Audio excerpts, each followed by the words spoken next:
Sacktown Sports app. You can also watch the show on YouTube at Sacktown Sports 1140. Here are the Drive Guys with Kevin Gleason and Kyle Draper. I heard Alan Stiles today say the best thing about that Kings win last night was that they won an ugly game. They won a game that was kind of the Miami Heat style of game. I think the best thing about that win last night is that the Kings now are winning those games that you think they're probably going to lose. And I know people don't like to admit that. And, you know, you want to always have faith in your team. But last night, they're down 17 in the fourth quarter. They were playing their third game in 4 nights. No De'Aaron Fox. It wasn't so much, same old Kings. Is like, well, this is an NBA game. This, you know, the run was going to end at some point. They're probably going to lose this game. And yet they won that game. And earlier this season, going back even to last year, there were so many times when the Kings looked like they've got this game, they're going to win this game, and they lost. And now they're winning games. They've turned around, winning games, and it looks like they're going to lose. It's a lot of fun, Kyle Draper. A lot of fun. Look at Kyle Draper way up high today. Yeah, we got to figure out the seating situation in this damn studio here. First of all, the first chair I sat in, it was like I was at the kids' table, you know, like kindergarten table. This, I feel like I'm Phil Jackson sitting on the bench with the bad back and everything. Yeah, I got to figure out the chair situation here. You know what it is? I needed like my own chair, like my own throne, if you will. Instead another endorsement possibility. The commoners' chairs that we got in here, man. But LeBron James of the station should have a throne. You're right. No, seriously, this chair is way too high right now. I noticed. Do you agree with that too? Yes, you need a safety net or something. Jay got to pan the camera up to get me in there on the YouTube chat. You and Mike Bibby were sure excited last night. Yeah, man, that's my guy Mike, man, and it was a great win over a scrappy Miami Heat team. You know, when the Heat were up by 17, I thought I was going to begin the show singing all praises to Eric Spoelstra because that zone defense had us mystified. We couldn't do anything with that. But yet somehow, some way, I don't know if he went away from it or what, all of a sudden it started clicking for Sacramento. And, you know, we talked yesterday during the show, Whitey, it was a game you had to win.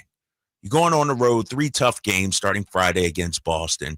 This Miami Heat team had lost 2 in a row. They're struggling, no Jimmy Butler, a lot of outside noise. To lose that game would have had you at 16-20, I think it would have been, and then you're reeling a little bit. And now you're one game out into the road. Exactly, and now you're one game under 500. You're right back there. You're right back in it. Tremendous win for this team last night. Yeah, you know what I thought was one of the unsung, really smart plays of the game, and we were just talking about it.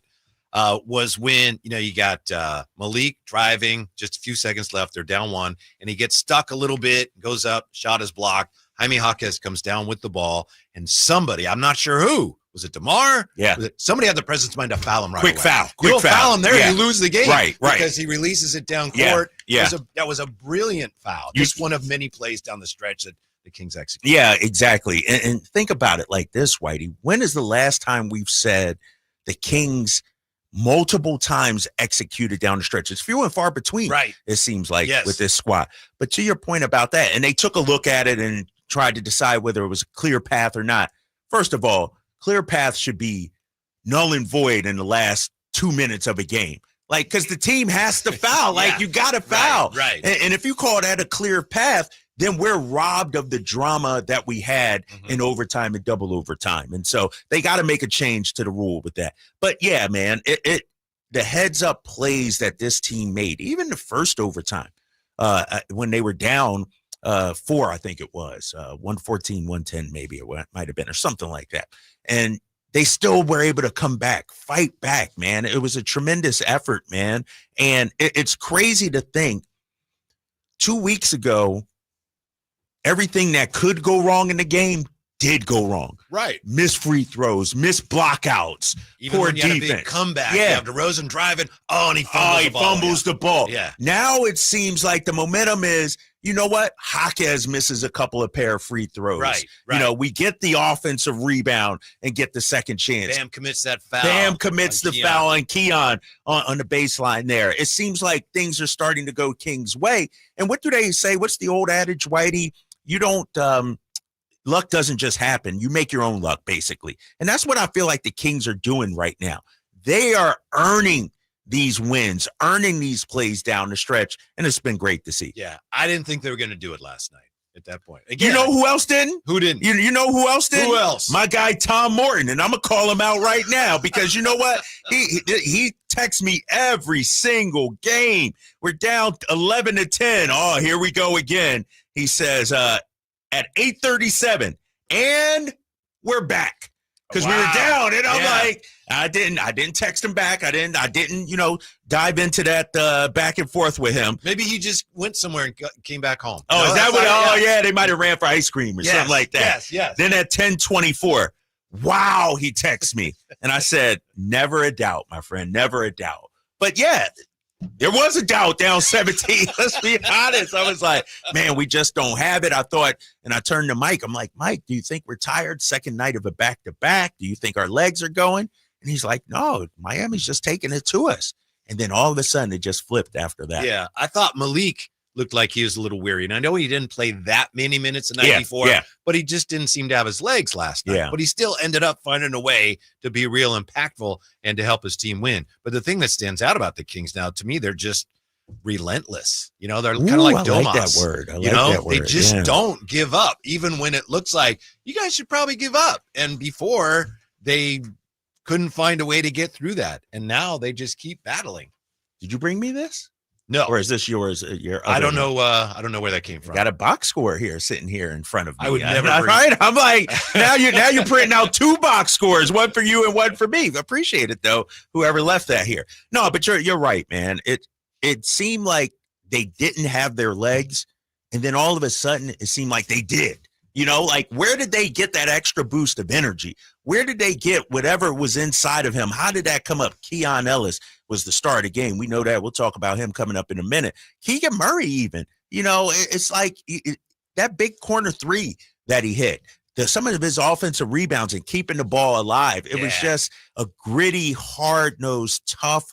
It was a win when you don't have your best, you still find a way. He got to light the beam last night, even though your buddy Lawrence Butler had said he was hoping he'd get to light the beam. I don't know if you heard. Lawrence Butler wanted to light the beam? Yeah.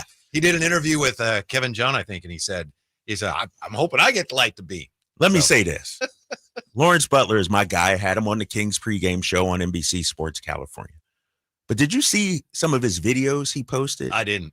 When Keon was at the line? I didn't. He's yelling out, you better not miss. You better not. And I'm like, bro, that's not, if you're a fan of the team, that's not how you hype up our guys. Play. He was doing the Kyle Draper. Is that what he was doing? Yeah, Jay, did you see that? I did. I saw about 3 or 4 of them. Yeah, he was definitely. I was like, bro, he's a sideline heckler. Right. And I was like, don't say that. Like, I swear Keon could have heard him because he's sitting courtside. He's right there in the front row. He's like, you better not miss. You better not miss. And I'm like, that's like telling the kicker at the end of the game, hey, don't hook this right. You know, it's like, you know. Keon's going to go to an A's game and Butler gets 2 strikes. Right. You better not strike out. Right.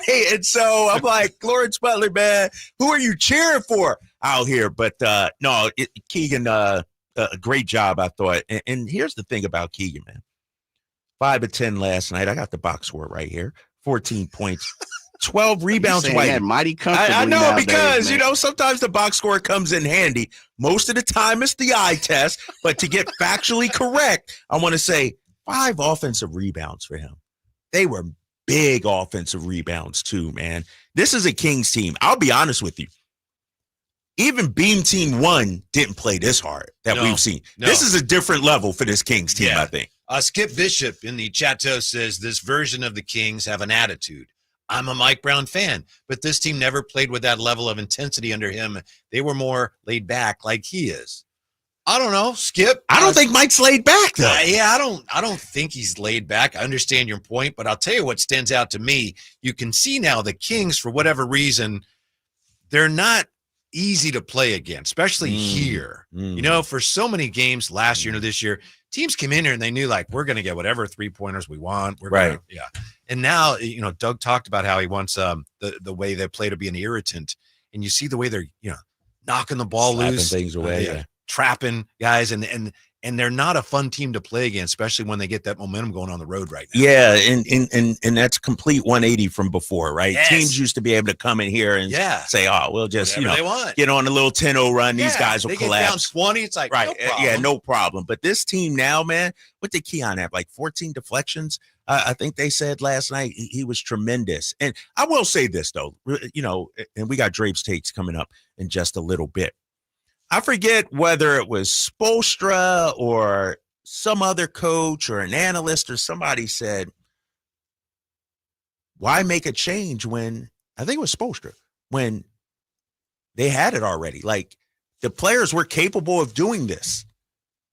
So the question is, how come the players didn't play hard for Mike Brown? What was it about Mike Brown where the message didn't resonate? We could talk about why it's resonating for Doug, but what did Mike Brown do or didn't do that sort of soured these guys where they wouldn't lay it all on the line for their coach? Mm-hmm. That's a 30 for 30 right there, because I need to know what happened where these guys, because the talent was there, and I'm seeing tweets and things like that, people saying, oh, Monty, don't think just because you win 5 games, you shouldn't make changes. Well, this organization, talking about Monty and West, they've gone on record. They've said time and time again, we like this core.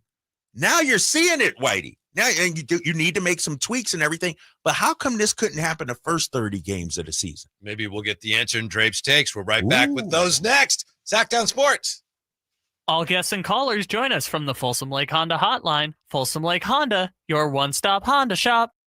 Sacramento's premier country music festival, Country in the Park, is coming back May 16th and 17th at Cal Expo with Bailey Zimmerman, Billy Currington, Cole Wetzel, Nate Smith,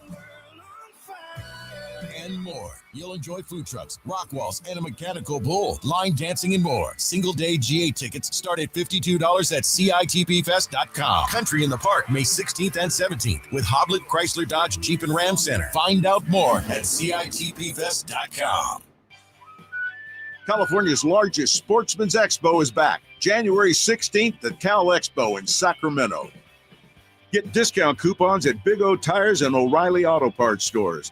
Visit sportsexpos.com for locations, show map, exhibitor listing, and seminar schedules.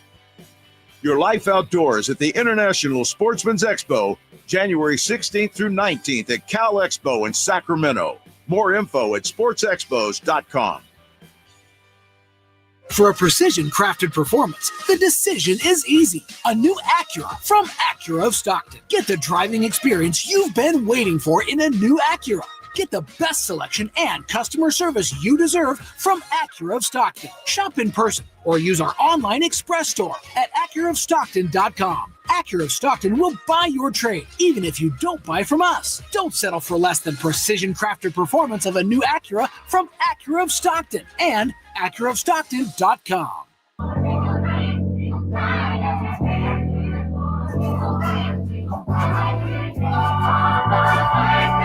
Monk still with the ball in his hands, drives it, plants, spins, fall away, off the iron, no good. Sabonis, offensive rebound, out to DeRozan. Difference between the clocks is 11 seconds. We're down to 18 on the game clock, 6 on the shot clock. DeRozan, up fake, nobody bites, launches for 2.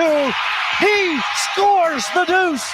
A 30-point outing for DeMar DeRozan. Your afternoon home for Kings talk and so much more.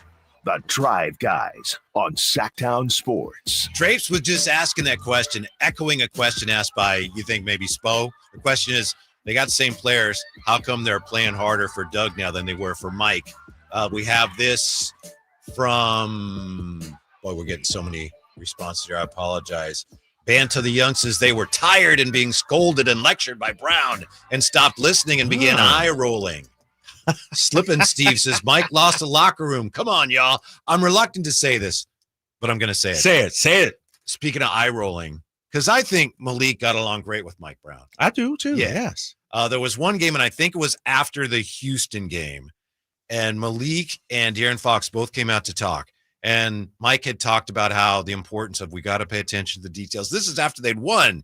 And so one of the questions for Malik and De'Aaron was about, Mike says you got to do this and this. And I thought I saw Malik roll his eyes. He's like, and then when it came time to answer, he said, Mike's right.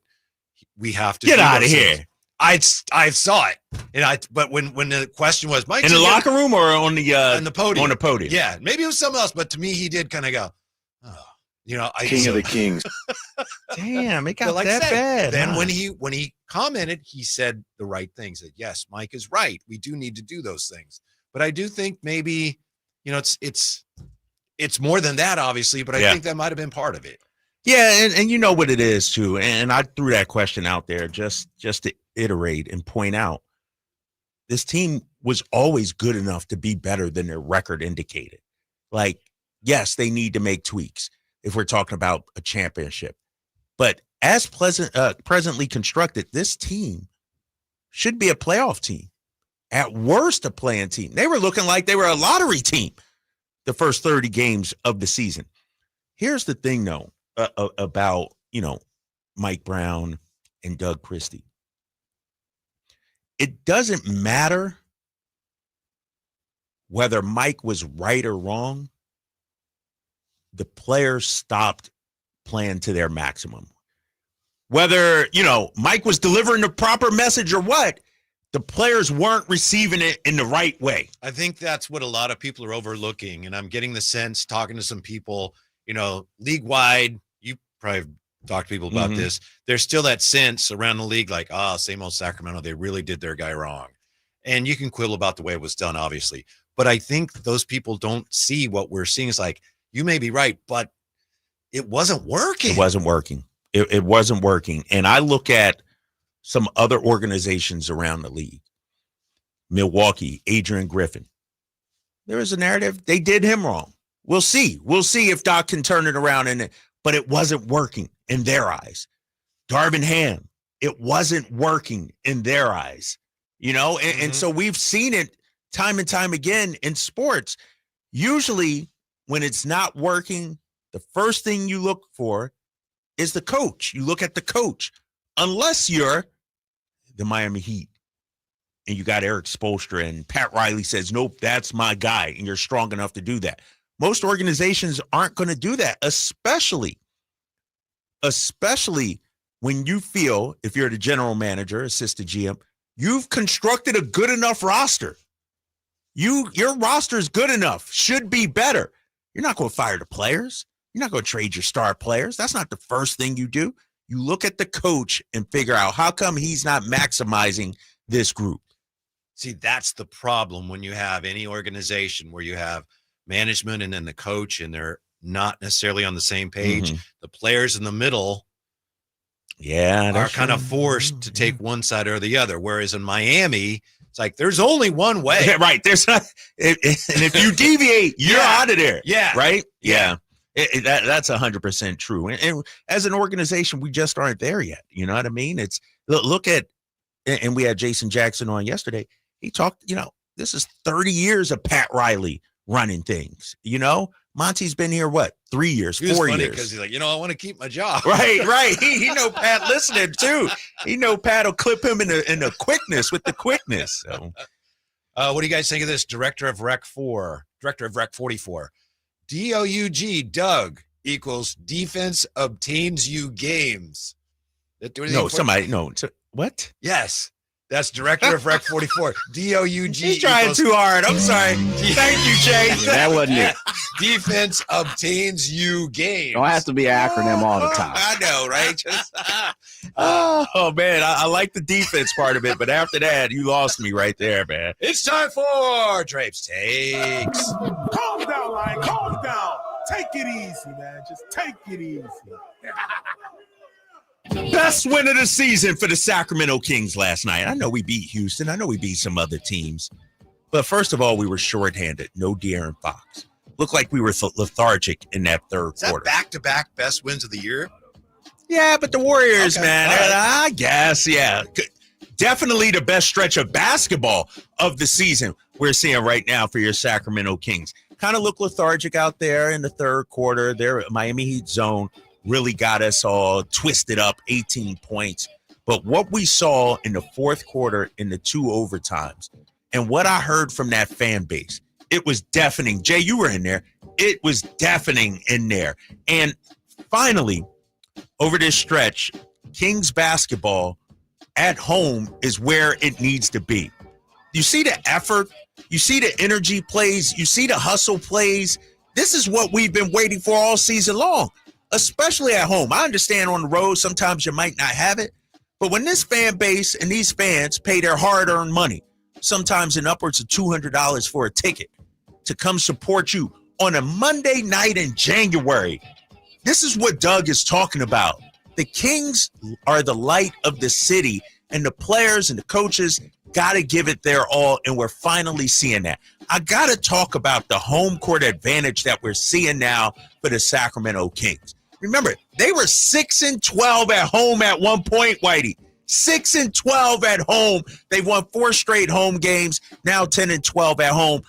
Protecting home court, to me, that's one of the main things that Doug Christie has been able to instill these guys, having the pride to play at home. They have a winning record on the road. They're 8-7. Right. Think about that. Yeah, think where they should be. Yes, think about that. So shout out to the crowd last night. Shout out to the players. My second Drapes take has to do with DeMar DeRozan. We need to shut everybody up. I don't want to hear about fit no more. I don't want to hear he can't shoot threes no more. I don't want to hear he don't play defense. DeMar DeRozan showed us last night why he was brought to Sacramento. One of the best closers in the league. And without De'Aaron Fox, last year we probably would have lost this game. You know, we won without De'Aaron last year. Minnesota was a good win. But DeMar DeRozan to score the final 9 points for the Sacramento Kings. And, Whitey, let me say this. Those were not easy shots he hit. I know. He was D'd up. Like, the defense was there. But when you have a big-time closer who has the confidence to do it, and how about this? His teammates turned to him. Mm-hmm. They went to him. Domas looked for him. Malik looked for him. The team said, DeMar, we need you down the stretch to hit the big shots, and he did. No more talk about fit, please. It wasn't the fit that was the problem, because we're seeing that 5 straight wins. It was other things that was the problem. DeMar was never the problem with the team. And so give him a huge shout out, man. How about him smiling? I was just going to mention were you that. bringing that up? Like, biggest smile I've seen from him since he's been here. Exactly. It was his night, man. He played extremely well, 30 points. I thought he was fantastic. Fantastic last night was DeMar DeRozan. DeMar looked a lot like Kobe last night. Ooh, hey, that's who he studied.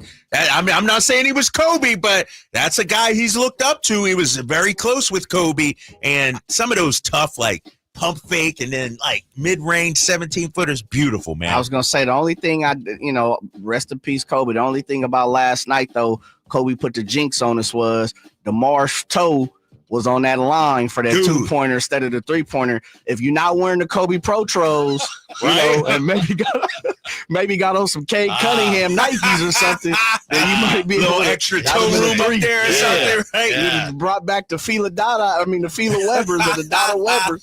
I will say this, DeMar. You got to work on that, big fella. How many times has he had what looks like a 3, then you go a second look, his foot's on the line? Mitch Richmond did that all the time. Really? Mitch was the king of that, huh? Yes. But he knew the inches. Game of inches, game of centimeters, millimeters. Yeah. DeMar is one of them guys who's like, man, but you could see, fellas, right off, as soon as he shot it, you could see when he shot it, it was like, oh, that was a 2. Damn, yeah, that big shot, though. Shout out to him. Mm-hmm. I'm saving Keon Ellis, Whitey. I know I'm against Keon Ellis. But I want to give. You referred to him as your guy last night. Did I say that? Oh yeah, I always say that. When especially did you say? I did say offense was coming around. Or no. Finally, his offense. But I want to give Keegan Murray some credit, man, because his offense hasn't been where hasn't been where the fan base has been like. But you can't tell me Keegan Murray isn't trying out there night in and night out. The dude's playing on the bad wheel, but yet he's hustling all over. There was one play late in the game. I think it was he grabbed a rebound, offensive rebound, and Keegan nearly came away with the steal, tried to track it down and rolled out of bounds. And I'm looking at this guy, and I'm thinking, this guy is dealing with a bum wheel, and he's landing on the line. And, of course, he hit the big shot, no doubt about it. But I love the 5 offensive rebounds from him. Offensive rebounding is all about hustle. when it's coming from that position. It's not like he's parked underneath and is just getting rebounds. He's playing on the perimeter, crashing in, Whitey, and getting 5 offensive rebounds. Like Doug said, I'm not worried about Keegan Murray. He showed his value and his worth last night. Yeah, and as Kings Herald pointed out, check the production of Tyler Hero in the fourth quarter after Keegan started guarding. Yeah, yes. Keegan doing it on both ends, had the big 3, massive 3, 14 points last night, which brings me to Keon Ellis. We're going to say it every single damn time, Whitey. How the hell was this guy not a permanent fixture of the rotation? Great question. It is probably Mike Brown's biggest faux pas, biggest failure was benching this guy and not, making him part of your rotation. And Keon talked about it yesterday. The fact that Doug has empowered him, lets him go out there and play through mistakes. When you're allowed to play through mistakes, Whitey, you know what happened? You take a little more risk. You take a little more chances. You play a little more freely. And I feel like that has unlocked Keon Ellis. So much so, you got Bonte weighing in on Keon Ellis. Yeah, on social media. You got national writers saying Kevin O'Connor. Kevin O'Connor giving Keon Ellis some love. This guy has been tremendous. Even Domas said we don't win the game without Keon Ellis. And I'll say this, not to stick up for my guys, but if we're going to talk about some of the draft failures of Monty and Wes, we also got to give him a little credit for Keon Ellis, having him in this organization. And now he's getting his opportunity. Question is, when Fox comes back, how many minutes? Keon got to be a 25-minute-a-night guy easily, I feel like, going forward, Whitey. Yeah, and he also had 8 rebounds. And I don't think that play where he got fouled, I don't think it was drawn up for him, but obviously he's one of the options. Yeah. How about that, too? Because if I'm correct, it was inbounded to Sabonis, and Sabonis immediately tossed it right back to Keon Ellis. Maybe it was. Maybe, I don't know. At the time, I thought it was drawn up that way. Maybe it wasn't. But the fact that Domantas Sabonis, your all-NBA center, looks at you, Keon, and says, I'm giving it back to you. How about the trust they showed in Keon at that moment? Like you say, when you're allowed to play through mistakes, you learn from the mistakes rather than sitting down and learning not to make a mistake. Yeah, exactly, man. And I think this team, man, I'm not saying they're going to go 46-0 the rest of the way, but I think they have pulled out the sage. They have exercised the demons. Whatever was ailing this team the first 30 games of the season, to me, it has been cured. It has been figured out. That's in the past. This team is moving on now, and they're climbing up the standings, man. And it's exciting to see, Whitey. It's exciting to see. Yeah, 11th with a bullet. 11th with not number 1, but 11th with a bullet. We'll take that right now as this Kings team keeps climbing up the standings. All right, Jay, that's Drape's Takes. It's brought to you by Alsco Uniforms. Discover why it pays to keep clean with Alsco Uniforms. Yeah, and what's different with the Kings right now? Look no further than number 23. We'll do that when we come back to Sacktown Sports. Sacramento weather is brought to you by the San Francisco 49ers. I'm Tamara Berg in the KCRA3 Weather Center. Bright and windy, a great way to describe your Tuesday forecast. We'll have sustained winds across the region in the 10 to 20 mile per hour range with gusts occasionally up and over 30. Daytime highs peak in the mid-60s, and those winds will gradually ease after the sun comes up Wednesday. Get the latest forecast on the KCRA3 News and the KCRA3 app. Don't miss the excitement of 49ers Game Day by securing your 2025 season tickets now. Inventory is limited, so speak with a representative. Dial 415-GO-NINERS and reserve your seats. That's 415-GO-NINERS. Wesley Financial Group is not a law firm. Are you a victim of the timeshare trap and think there's no way out? I'm Chuck McDowell, founder of Wesley Financial Group, the original timeshare cancellation expert. And I'm here to tell you that there is a way out. All you need to do is give my office a call. I will send you a timeshare exit information kit absolutely free, explaining how the timeshare industry works and your options for cancellation. Call Wesley now for your free info kit. Call 800-881-4242, 800-881-4242. Whoa, it's you, the Capital One Bank guy. That's what they call me. Mind if I get a selfie? Yeah, sure thing. Say no fees or minimums on your Capital One checking account. Wow, that's a keeper. So, where are you heading? I'm off to spread the good news that Capital One helps people keep more money in their wallet with no overdraft fees. Oh, you're the best Capital One Bank guy. Hey, mind if I get a selfie? Sure. Say, Capital One, what's in your wallet? Terms apply. See CapitalOne.com/bank for details. Capital One NA, member FDIC. Hey, what's up, everybody? It's Kyle Draper from Mercedes-Benz of Stockton. You know, I'm a huge fan of their SUVs and sedans, but they also have a huge Vans fleet center. Listen up, business owners. Now is the perfect time to take advantage of tax deductions. They have the perfect van to power your fleet, including the new fully electric e-Sprinter alongside their very reliable diesel options. And even if you aren't a business owner, let's say you just want one for personal reasons. Maybe you want to go out on the town with the fellas or with the ladies, or maybe you want to take the kids on a road trip. Well, their vans are fully customizable. So check out Mercedes-Benz of Stockton right now. You can choose from their dependable diesel models or even go all electric with the new e-Sprinter. So head on down to Mercedes-Benz of Stockton right now and check out their fleet center. Or, of course, you can go online at mbfstockton.com. That's mbfstockton.com. It's time now for your 49ers report, brought to you by Jeremy Winter, attorney at law. He cares because he's been there. 49ers running back Isaac Guerrero exited the game early versus Arizona after being tackled just 2 minutes into the first quarter of play. Guerrero had to be carted off and did not return. After the game, Kyle Shanahan indicated the running back may have suffered an MCL injury. Niners lose 47-24 and finish the year at 6-11. Serious accident. You deserve the law offices of Jeremy Winter. 877-637-3237. Jeremy lost his mother in a car accident and knows firsthand the pain caused by tragedy. That is why he became an attorney to fight for others who are going through a tragedy. If you've been seriously injured in an accident, you deserve more. You deserve better. You deserve Jeremy Winter. 877-637-3237. Happy New Year! Coach Christie here, letting you know it's never been easier to drive into the new year in a new Kia. Take advantage of special low finance rates and zero down deals with approved credit right now at Folsom Lake Kia.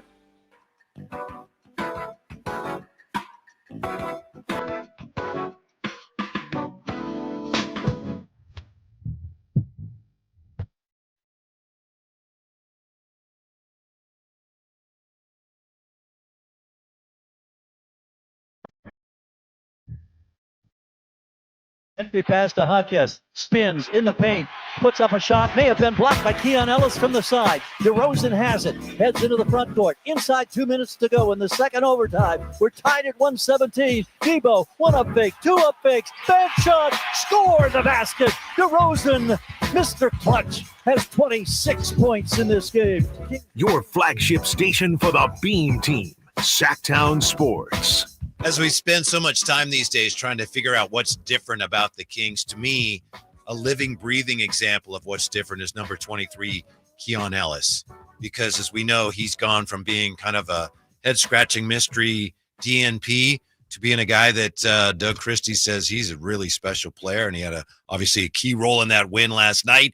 And then, as you mentioned, when he says, I think he said these things to Brendan, when Keon says, it's been different. Doug has given me a little bit more rope. Things like that just kind of eases your mind a little bit. Well, there you go. That's a huge difference, right? A huge difference. Big time difference, man. And we've all played sports. When a coach believes in you and empowers you, you're not looking over your shoulder. You're not being scolded every time you make a mistake. That pays huge dividends, man. And here's the thing, too. Keon's a young player. Now, it's not like he's a 10-year vet that you could just ride and get on. It seemed like, Mike was, for lack of a better phrase, Keon was his punching bag, if you will. He was the guy that felt the brunt of whatever Mike was feeling, and Mike has always said, he got his top 6 guys and then everybody else got to try to get in where they can fit in. But it seemed like Keon did so many good things that you can overlook a couple of mistakes here and there, and it seemed like it didn't happen for him. Mm-hmm. He missed that one free throw last night, but when you say he made the tough one, that's the hard one. That second one, that's the one you must make. Yeah, you miss that, you lose the game. And how about Doug? Giving him a hug afterwards. I didn't see Spo giving Jaime Jaquez Jr. hugs after he missed. Did I miss that? He missed two. No, Spo wasn't. And during the broadcast, Katie was like, I don't know of many coaches that would do something like what Doug did. And maybe there's some out there, but you rarely see it. And, I asked Keon on the post-game show, what did Doug say to him afterwards? And he said, I can't even remember what Doug said in my ear, but, he said he was down on himself a little bit. He should have made the free throw, but he made the one that counted, the one that sent it, into another extra session. And so I thought that was huge, man. Yeah, I saw that. And I sometimes players just don't want to share with you what was said. It seemed like he legitimately wasn't sure, but the gist of it was he said, I knew that we had to keep playing. Right, yeah, right. I missed right. it, and I was mad I missed it, but we had to keep playing. We had another overtime. So exactly. It didn't really matter. And that seems to be the way they're approaching things like right now. And that, again, is a great example of you make a mistake to play on, right? Yeah, you play on, and that's the game ain't over. Now, if he would have missed both, then you got to feel salty. You got to sit on it. You got to wait till Friday to, atone for it and everything. But you're still in the fight. And that's one thing, too, that I'm seeing that's different regarding this team. I talked to somebody a couple of weeks ago, and they said, man, we get down. And I think Sam Amick talked about this as well. It was against the Lakers. We were down by 4 with like 3 minutes and change. And you look at the bench, and everybody's down and doubting themselves, no communication or anything. And it's like, dude, no, you're still in this. You're still in this fight. And I think, what we saw from Keon yesterday, missing the free throw, but then making it, it's like, all right, I didn't make both, but I still got a chance. And, the way he hustles, the way he plays, I mean, you're going to miss free throws. It happens to the best of them. But you can atone for that, and I thought he did last night with his two-way play. What do you think of it? I know we talked about this yesterday because I believe Malik actually said it Sunday night, but it's kind of making the rounds today. It's being aggregated. Aggregated. Yeah. What do you make of Malik saying, I think Doug played, and so as a guy who played, I have the exact quote here somewhere, he knows the way to explain it. Here's we bought into what DC is doing. We all just bought into it. He played before, so I think he knows how to say it to us a little better than people that didn't play the game before. When I first heard it, it sounded like a shot at Mike. Yeah. Did you feel that way too? It reads that way. It reads that way, right? Like it sounded like, Doug played, Mike didn't. So, Malik he's going to tell you exactly what he's thinking, right? Right. Yeah. Exactly. And maybe he meant it differently. I don't know. Because, let's be honest. Doug did play the game. And think about it like this.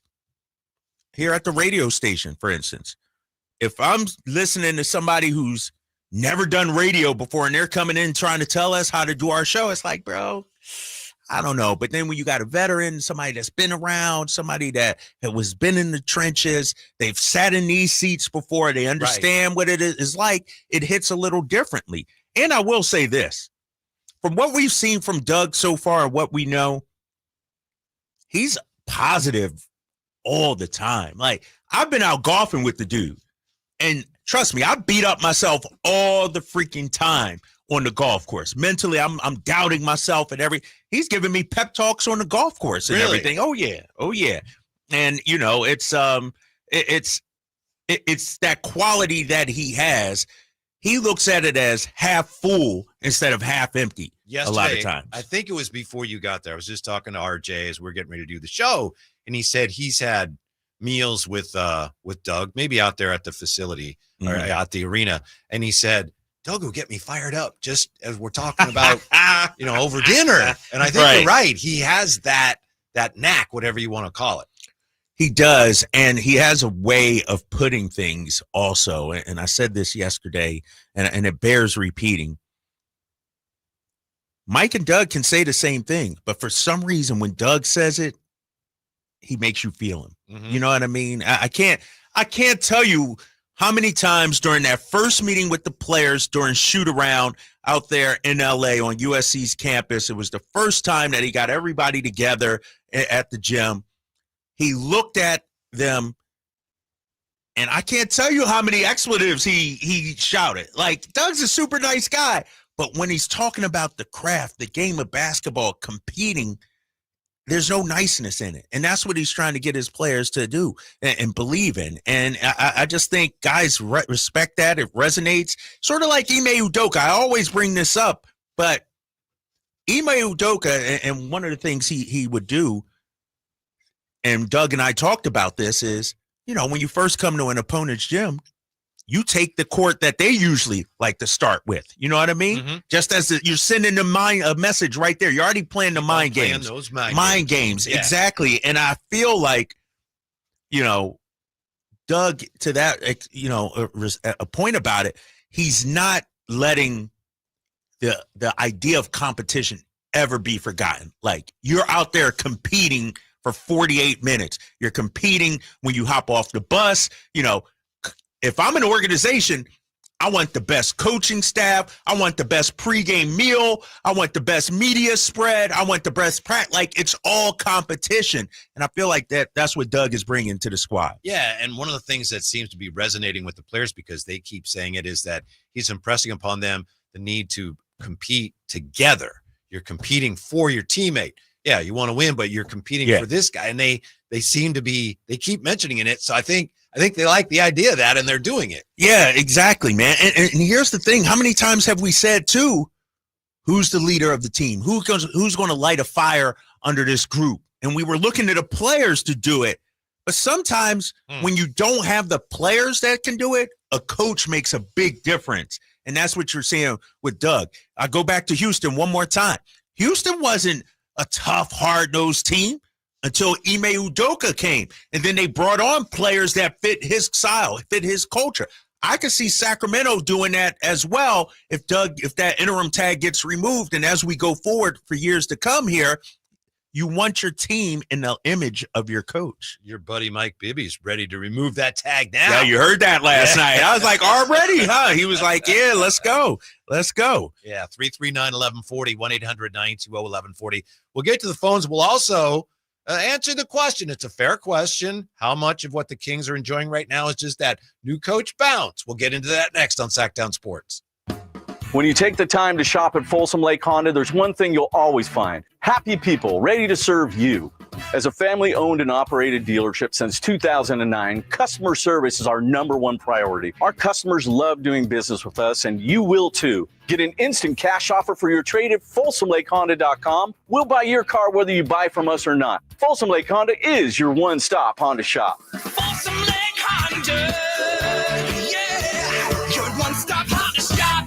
It's a new year to keep your vehicle running smoothly, and my friends over at Jiffy Lube have amazing New Year oil change specials going on right now for the month of January. Get a full synthetic oil change starting at just $76.99 with a $33 off coupon online. That's right, starting at just $76.99 for a full synthetic motor oil with online coupon. Go visit JiffyLube.com today, find a location near you, and get that $33 off full synthetic oil change coupon now. Valid until January 31st, up to 5 quarts of full synthetic motor oil. Most vehicles are covered. Specialty and diesel vehicles can be extra. You got to show the coupon for discount. Happy New Year from Jiffy Lube. Intercepted by Fred Warner. Faithful to the Bay. Fred gets up and runs back the other way, 30. Don't miss the excitement of 49ers game day. Secure your spot at Levi's Stadium for the 2025 season. 20, one block and he's in. Season tickets are available now. Inventory is limited, so to speak with a representative, call 415-GO-49ers. Touchdown! That's 415-GO-49ers. San Francisco! Wesley Financial Group is not a law firm. If you own a timeshare, don't miss this public service announcement from Chuck McDowell, founder of Wesley Financial Group. If you receive an unsolicited phone call or mail piece to discuss selling, renting, or especially canceling your timeshare, don't fall for it. If you really want out of your timeshare, hang the phone up immediately or throw that mail piece in the trash and contact your timeshare resort or Wesley Financial Group for assistance with your timeshare. As the only Inc. 500 timeshare cancellation company, our knowledge, experience, and results has made Wesley a trusted resource for over 40,000 families we've helped get out of their timeshare. Give us a call, and I'll send you our timeshare exit information kit free. with the straight facts about your timeshare and all of your options for cancellation. Call for your free info kit. 800-837-1919. 800-837-1919. 800-837-1919. Listen for the Toyota Tahoe Report every Thursday, Friday, and Saturday with Johnny Mosley to get the latest weather conditions in Tahoe throughout this snow season. Brought to you by your local Toyota dealers. Toyota, let's go places. As a mom, comforting my family is what I do best. Vicks Vapor Stick provides soothing, non-medicated Vicks Vapors in an easy-to-apply stick, and it dries fast, so there's no mess. I use it to comfort myself and my family. Thanks, Mom. Vicks Vapo Stick, soothing comfort for the whole family. And when you need more comfort for yourself, try Vicks Vapo Shower Max for steamy Vicks Vapors. Use as directed. Vapo Stick for usage is 4 and up. Vapo Shower Max used for adults only. When your little one has a cold with a fever, try new DayQuil Kids Cold and Cough Plus Fever. It's the daytime coughing, aching, sore throat fever just for kids medicine. DayQuil Kids Cold and Cough Plus Fever offers fast, effective cold and fever relief for kids ages 6 and up with a delicious grape flavor that kids love. New DayQuil Kids Cold and Cough Plus Fever will help them feel better fast so they can get back to the fun stuff quickly. New DayQuil Kids Cold and Cough Plus Fever. Use as directed. Keep out of reach of children.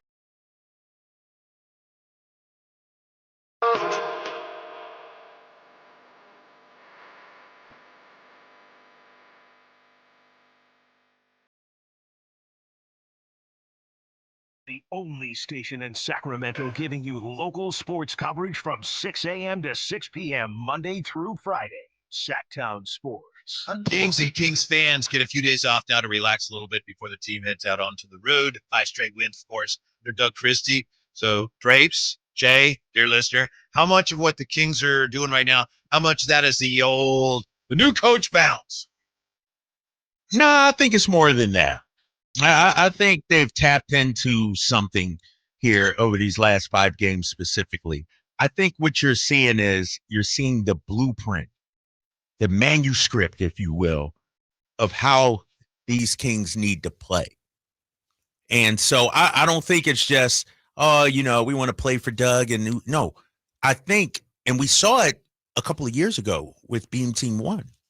Mike Brown came in, string together 6-7 wins in a row. And it's like, oh, shoot, this is how we're supposed to play. And it continued the rest of the season. I think what we're seeing from these Kings can continue the rest of the season. You're not going to win every game. I understand that. But the style of play, and I understand it's hard, but Doug has talked about this too. And any former athlete, any player that's been worth anything will tell you, you got to lay it all out on the line.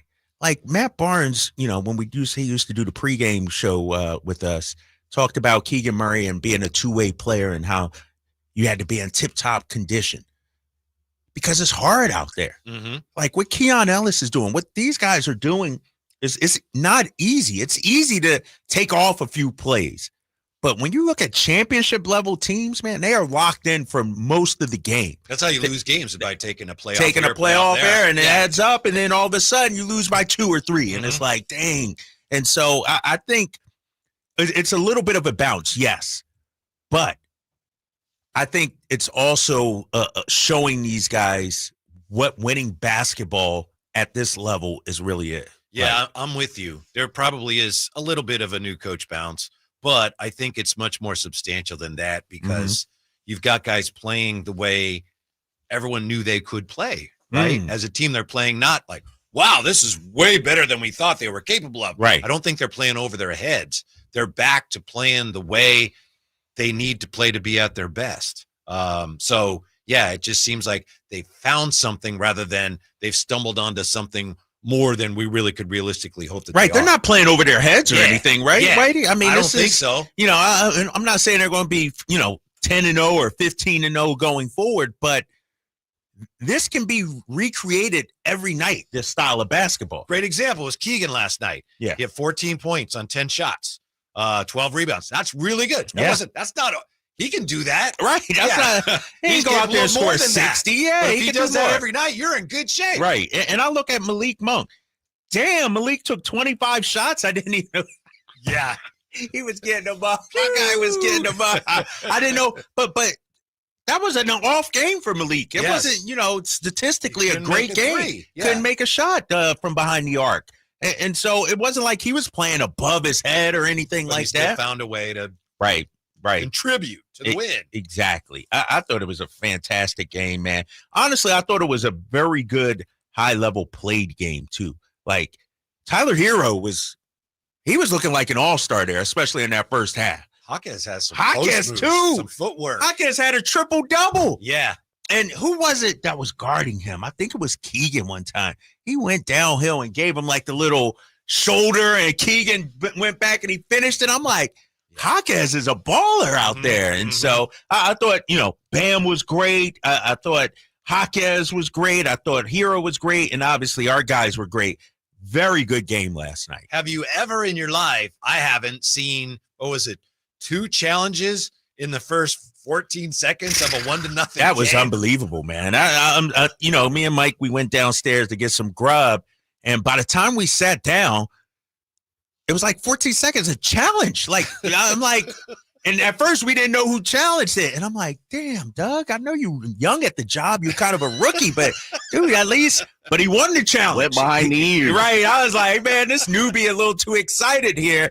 But he won the challenge, so all is good. And then Spoelstra said, 10 seconds later, whatever it was, I'm a challenge too. It was great. Fellas, I looked down at my watch, and it literally was 7:20, and the game was 1-0. Yeah. Oh yeah, you tweeted about and that. I was like, it's it's literally been 20 minutes technically. They probably started at 7:06 or something. And there was 1-0. There was more challenges than points at the time. Mm-hmm. Yeah. Like, what are we doing here? And then I immediately started thinking about this. See, this is why the NBA are losing ratings. And I was like, all right, be positive. Jay, you weren't in the expensive seats last night, bro. Man, you were with the people last night. Yeah, I was. I was with my boy Draper. I was on the Kyle Draper seats last night, But hey, I mean, not bad. That's still decent, though, right? Yeah, it's still decent. 110, row B, 5 and 6. Oh man, you good, man. Yeah. Row B, come on now. Yeah, I mean, those Kyle Draper seats, baby. I'm just saying. Usually, you're in those player seats. You know what I mean? That big money owner seats. You out there with the owners. Those are the Kyle Draper seats. When I saw Vlade, I was looking for you. I figured. right, exactly. This is when I know I've been blessed to have good seats for the game. Is when I'm same level as Drapes. When I look over and I'm like, oh, I'm the same level as Drapes. I got Draper seats, baby. You know when you have good seats, fellas? When you have to walk up and not down. Like if you got to walk down, you're probably, at the top or of the section. When you walk up a few rows, it's like, all right, I'm much better. I'm on the floor and I'm walking up. The great thing about the G1C, and I mean this dearly, is the way they constructed that arena to where the 100 level is, anywhere in the 100 level, you're winning. You're good. It's just so huge. It's massive. It takes away, in reality, most arenas, there's probably a 200 level, and then the top is like a 300 level. Yeah. But the way they've constructed G1C, I will say this, no disrespect to people who be in a 200. We've talked about that here on the show, how steep and everything it is up that way. You got to get to the 100 level if you can. If you're blessed to do it, I understand tickets are crazy right now, and they've been that way all season. Just hit Kyle Draper. He'll bless you with 100. I'll take care of you. I'm sure. Yeah, but that was so odd with 14 seconds gone or whatever, and they're doing like their on-floor entertainment, and it's 1-0. Yeah. All right, let's see. Right. Guess the pump. Right. It's like we just started. We were thinking this was going to be at the 6-minute mark or some 7-minute mark. Guess the pump. By the way, real quick, fellas, I know you guys don't know, but Chris the mom, not last night, but that would have been, what was the game before? That all these games are running Memphis. together now. Memphis. Friday. So it was a Friday. Chris the mom was the winner of Shut the up. Arco. Yes. Oh, really? Of the pump. She finished with 24.50. She didn't even holler at us to say anything. That's tremendous. I don't know what Chris the mom looks like. How'd you know that, Jay? Because she's family. She's my fam. She's one of my best friends' mother. Perfect pump, it's called, right? Perfect pump. Let's get it right. Well, look, we ain't getting paid by AMPM or whatever, Arco or whatever. I didn't know So they're that, gonna Jay. get whatever we give them. All right, so Chris, the mom that's always texting in and everything, your people. Okay, Yeah. that's impressive. Go. Way to go. The schedule gets a little tougher now, Drapes, as you well know. Yeah, I'm worried about this one, man. Historically, we just do not do good against Boston. I'll be honest with you. Out of any team in the league right now, they're probably our worst matchup. Just the way they play. They haven't beaten the Celtics since, I think, Havlicek. Havlicek, right? He was stealing the ball back there. Yeah, you're right. I mean, it's just because they play with such physicality. And I will say this. I feel like we're more prepared now with Doug in control and the way the team is playing. But they are an offensive juggernaut. And unless you're OKC with 4 or 5, 6 perimeter defenders you could throw at them, it's going to be tough, man. Mm-hmm. Do you have any insight as to whether De'Aaron Fox plays or not? I have no insight. Guess? You have a guess? I would think so, though, right? I don't know. 3 days off, Tuesday, Wednesday, Thursday. It'll be a week in between games for him, basically.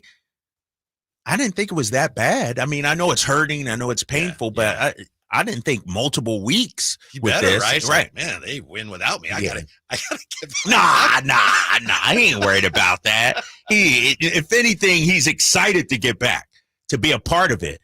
But, they need him on Friday. Like, here's the thing, too. When you look at Boston, they have elite defensive guards.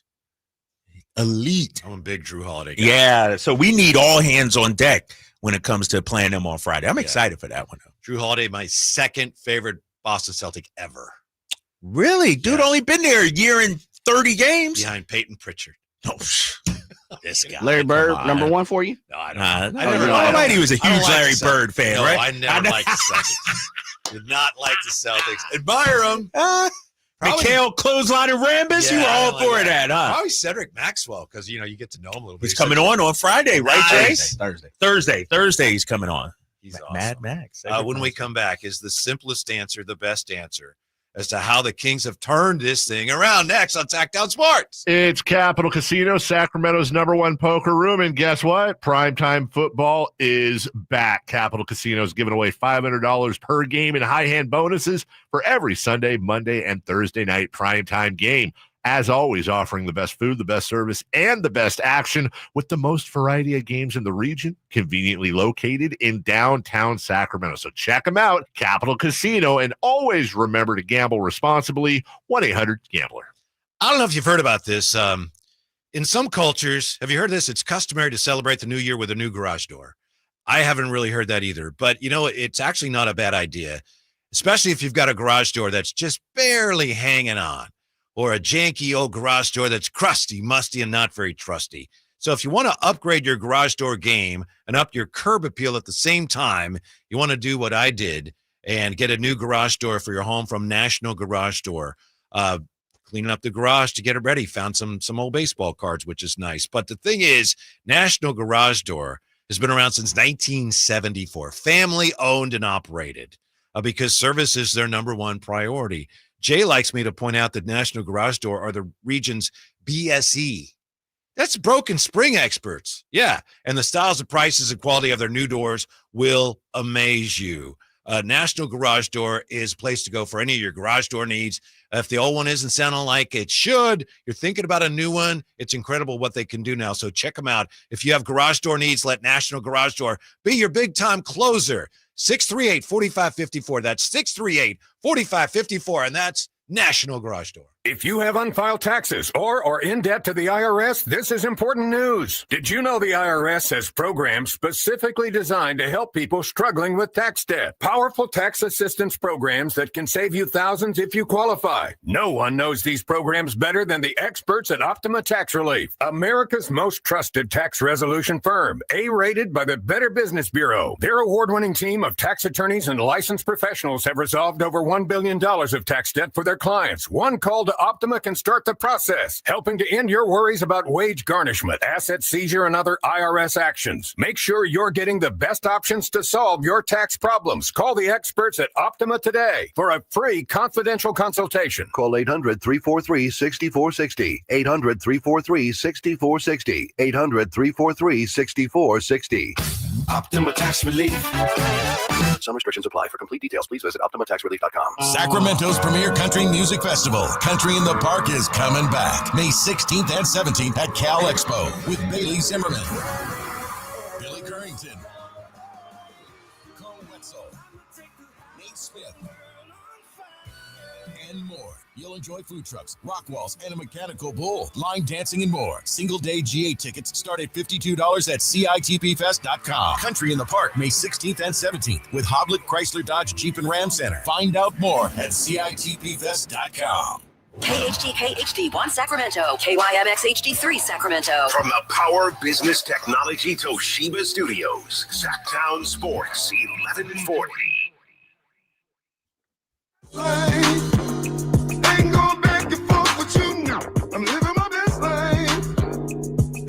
Live and local, it's the Drive Guys.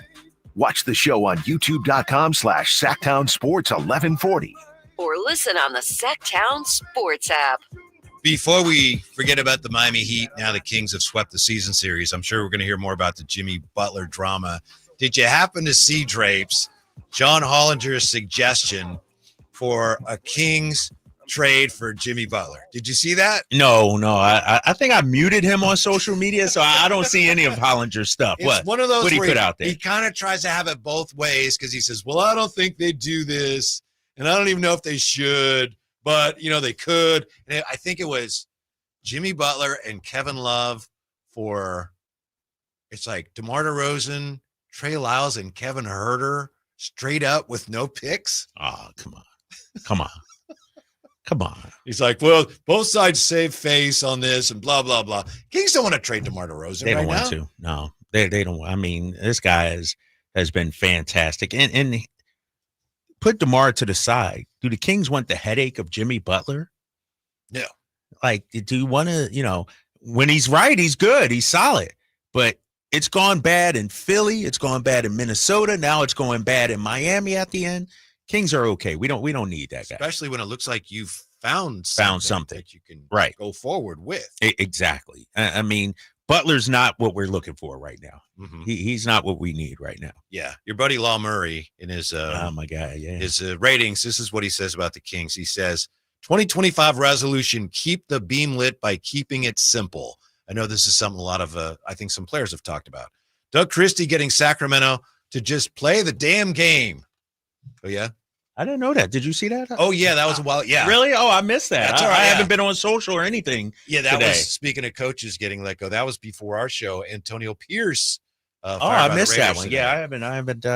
Sorry about that. I just no, saw that's that. all right. Damn, already. Yeah. Damn. I know you, if I'm not mistaken, you and Jay were both very high on that hire at the time.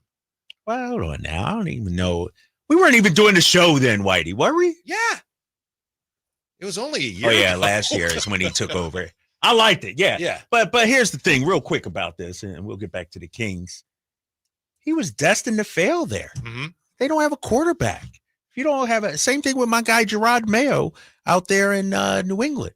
You got a quarterback, but you don't have any weapons for him. And so, it's crazy. After his first full season, he's let go already. It's unbelievable, I feel like. Mm-hmm. Tom Brady's going to have a lot to say about who the next coach is. Raiders owner, Tom Brady. Mm-hmm. Belichick? He's set now. Yeah, UNC, man. Yeah. Oh, all right. He's recruiting. Yeah. He's out recruiting. He's out recruiting out there, huh? Okay. Antonio Pierce, to me, one of the ways he got the job is he came in as an interim coach. I think he had some kind of issue in the locker room where he stood up for the Raider way to Josh McDaniels. Then they won. They won 5-4, beating teams in the division. It's like, he talked about being a Raider fan, and I think in some ways it was an emotional hire. Like, this guy, he gets what it means to be a Raider. Mm-hmm. So they hire him, and then he gets nothing, nothing to work with. Right. Terrible quarterback situation. Yeah. And then this year he wins games late that knocks him out of the first pick. Yeah. And it was like, you got to go. It wasn't to be. Well, it wasn't to be. Yeah, they got some issues. What pick do they have now? Third? No, Fifth? I think they're sixth. Last I saw it, I have to double check.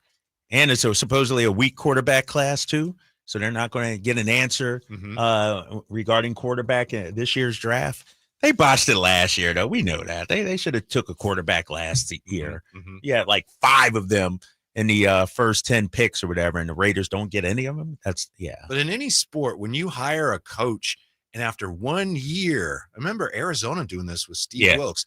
1 year later, he's gone, aren't you just basically saying, yeah, we don't really know what we're doing? Right. Because it doubles down on the mistake you made before. Yeah. Like, why hire a guy if you're only going to give him 1? That's admitting when we hired him, we didn't know what we were doing. And now you fire. Yeah. And why would you have faith in whoever they hire the next time, too? Because Tom Brady's right. Oh, Tom Brady is involved now. So, yeah, it's a bad situation down there in Vegas. They got the 6th pick. 6th pick. Titans first, Browns second, Giants third, Patriots fourth, Jags fifth. They were right there for the first pick, right? Until they won a couple games late in the year. And did you hear? They fired Gerard Mayo before the game, kind of they knew they were firing him. Let him go out there and coach. Yeah, but Robert Kraft said, I feel really badly for him. Still got to pay him, no way. Pay him. Yeah, Gerard will be fine. Did you see what Belichick said? He was on somebody's podcast with Jim Gray, and he said, yeah, we had that continuity until the last 4 years there. And some people are saying, well, that's when Brady left, and really that's just Belichick's way of saying, it wasn't my fault. It wasn't me, huh? Yeah. It was his fault, though.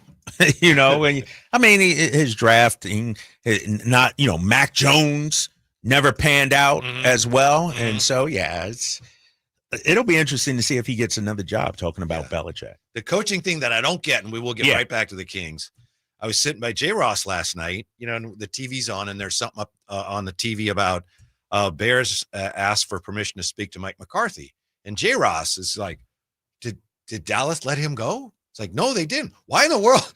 Who would want him? Why would the Bears want to hire a guy that has not done a very good job with the Cowboys? Yeah, that's why do you want that guy? Is he a quarterback guru or something? Like, is it offensive genius with Caleb Williams?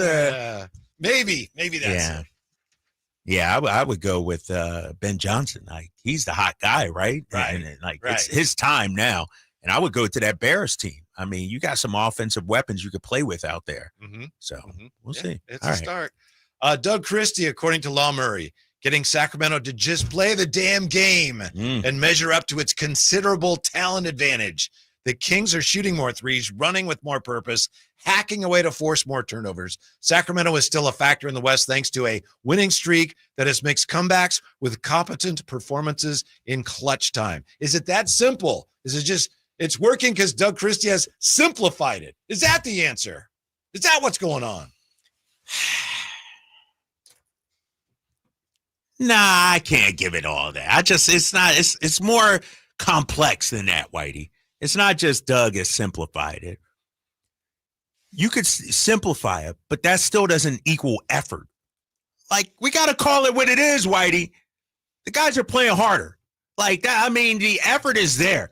Rick Pitino used to always say, and obviously Rick had some issues. We know that. But one of the things he used to always say, the more talented team will win as long as the more talented team plays the hardest. When you lose games, it's when you only give 90%. And you may think you're giving 100%, but really you're only giving 90, let's say. And so I feel like the Kings have figured out, it's almost like workouts with Lim, my guy Lim next door. Shout out to Lim, quality control assistant there at Sac State now. When I'm working out with him, Whitey, I want to quit. I want to tap out. But he keeps pushing me. And then I realize, damn, my body actually has more to give. And I feel like that's what the Kings are discovering. It's like, I can actually take it up a different level effort-wise. And it's not just simplifying the X's and O's. It's tapping into whether Doug's that trainer, barking at you in your ear, you could do this, come on, finish strong or whatever it is. He's somehow tapped into the reserve energy that these players have. I agree with you. I think it's easy to this narrative that, he simplified things. I don't think that's it. Right. It's easy to say. The only way in which he's simplified things, I guess you could say, is he's done a good job of identifying the things that matter and focusing on those things. Yeah. Right. In a way, maybe that's simplifying it, but really it's just a matter of focusing on the things that you should be emphasizing. And a lot of the distractions that were caused by whatever was going on between the coach and the front office, those are all gone now. So it's like, no, that doesn't matter anymore. So what are we going to do about it? I will say this. I know Jerry Reynolds, we were asking him on Imran's show about what it's like when a coach takes over. He said a lot of times when you have a new coach, the players play really hard because no matter who they are or what team it is, they want to show everybody it wasn't their fault. Wasn't us, right? It's kind of a human nature thing. Yeah.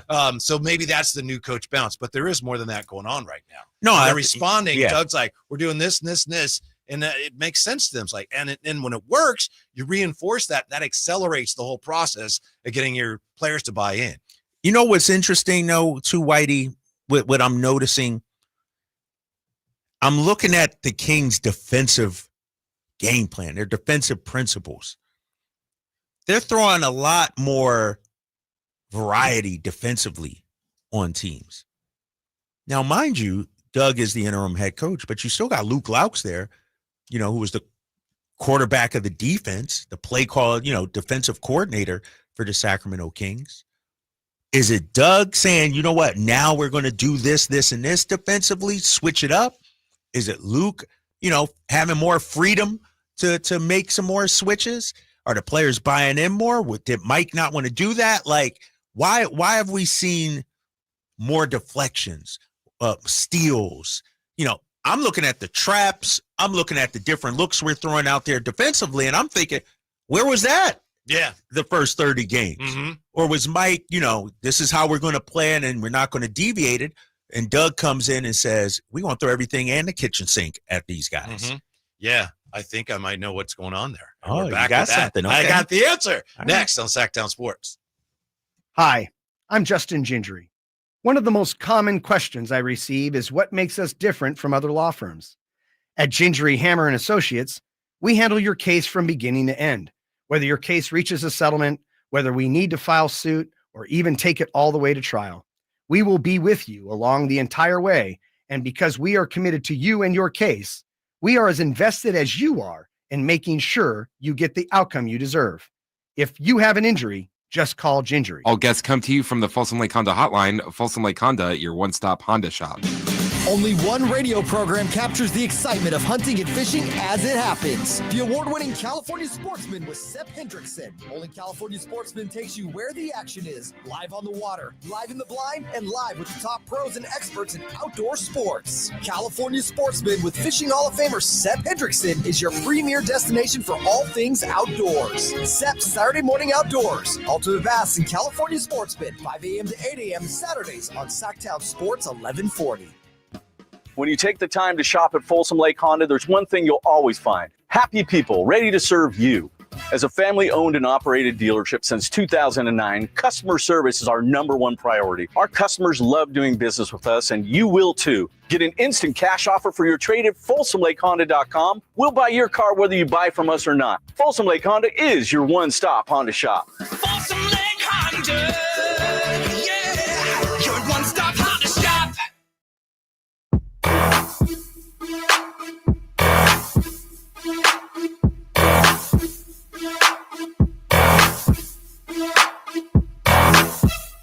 Your afternoon home for Kings talk and so much more. The Drive Guys on Sacktown Sports. So here's the thing, Grapes. We know that the Kings, as a team, they're not the greatest group of defenders. So how do you deal with that? We know that Mike had their defensive rating in a decent spot, and right now it's not horrible. So see what you think of this. The way Mike approached it was packing the paint. It's almost like a very defensive way of playing defense. No one's going to drive on us. We're packing the paint, and then we might give up a lot of threes, which they did, but we're going to protect the paint. And Doug seems to be looking at it more as, all right, well, we do have some things in our favor. We have a little bit of length here and there. We have some quickness, so we're going to be more aggressive on the perimeter. And, I think the old term for that, you junk it up a little bit, right? You can play a little zone, but they're approaching their shortcomings by being more aggressive on the perimeter, and Mike was being a little more conservative on the interior. And there was some success with that, but this seems to be something that is energizing the players more. And Buy that. I'm buying part of that, but I'm going to add on to that too, Whitey. What if Doug, and I'm just spitballing here, I don't have any, sources on this, but what if Doug had more faith in our perimeter defense? Yeah. Meaning, that could be it. Sure.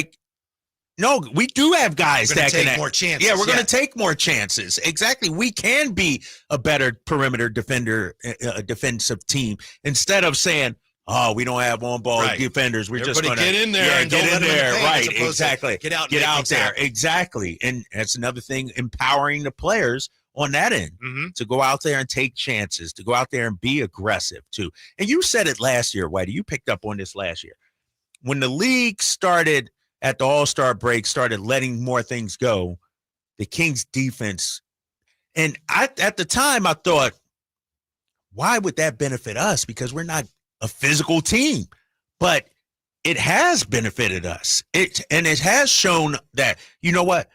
We can be up in somebody's jock strap. We can make I say this to the youth basketball players all the time. It kills me when you just let a guy cross half court and you're just standing in a defensive stance and they could survey the floor. Put some ball pressure on them, speed them up a little bit. And I feel like Doug is thinking the same way. We're trying to, and I think he said it last night or the game before, we're trying to make the other team do things they're not comfortable doing. Right. Yeah, exactly. You don't want the opposing offense to be comfortable, be able to run their sets, set up their offense where they want and everything like that.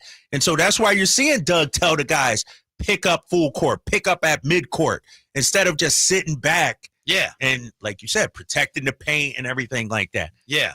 Yeah. It'd be interesting to see how long it takes for teams to adjust to that, whether they do or not, how they do. But I think you're right.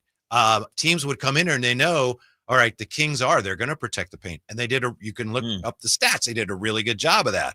But that means I got a lot of opportunities. We're going to rain threes all night long. Yes. And the Kings they didn't want to give up threes, but that was Mike Brown's calculation. Had some success with that. But yeah, I think the players are responding to this more. Let's get out and make things happen a little bit. We'll see if it's sustainable. Yeah, we'll see. I'm looking at just some numbers here over the last 6 games. Opponents are still shooting a high clip of threes percentage-wise against us, 38.4 over the last 6 games. That's pretty damn good. Percentage or the number? Percentage. That's pretty high. Right. That's pretty high. Now how about this? Opponent 3-point attempts over the last 6 games. We're 7th in the league. So we're not allowing as many threes as we did early. We're not defending it well when they do shoot them, but we're not giving up as many. The Kings, remember how many games where they just got obliterated at both ends? They didn't make many threes and they gave up a ton. Yes. That's not happening. That's not happening right now. And here's the thing, and that's how it was sort of last year too, to an extent, right? We didn't give up a whole lot of 3-point. This year, teams would just gash us regarding threes to start the season. And I think we're doing a better job. To your point, that perimeter defense is better now. 339-1140, 1-800-920-1140. Casey joins us on Sacktown Sports. Casey, what can we do for you today? I had a couple of things, but I wanted to touch on something you just said, Whitey, about the team defense. And if you think back when Doug was playing, the team was not a good defensive team individually. Mike Bibby, especially, my favorite player of all time, was one of the worst defenders. But Doug was the anchor of that team, and when they played team defense, they were one of the top defensive teams in the league because they knew how to play as a cohesive team. So if anybody can teach our team now to play that team defense with a couple of guys like Keon and Keegan anchoring the defense and teaching everybody else how to play team defense, it's going to be Doug. And the reason that I called in was to say that, over the years of listening to Doug when he was on the radio and when he was, the analyst on TV, you could just tell that he broke things down in a different way. That I said to myself, he's going to be a coach someday. He's going to be a damn good coach because he sees things from a perspective that not all people have had. He knows how the X's and O's work more than most people. And I just always thought this is going to be a guy that's going to be a good coach. Just from hearing him talk, enjoying listening to him break things down. And like, man, I didn't even see that. I've been watching Kings games for 30 years, and so I just think that he's finally getting his chance. The guys are believing because Doug, the emotion that he shows out there on good plays and bad plays. Mike Brown never showed any emotion. When he was so afraid to get a technical foul, Doug's out there yelling at barking at the officials in his second game, and showing how much he cares. Like, it's like he feels like he's playing for this team. He loves this team, and I think it's brought the team together. And I hope it stays this way the rest of the year. Thank you, Casey. Good it's a really call. interesting point you made about Doug and the team that he played on, and I hadn't thought of that. But you're right. That wasn't a very good defensive team, but he was a really good defender. So maybe he's uniquely qualified to figure out, where guys like Keon and De'Aaron fit into this scheme. Again, though, I that's the second comment we've had today about how, Mike didn't show emotion. I don't agree with that. No, I don't agree with that at all.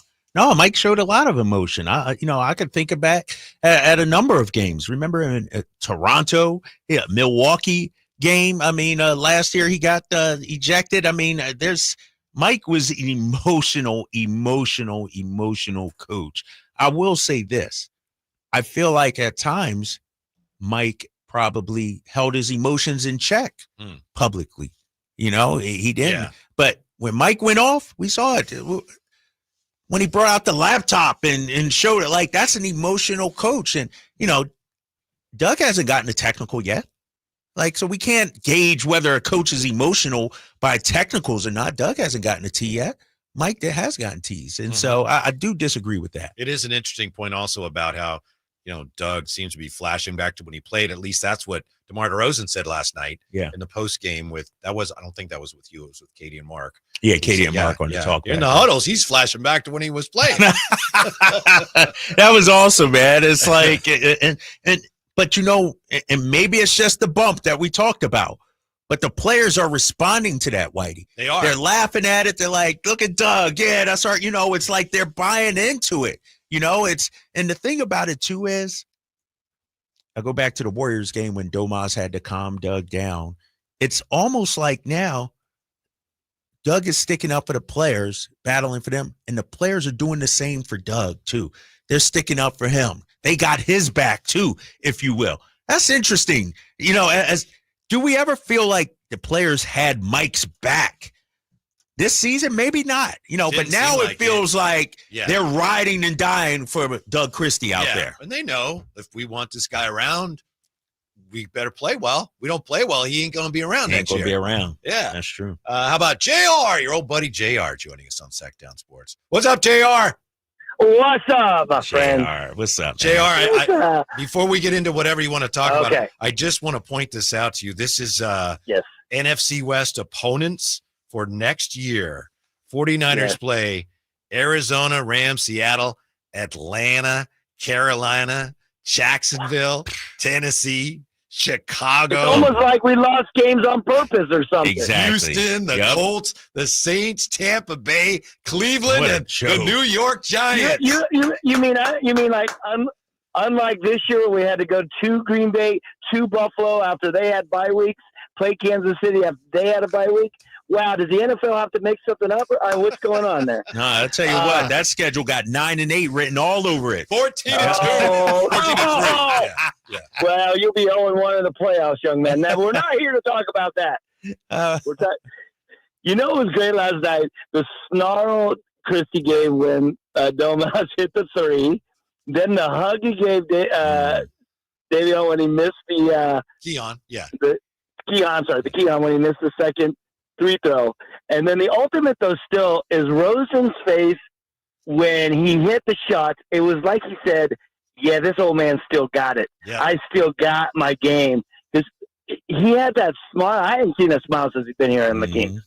He was like, yep, this is me, and League, you better watch out. Here we come. And it just felt so good as Kings fans. I guess the only thing better was, Katie, you post-game, you were ready. You were on Mountain Dews and sugar or whatever. You were brother. And that was good. That's my man. Appreciate you, man. Thank you. Appreciate you. Yeah, we talked about that DeMar DeRozan smile last night. Yeah, man, Big smile. it's good to see him smiling too, because usually he's even keeled. You know, you don't see much emotion unless he's talking to the ref, disagreeing with a call. But we want DeMar to have fun here in Sacramento. Like, we want him to feel embraced and feel the joy of what this city is all about. And I thought last night, you know, the big win, obviously double overtime. But I think this will have deeper implications going forward. Like, you could just feel and see, you know, this team is having fun. That joy that De'Aaron Fox talked about is back with this team. I don't know. Is De'Aaron going to start? Come on. Play? What are you going to be, a six-man or something? Play on this team? We have room for him? Nah, man. Who's going to the bench? Leave that to interim coach Doug Christie to decide, right? I'm not weighing in, because whatever I say is going to be wrong. If you say it's Malik, if you say it's Keegan, if it's Keon. Well, it's got to be Keon, right? It's probably Keon. Don't you have a little bit of redundancy with Keon and Herter and Devin Carter? I mean, a little bit. Yeah. What about Devin Carter's minutes? Yeah. Those will definitely, I think, take a hit. You know, the one thing that Kevin Herter does, obviously, a little more size, knocks down a three. You know, where does Devin Carter fit in? You know, we're looking at his minutes. You know, Keegan was out the first couple of games. De'Aaron was out the last couple of games. So how does he fit in going forward? Right. We're back with a look at the King, who won't be getting any more minutes, next on Sacktown Sports. Sacramento weather is brought to you by the San Francisco 49ers. I'm Tamara Berg in the KCRA3 Weather Center. Bright and windy, a great way to describe your Tuesday forecast.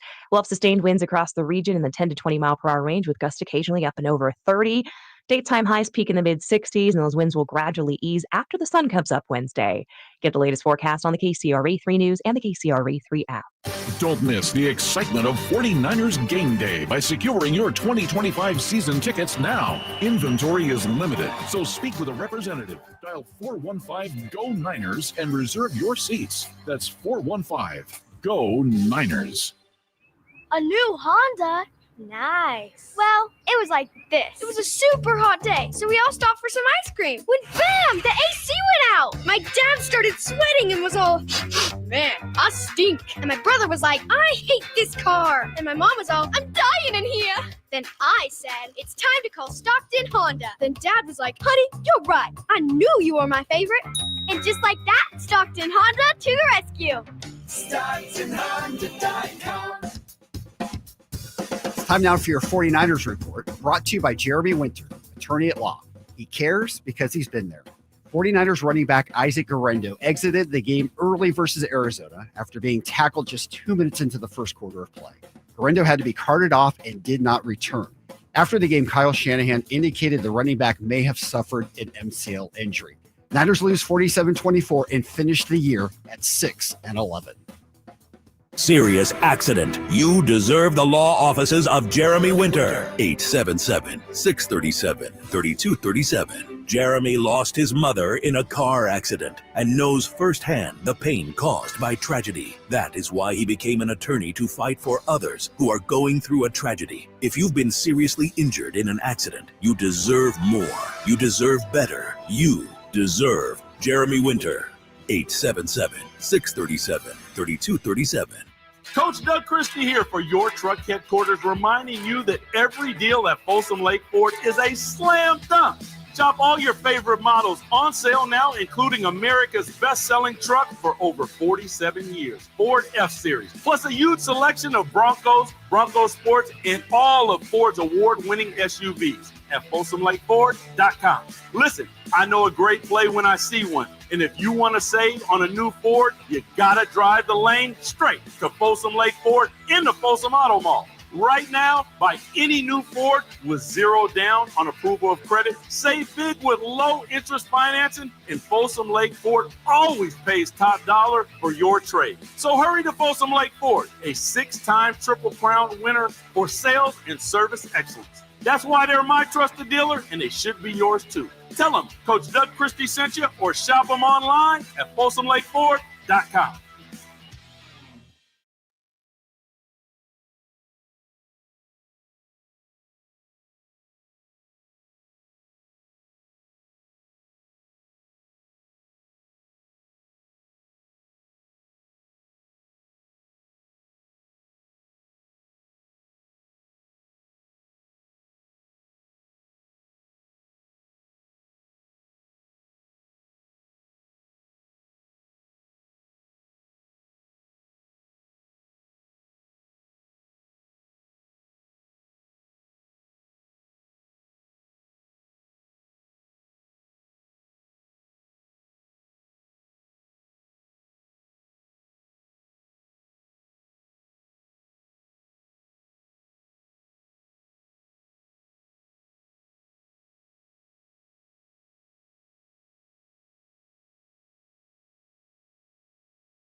about.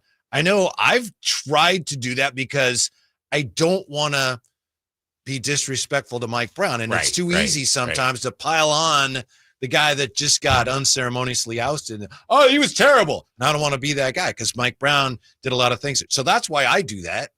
I'm just trying to be respectful to Mike Brown.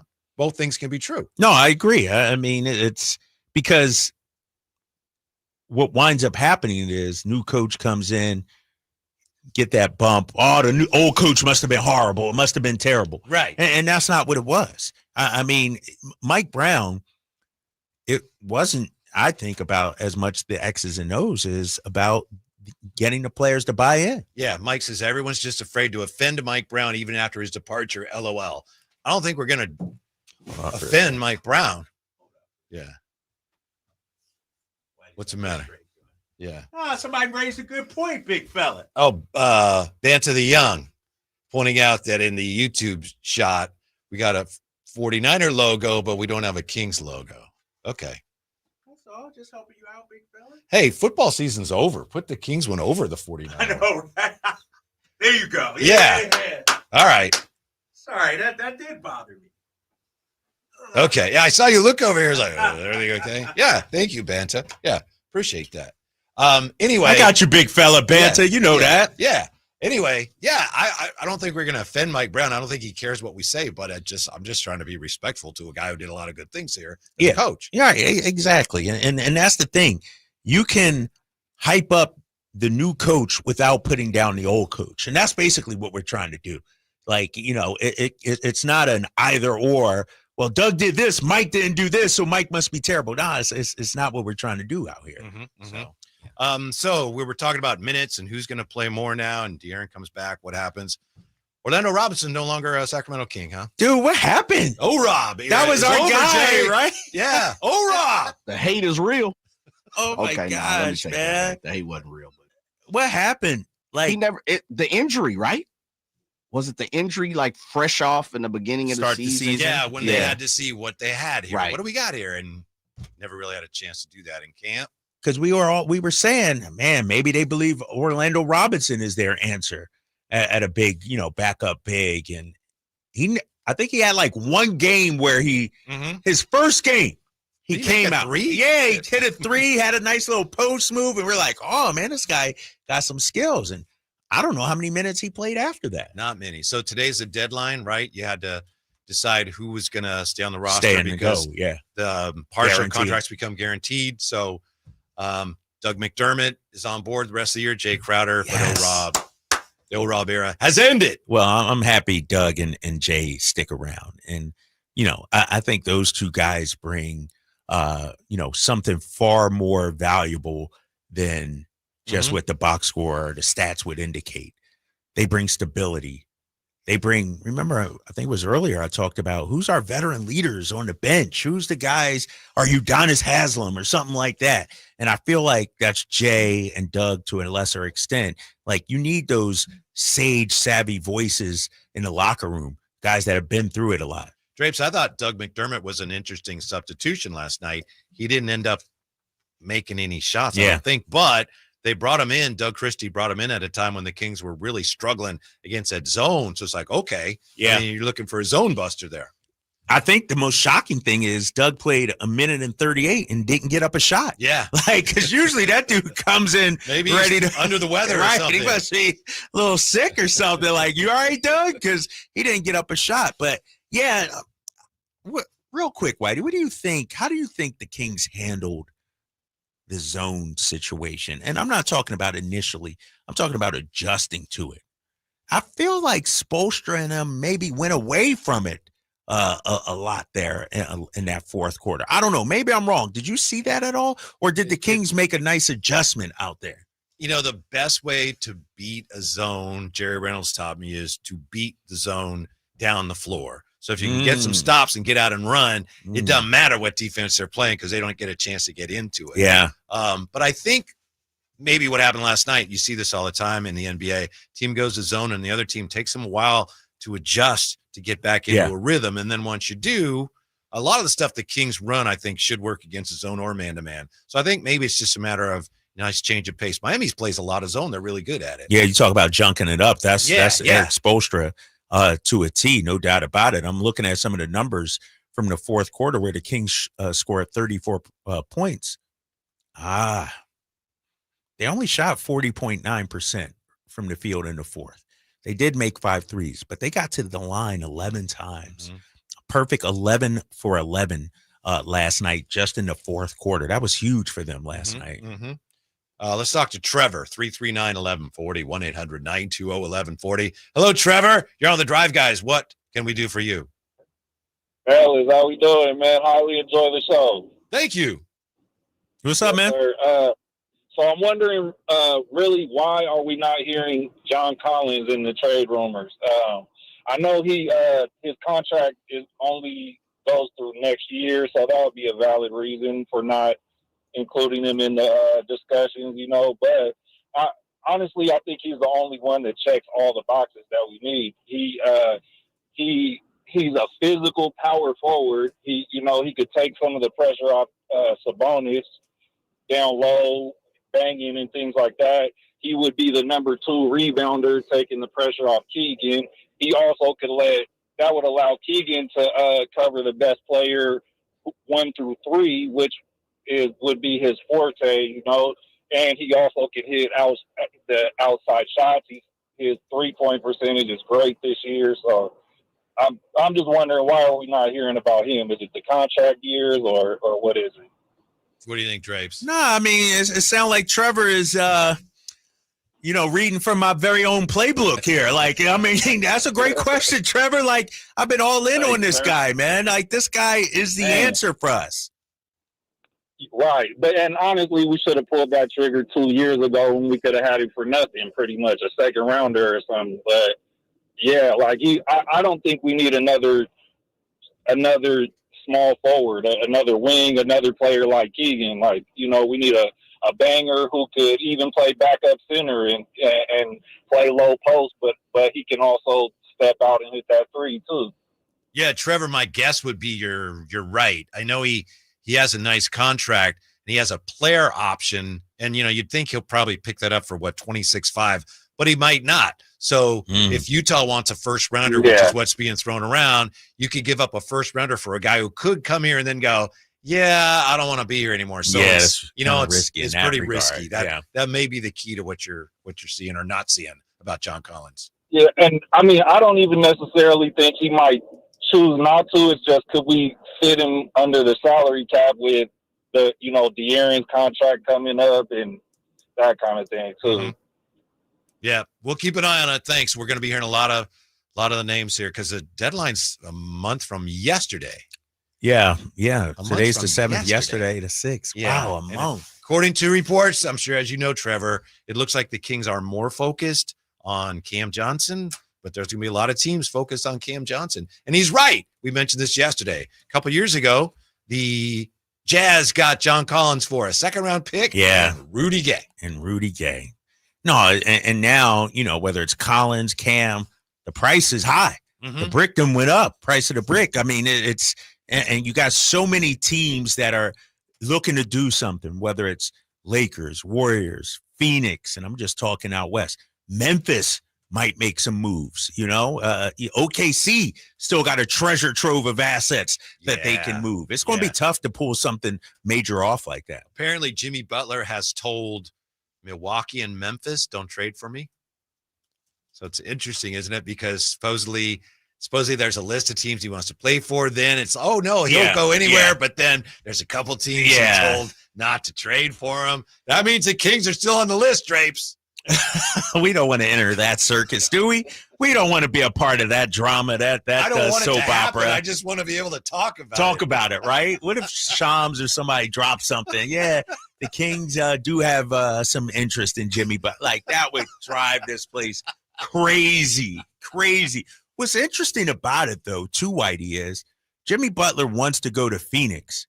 Bradley Beal has said Miami is one of the teams he'd be open to waiving his no-trade clause.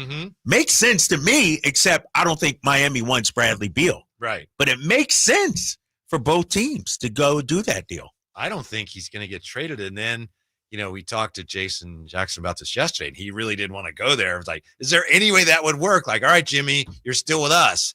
And Jason said, anything could happen, I guess, but there's no way, right? Jimmy would go back there and finish the year with Miami. And because here's the thing too, he would come out of it looking bad. Yeah, it's like, dude, you made all this noise, all this whole stink about wanting to get out of there, go somewhere else, be able to play for a championship, and then you come back with your tail tucked between your legs. All right, I'll play with you guys. That doesn't seem very Jimmy Butler-ish. Doesn't. That doesn't seem like something he would do. No. He's stubborn. He's stubborn, man. Yeah. And so it's between him and Pat Riley. Talk about a test of wills. Yes. Who's favored there? Pat Riley's favored, right? Pat Riley got to be favored. Heavy favorite. Riley rarely loses, right? These kind of things. I mean, he even got LeBron to shape up. Think about that. D Wade, he let walk. Pat Riley isn't losing this. Mm-hmm. When we come back, will Keegan play his way off this list that he really probably doesn't want to be on next? Drive Guys on Sacktown Sports. Friday night, Kings and Celtics. Team night with Scott Marsh and the high flyer Henry Turner starts at 3. Tip-off at 4:30. Your exclusive home for the Sacramento Kings. Sacktown Sports, 1140.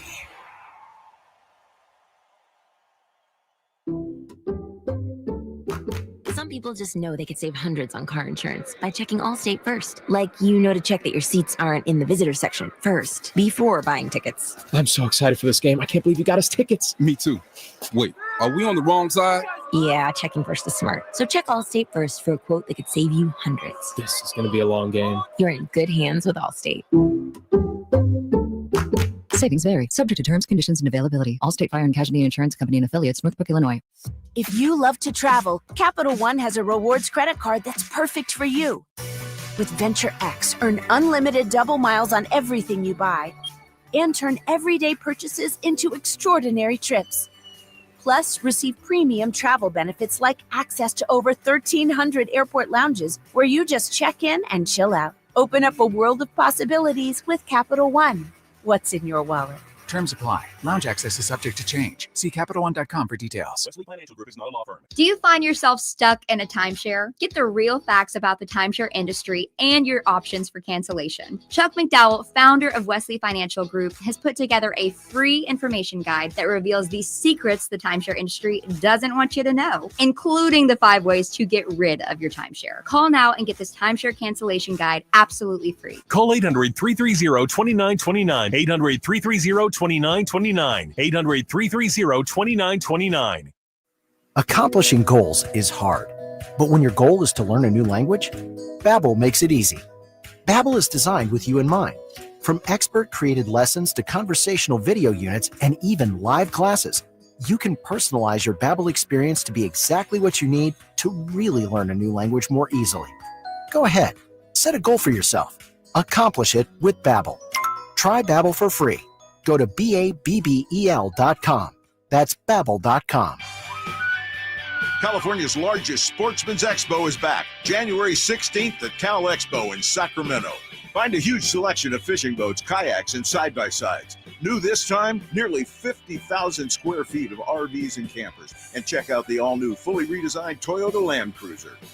Your life outdoors at the International Sportsman's Expo, January 16th through 19th at Cal Expo in Sacramento. More info at sportsexpos.com.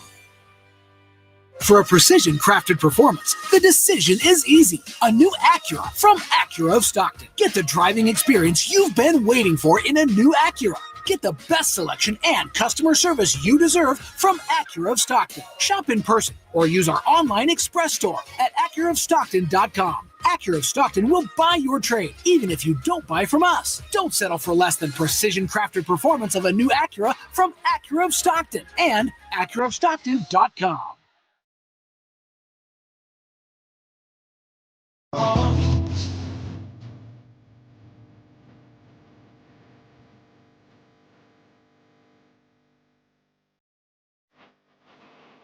Your afternoon home for Kings talk and so much more. The Drive Guys on Sacktown Sports. Here you go, Drapes. I know you wanted to talk about Jimmy Butler and the Kings. This is from John Hollinger. He wrote this week, I can come up with exactly one Jimmy Butler trade that makes some sense. That is to send him and Kevin Love to Sacramento for DeRozan, Trey Lyles, and Kevin Huerter straight up. No picks. He says everyone saves face. The Heat can still compete, get some cap relief, and don't have existential worries about free agency this coming summer. And the Kings can bail on the DeRozan experiment at 99 cents on the dollar and sell De'Aaron Fox on the fact that they're trying to get better. The money lines up too. What a terrible idea. Well, when did he release this? When did this come out? It came out this week. Let me just check the date. Well, posted yesterday. Old takes exposed after DeMar goes. Well, first of all, John Hollinger, the thing that he did not address is Jimmy Butler's contract. Jimmy Butler doesn't want to. What if he doesn't want to re-sign here? Right. What if the Kings don't want to re-sign him to $50 million a year or whatever it is? It doesn't make sense for Sacramento. DeMar DeRozan, you could argue, is a bargain at mid-20s, compared to Jimmy Butler. Like, does Jimmy Butler give you that much more than DeMar DeRozan? Is he twice the player as DeMar DeRozan? So, John Hollinger, it doesn't make sense from a Kings perspective. I think, in all fairness, he's trying to point out that very few of these deals make any sense. And he's saying that's the only thing that would make some sense, but he doesn't expect it to happen. But he did post it. So, you can't throw those names around and then go, I'm I'm just fooling around. No, but the problem with these kind of things too, Whitey, is what Hollinger is doing is sitting at home on his couch on his computer going team by team. All right, let me look at the Celtics. Let me look at the Hawks. All right, Sacramento's turn. Oh, this looks like it might work. Let me throw this out there. And really, he's just trying to create some content. It'd be different if he talked to somebody or had some sources regarding this that the Kings might be interested. But this is just, playing, closet GM on your couch. I could do that. Yeah. I could go team by team and do that. To me, he fails to take into account the fact that the Kings have some real momentum now. And the last thing they would want is to bring in somebody like Jimmy Butler that would risk tearing it all down again. Let me throw this at you, too. Jimmy Butler comes in. Is it still De'Aaron Fox's team? Has to be Jimmy Butler's team, doesn't it? That's what I think. So now you're, bringing in another type of headache. He talked about, showing De'Aaron Fox, see, we're trying to improve the team. But it's signaling to Fox, Jimmy's coming in. Now you got to move to the beat of Jimmy's drum. Like, it doesn't make sense. Jimmy's gotten to the point where it's just not worth it to other teams. All the downside of the Jimmy Butler experience, he can't counteract that with what he has to offer now at his age and the contract's like, Jimmy, it's not worth it to any team now. Yeah. And I'm looking at an article. It says Jimmy thinks he's still in his prime. Let's say he is. Who's that team that wants to I brought up Detroit. I think they would be a good fit for him because they don't really have an alpha. Like, Cade Cunningham is a great player, but I'm talking about personality-wise. I'm talking about impact in the locker room. Jimmy comes in, brings that little dog, that toughness. They got some dog. They got beef stew. They got beef stew. They got beef stew, no doubt about it. But it's somebody, that's going to command that kind of respect. Like, those are the teams I think he should go to. Like Detroit, if I'm them and you want to make a splash, and I understand you might be selling off some future assets and you might not want to do that. But if you're talking about let's try and go for it this year, I would kick the tires. Well, now that the Kings are done with Miami for the year and they swept the season series, I'm hoping that's it, right? No more. We don't have to talk about Jimmy Butler and the Kings anymore. That's it, right? We're done. Right? Yeah. That's it. Yeah. Right. Unless you got something else I don't know about. Okay. I don't. I do have this, though, from the Ringer, and Michael Pino has been on the show. Oh, yeah, friend of the show. He puts together yesterday, he posted this, the least improved players of this season. Tyrese Halliburton's on there. Terry Rozier's on there. Mike Conley, Patrick Williams. I'm going somewhere with this. Hang on. Jonathan Kuminga. Don't know about that. And Jalen Green. Honorable mention on this list. Well, he also has Scoot Henderson, pardon me. Honorable mention includes Kyle Kuzma, Brandon Podziemski, Jaime Jaquez Jr., Paul George, Wendell Carter Jr., and Keegan Murray. The thing is, from the Kings' standpoint, I don't think that's a concern at all, right? No. Keegan Murray is not improved this year because he's playing hurt. Yeah. And also, exactly. The last couple of games, last night, a classic example, he played really well. He played really well. And didn't we also say when you throw in a DeMar DeRozan, Keegan probably is going to have to take a step back. Like, he's not going to be averaging 18 points. You know, he's averaging about 12. I'd like him to average 15. I get it. But he's been playing pretty much all season long on a bum wheel. He's not 100%. You know, I could argue outside of Keon Ellis, Keegan was probably the most affected under Mike Brown as well, trying to figure out where he belongs, his spot in the offense, his spot in the system. And, you know, now with Doug, you've seen him, you know, have a good game last night. I would imagine, and who was it after the Lakers we played? Keegan showed some aggressiveness out there as well, taking it to the basket. It might have even been the Lakers. And so I think Keegan, his best basketball of this season is still to come. I worry about the injury situation. I'm worried about the ankle going forward and how limited he'll be the rest of this season. But I think playing under Doug will free him up also. I do know, you know, when you talk about Keegan Murray and some of his struggles this season, he had a lot of people in his ear, Whitey.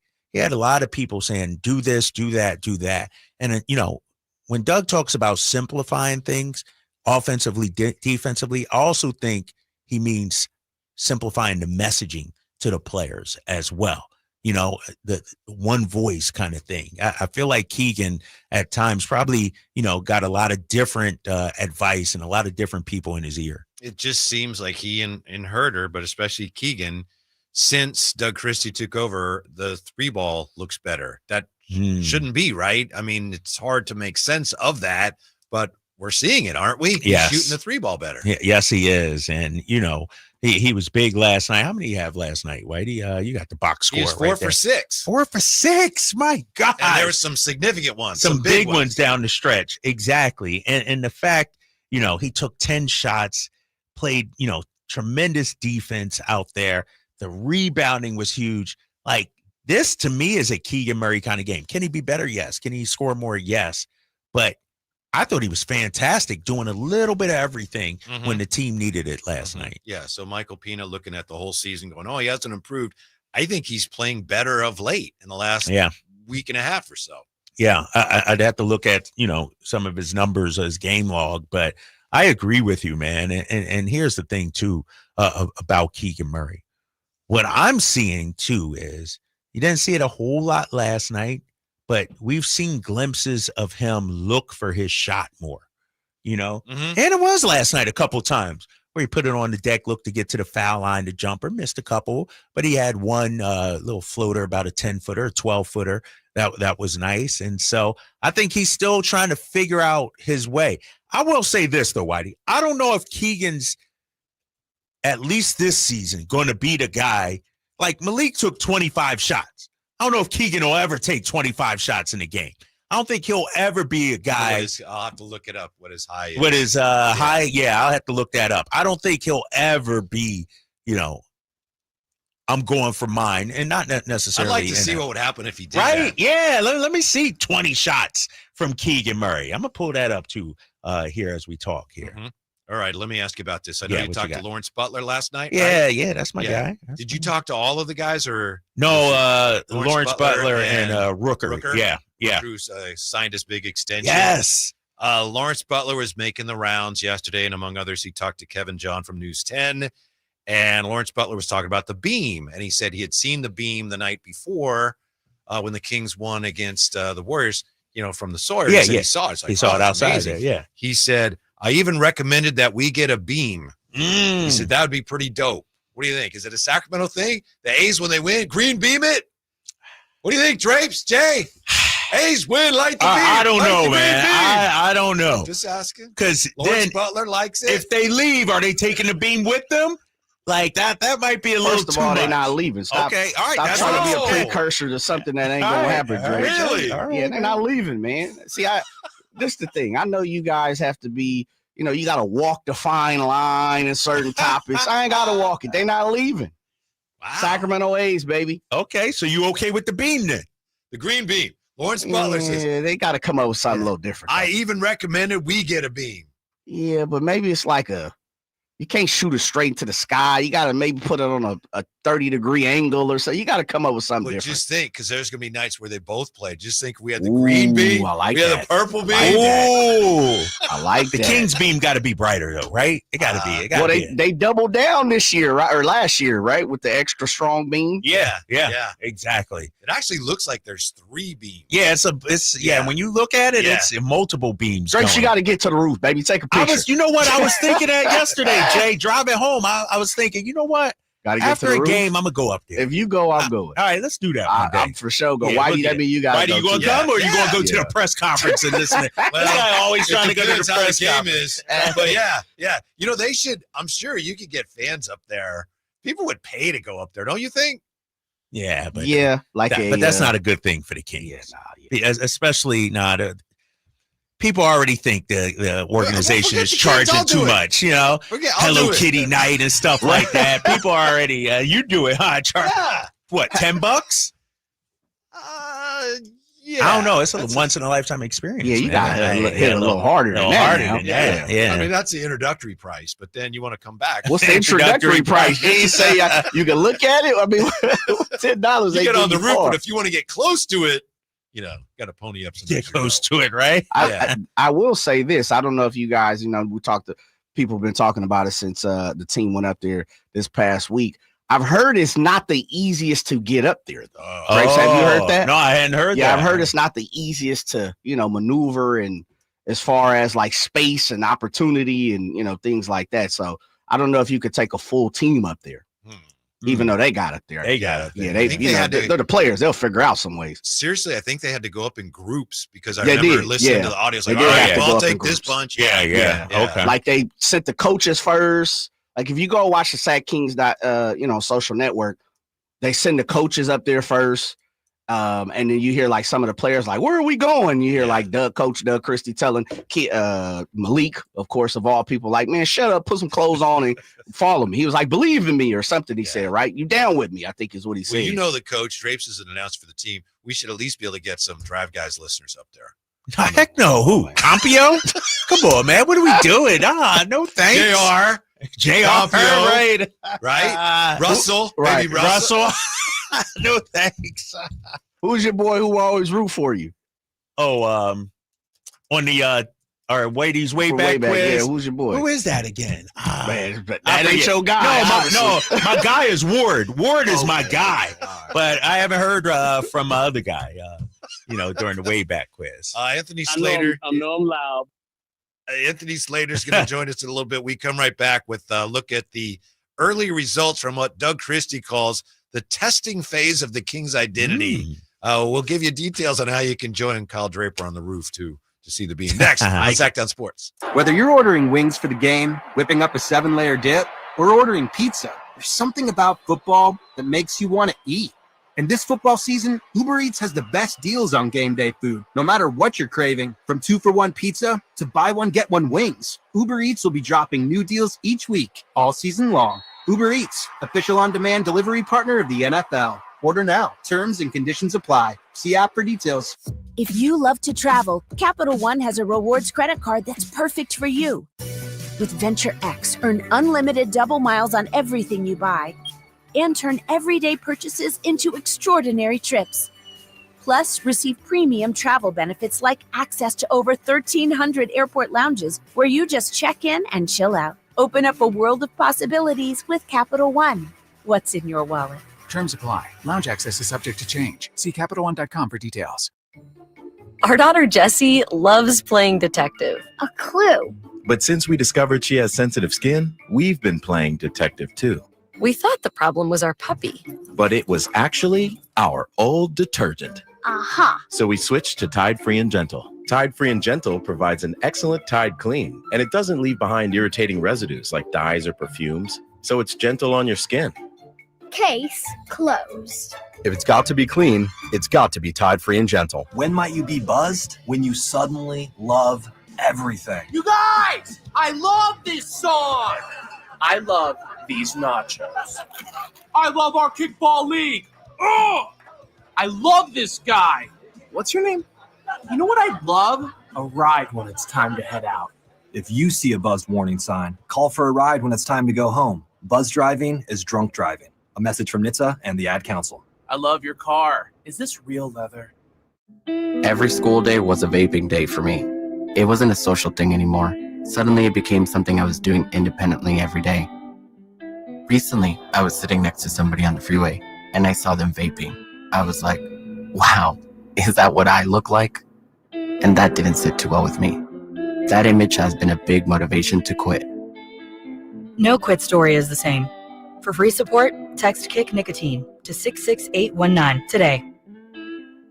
Hey, it's Carmichael Dave coming to you from my good friends at American Energy. Look, it's already cold outside. It's only going to get colder. American Energy wants to help you stay warm and make sure your system is operating safely. So right now is the time to take advantage of the $49 tune-up inspection. Normally $119, $49 right now, and that includes a full safety and duct inspection. And check it out. If your system's over 10 years old, and I'll bet it is, the tune-up, yeah, it's free. It's free from a company that's been in business since 1981, serving the greater Sacramento area. A+ Better Business Bureau. Check their Yelp, check their Google reviews. Don't take my word for it. Give them a call right now. $50 off your first recommended repair. If you need a new furnace, half off the price of a new unit. Check them out at the AEway.com and tell them Carmichael Dave sent you.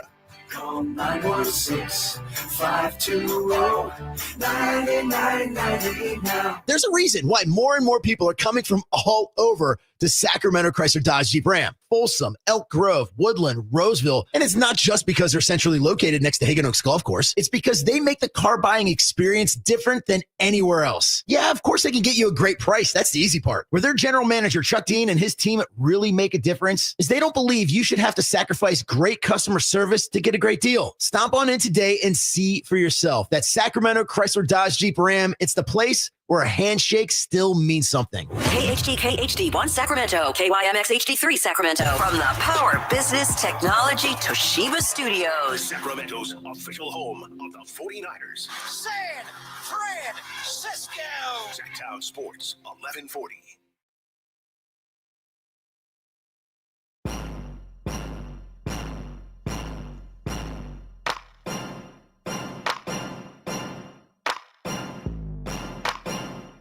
Live and local, it's the Drive Guys. Watch the show on youtube.com/Sacktown Sports 1140. Or listen on the Sacktown Sports app. In the chat, though, we have, I think, a mixed reaction to the idea of the A's having their own beam. Peg Junk says that's gimmick infringement. But a lot of people love Jay's idea that the A's will stay here. And somebody points out, is it Brandon Dietzman? Says that Jay has a way of speaking truth into reality. Yes, Kyle Draper, what's up? Just saw this. Breaking news, Jay. Give me the stinger. When it breaks, we have it first. It's Sacktown Sports breaking news. According to Jeff Passan, right-hander Justin Verlander and the San Francisco Giants are in agreement on a one-year contract pending physical. The future Hall of Famer who turns 42 next month will spend his 20th season with the Giants. Wow. How big is that? It's big because that means Kate Upton is coming to San Francisco. This guy, all of a sudden, he's a Giants fan now, Jay. This guy's going to be down there every home game checking him out. How about that? I kind of just, you say that, it reminds me of Randy Johnson wrapping up his I was about to say, about 5 years too late, at least 5 to 10 years too late, but okay. I like Verlander as a pitcher, guy who's battle tested, right? Champion. I mean, I like 42? What Verlander stands for. Yeah. It doesn't seem like he's 42, but he's definitely long in the tooth, saber tooth type. I'm not sure what he has left. He's been banged up literally like the last 4 or 5 years in many different instances throughout those years. So I'm not sure. Shouts out, to Verlander coming to the NorCal though. Yeah. So we'll see him in Sacramento. When the Giants come right. So how about that? July weekend? Is that when they play? Oh, okay. So. Sacramento A's. Yeah. Yep. Jay, I have a problem with the fact that they won't call themselves that. I get it. You know how it is. Behind closed doors is politics, Whitey. You know how it is. Why can't they call themselves that? I don't have that answer. Who's gonna mind? I wish we could ask the proper people, but they don't seem to want to pick up the phone. Oh, nobody answering your calls there on that Yeah, way, they Jay? denying me, man. You know, I've been trying to get Fisher on for the last 2 years, and they, you know, they like, Jay, you know, hold tight. There's always tomorrow. Did we weigh on Cavill stepping down? We didn't. We didn't even talk about that either. All right. Go ahead. I was go ahead and start. I'm not going to say anything. I was so upset I couldn't find the right. words. Couldn't find it. Didn't want to give it the time of day anyway. Right. Didn't deserve any airtime. One other loose end to tie up. You were asking about Keegan Murray's career high in field goal attempts, and you found it. Yes. Career high for Keegan Murray came not this season, last season, early in the season. Remember December 16th, 23 field goal attempts. And that was against the high. We got to get that higher. Utah Jazz. Yeah. And that was when he was cooking. He had 47. Yeah. Remember, he knocked down 12 threes. You got his dad on the show. We talked to his dad. Oh, yeah. Right Talked to his dad after that. How about this, fellas? Keegan has only shot the ball 20 or more times 3 times in his career. And that was his second season. His high this year is 17, opening night. Night. And then he had another one as well. But now I'm guessing those were all pretty big nights for him because he's the type of guy not hunting shots. If they're going in, he shoots more. But otherwise, he's fine to let other people take the shot. Yeah, when he and I got to look at this game at March 25th against the Sixers. He was 9 of 20. 3 of 11 from 3, 23 points. So it wasn't a whole lot of, he didn't score a lot. I'm wondering if was somebody missing or somebody out in that game. And I'm taking a look. Keegan, Fox, Sabonis, HB, Keon was getting a start. Malik. Oh, yeah, this was no Kevin Huerter back then. But, yeah, it's few and far between where he takes more than 20 shots. I mean, think about it, 3 for his entire career so far. Yeah. Very efficient when he's at his best. By the way, Anthony Slater, who's hyper efficient, he's going to join us here in about 10 minutes. So we're looking forward to that. I wanted to see what you guys thought of what Doug Christie said last night. He called these series of games, the testing phase of the Kings' identity. What does that mean to you? And what do you think? What kind of identity are they putting together? The testing phase of the Kings' identity. The testing phase. I think it means this is the way I want them to play, and they're doing it to a degree, and we're seeing now if it sticks. Right. That's 100%. I think what it means, too. It's like when you have a new move in your basketball arsenal. You try it out early on. Okay, have some success. Now let's see if you can sustain it, if you will. The Kings have shown, over the last 5 especially, they could play the way Doug Christie wants them to play.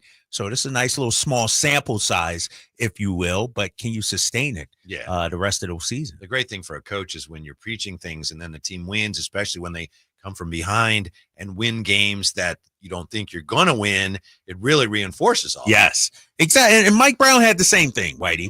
When they won 7 in a row early in his tenure. There you go, making excuses for Mike Brown. I'm kidding. Exactly. But no, that's the thing. It's like, when you have that success, when the coach says A, you go out there and do it and you win, it's like, oh, shoot, coach knows what he's talking about. I'm going to follow him. And, we had that the first season with Mike Brown, and then it fizzled out. We're having that right now with Doug Christie. And I think when you look at Doug, too, one of the challenges for him is how to vary the message throughout his tenure. Mike Bibby said it yesterday. We need to remove the interim tag from Doug. I'm A-okay. Let's do that.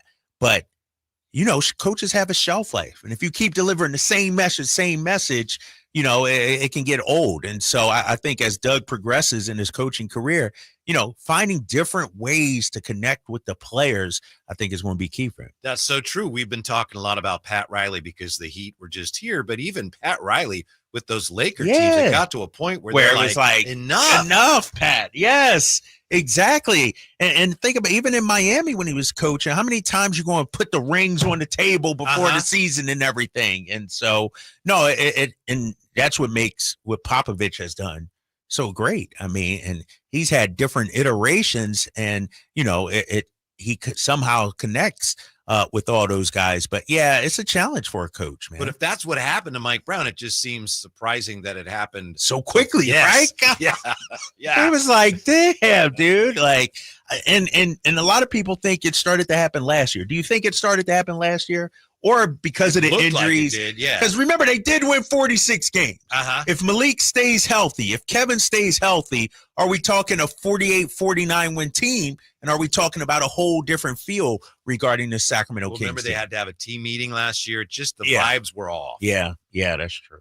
No, you're right. It just seemed like, and I need to look at it. I don't know if they ever strung together 5 or 6 wins or I 6 thought wins. Katie said last night the 5-game winning streak is the first since November of 23, which would have been last season. Like early in the and season. then I think they had that 5-game winning streak, and that's when, and then they played the Pelicans and they got destroyed. And it was game over after that. Yeah.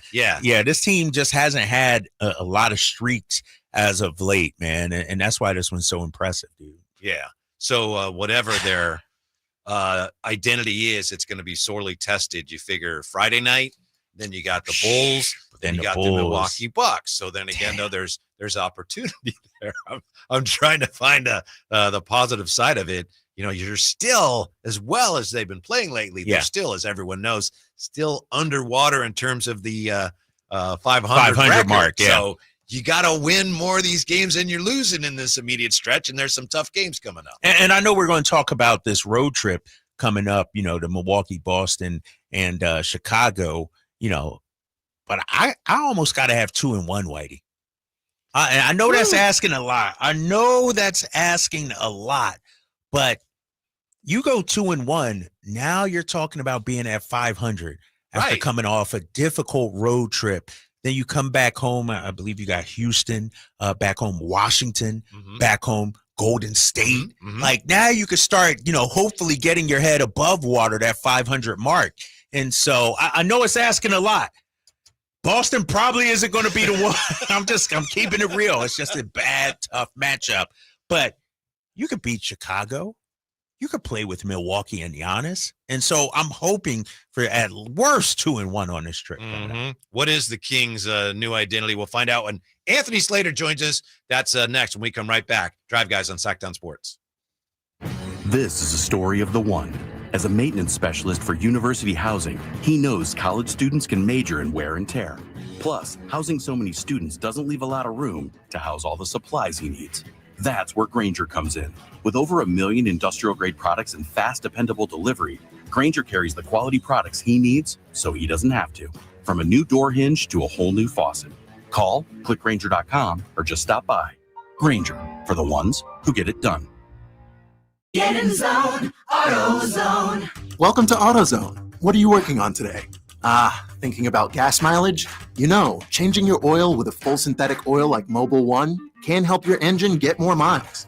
Right now, you can get 5 quarts with an STP extended life oil filter for only $38.99. Get started on your next job today with the parts you need when you need them at AutoZone or AutoZone.com. Get in zone, AutoZone. Restrictions apply. Coach Doug Christie here for your truck headquarters, Folsom Lake Ford. Shop all your favorite models on sale now, like America's best-selling F-Series. Check out a huge selection of Mavericks, F-150s, and Super Duty trucks, or tech-filled SUVs like Explorers and Expeditions. Plus a huge selection of Broncos and Bronco Sports. All in stock now at Folsom Lake Ford in the Folsom Auto Mall. Right now, buy any new Ford with $0 down on approval of credit. Save big with low interest finance rates. And Folsom Lake Ford always pays top dollar for your trade. Hurry to Folsom Lake Ford in the Folsom Auto Mall, a 6-time Triple Crown winner for sales and service excellence. That's why they are my trusted dealer, and they should be yours too. For 35 years and counting, come down and take a test drive today. Tell them Coach Doug Christie sent you, or shop online at FolsomLakeFord.com. I turned into a teenage Google Mob.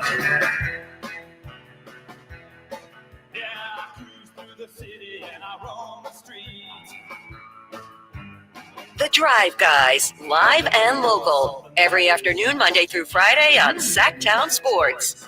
Is this a Talking Heads? Jay, is this a Talking Heads? No. Who is this? Who are we talking about here? I don't know this one. Yeah. The Cramps. Oh, really? Sacramento band, right? Okay, I apologize. My apologies. You got to apologize. And their many fans. Well, if they're from Sacramento, yeah. Man, it's all good. Yeah, I bet they listen to Talking Heads a little bit. Oh, is that what? All right. I'll bet. Anthony Slater is going to be joining us here. Well, what are we going to ask Anthony about today, Trace? What do we need? I don't know, man. What is Doug and 5-game win streak? Trades? What? Yeah. Anthony Beat Slater. down to the Warriors? Yeah, let's too? start there. Slates, what did you make of what the Kings did to the Warriors Sunday night? It was impressive.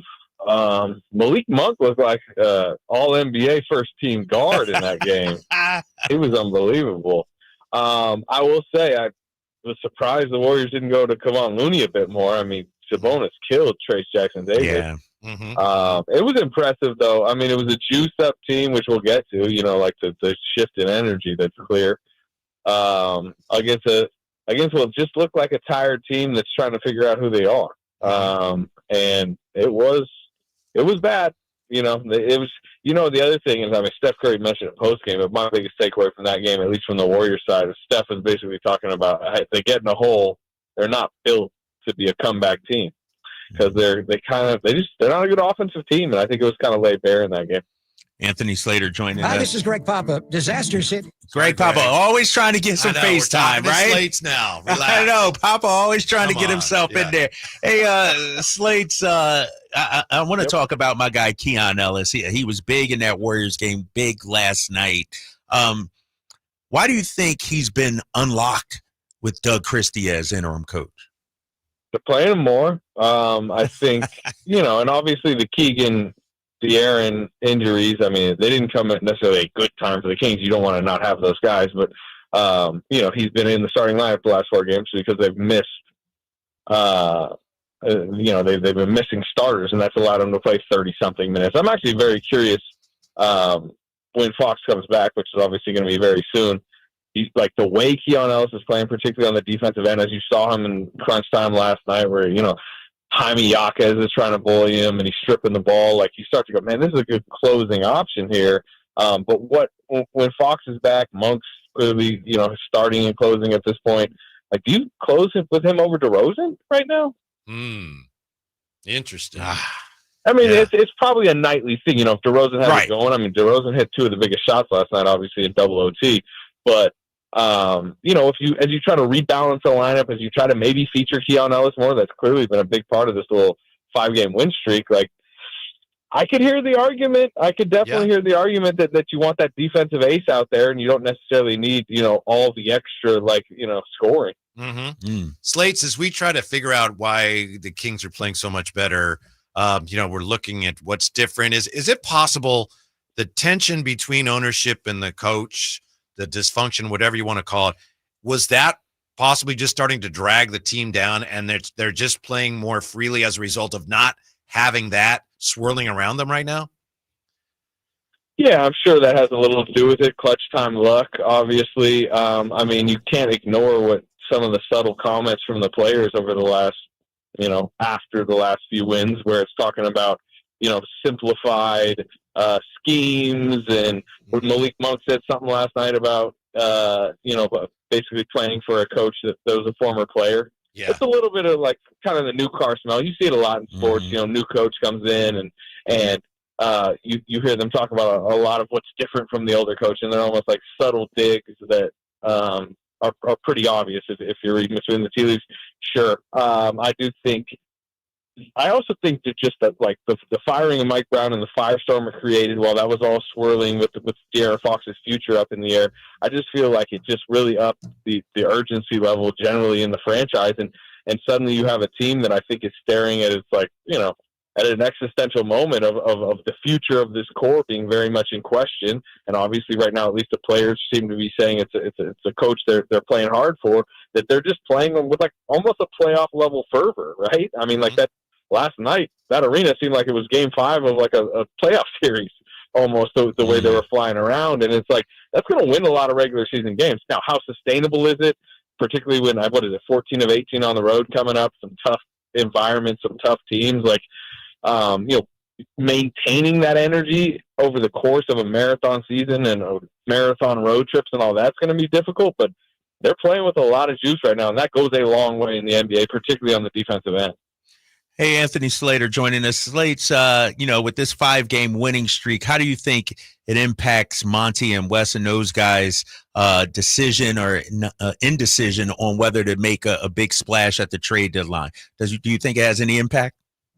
Yeah, I think it motivates them a little bit more. I think, and a lot of teams are going through this in this like early January point where, a core, a team needs to prove itself worthy of using future capital to help the current moment, right? I mean, because I do think there's risk involved. Let's use Cam Johnson, for example. Cam Johnson presumably would take at least one future first round pick. And I think the Kings are at a moment where we know Cam Johnson would really help this team, but they need to decide if giving up a 2027 first, a 2028 first, whatever it is worth it to get a, fifth starter on this team. Is this team worth kind of trying to push the gas pedal forward, knowing that if it blows up in the summer, if, Fox is gone, if they hit a full rebuild, that's a really valuable chip to have lost, a Kings 2028 first when they might be in a rebuild. So, to your question, the more they win, the more they look like a team that, hey, they could be a playing team. Maybe they could sneak back up to the 6th seed. Maybe they can make some noise in the playoffs. Maybe they're a Cam Johnson away from leveling up a little bit. Then, yeah, I mean, you would be theoretically more motivated to then use a future tool to get it done. And that's really what the next month is about because, the Nets can kind of hold the line until they get an offer they like. And once you're willing to go to a point the Nets want, I'm just using Cam as an example. There's plenty of names across the league.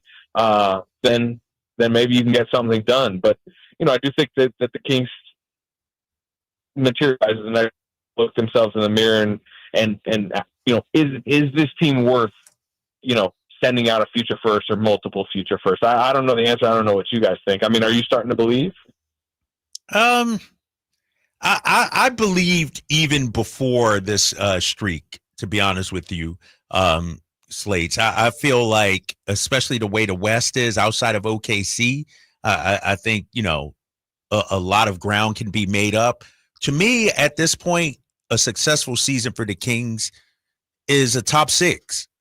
If you make it to the second round, great. But considering where they started to where they can finish, I still believe in this team. Yeah. Yeah. I love the idea of Cam Johnson on this team, and I have for a couple of years now. If I could get him and just give away one first rounder, I think I'd do it. I'm also thinking, the scenario that you laid out, Slates, let's say it does fall apart and De'Aaron wants out.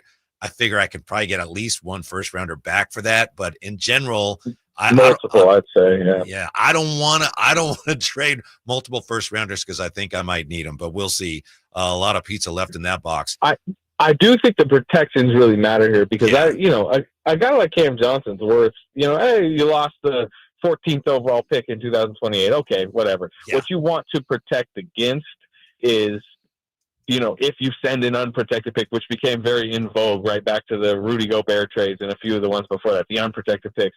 If you send one out and then suddenly it's 2028 and it's like a stacked draft and you're giving away Victor Wembanyama 2.0, basically, that's what you want to avoid. That would be the concern of they did the pick swap in 2031 with the Spurs. If that's suddenly flipping 30 for 2 or something like that, that's, your airwaves are going to be going crazy come that day. But also at the same time, look, they have chips pushed into this era. That's partly why, this has gone down this way in the last couple of weeks because of the urgency of the moment.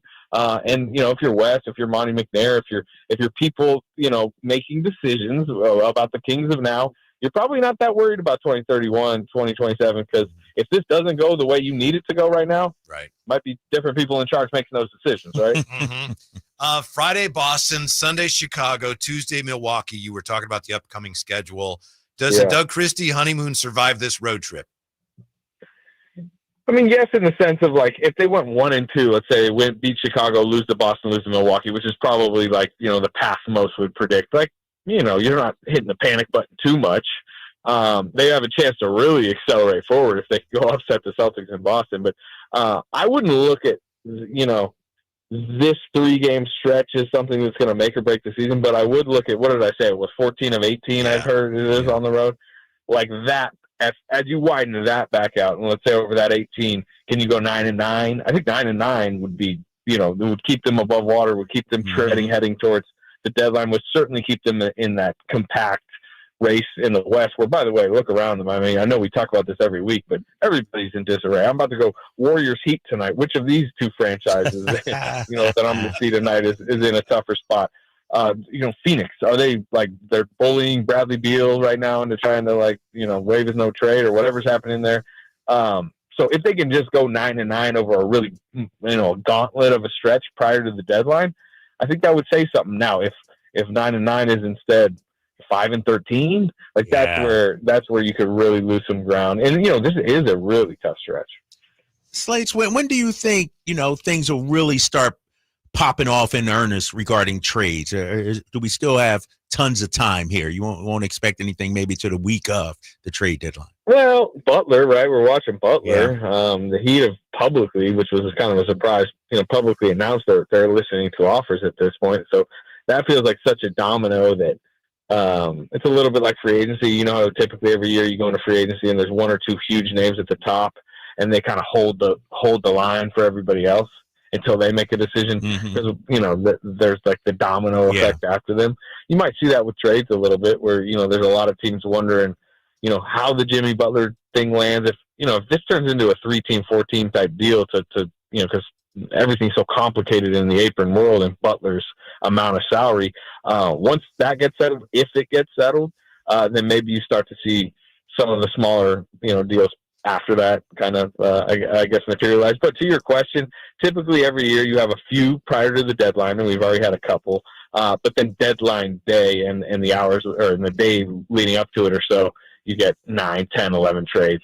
We'll let you go on this one, Slates. Just your opinion. I know you see the beam. I don't know how you feel about the beam, but Lawrence Butler of the A's he was at the arena last night. He says, hey, I suggest we get our own beam. What do you think of the idea of the A's having their own green beam? And some nights in the spring, we could have the purple beam from the Gold One and the green beam from, Sutter Health Park. Should the A's get their own beam in Sacramento?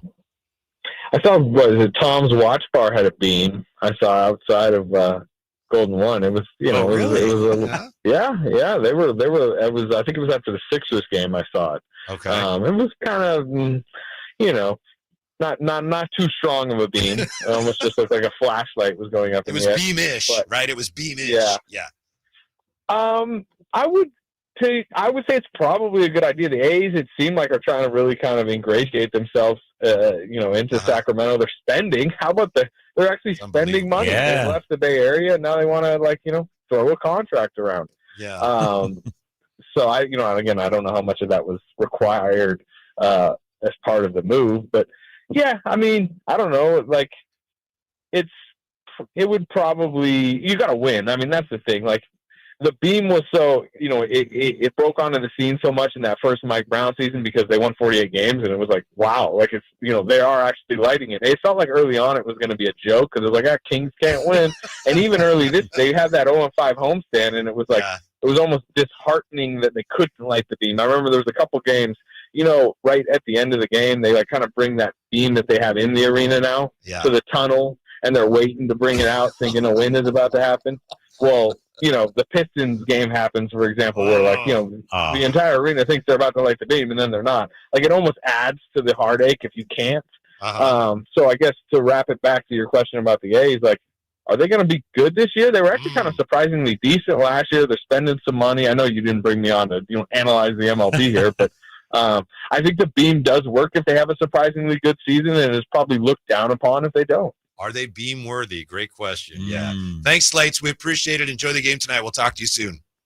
All right, fellas. All right. Anthony Slater. There you go. He had a hard time with that one. Yeah, that's a tough one, right? He actually pondered that one. Yeah. Doug Christie cannot thrive without this one thing. And so far, he's got it. Tell you what that is next on Sacktown Sports. This is the story of the one who, as a maintenance specialist for a historic high-rise, knows that vintage charm historically needs constant attention.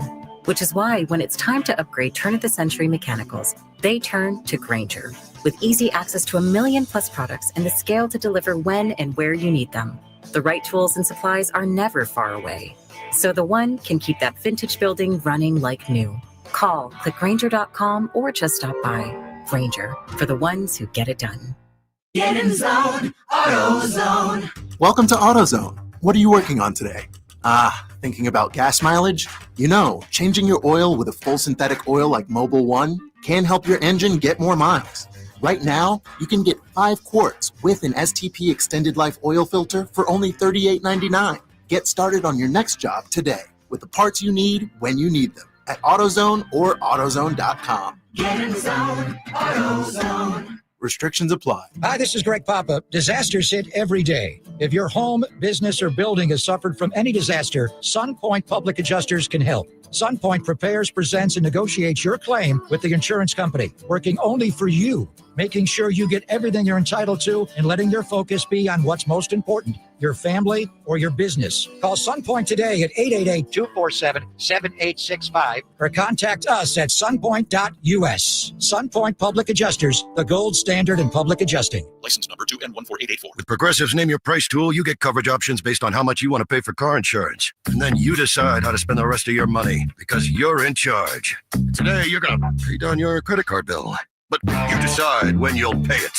Before the due date, so those interest charges don't get you. But you decide if you pay it in full. But you definitely should, because again, interest charges. With Progressive's Name Your Price tool, we'll help you find coverage at a fair price. Then you're in charge. Progressive Casualty Insurance Company and affiliates. Not available in all states. Price and coverage match limited by state law. Why choose a Sleep Number smart bed? Can I make my side softer? Can I make my side firmer? Can we sleep cooler? Sleep Number does that. Cools up to 8 times faster and lets you choose your ideal comfort on either side. Your Sleep Number setting.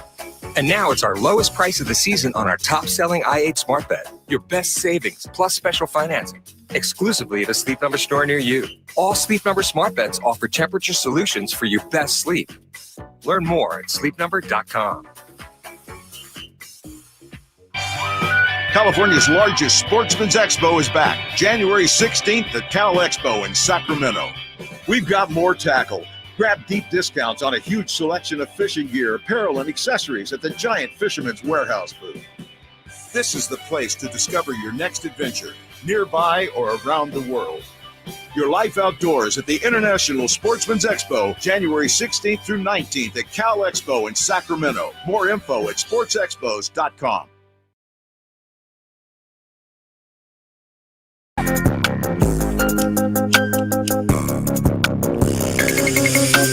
Your afternoon home for Kings talk and so much more. The Drive Guys on Sacktown Sports. Thanks to Anthony Slater for joining us. Jay, for what it's worth, I am now anti-A's beam because as Slates points out, let's say they do struggle this year, and maybe they have a wonderful year. We don't know. But they're not beam worthy yet. The A's are not beam worthy. Yeah, I'm with you. He made a good point in that, in the fact of we don't want the beam to be lit once every 3 weeks. Right. Yeah, right. It'd be the dimmest of the light that you possibly could have. You're right. That's a form of disrespecting the beam. It is. Yes. I hadn't thought about it in that form.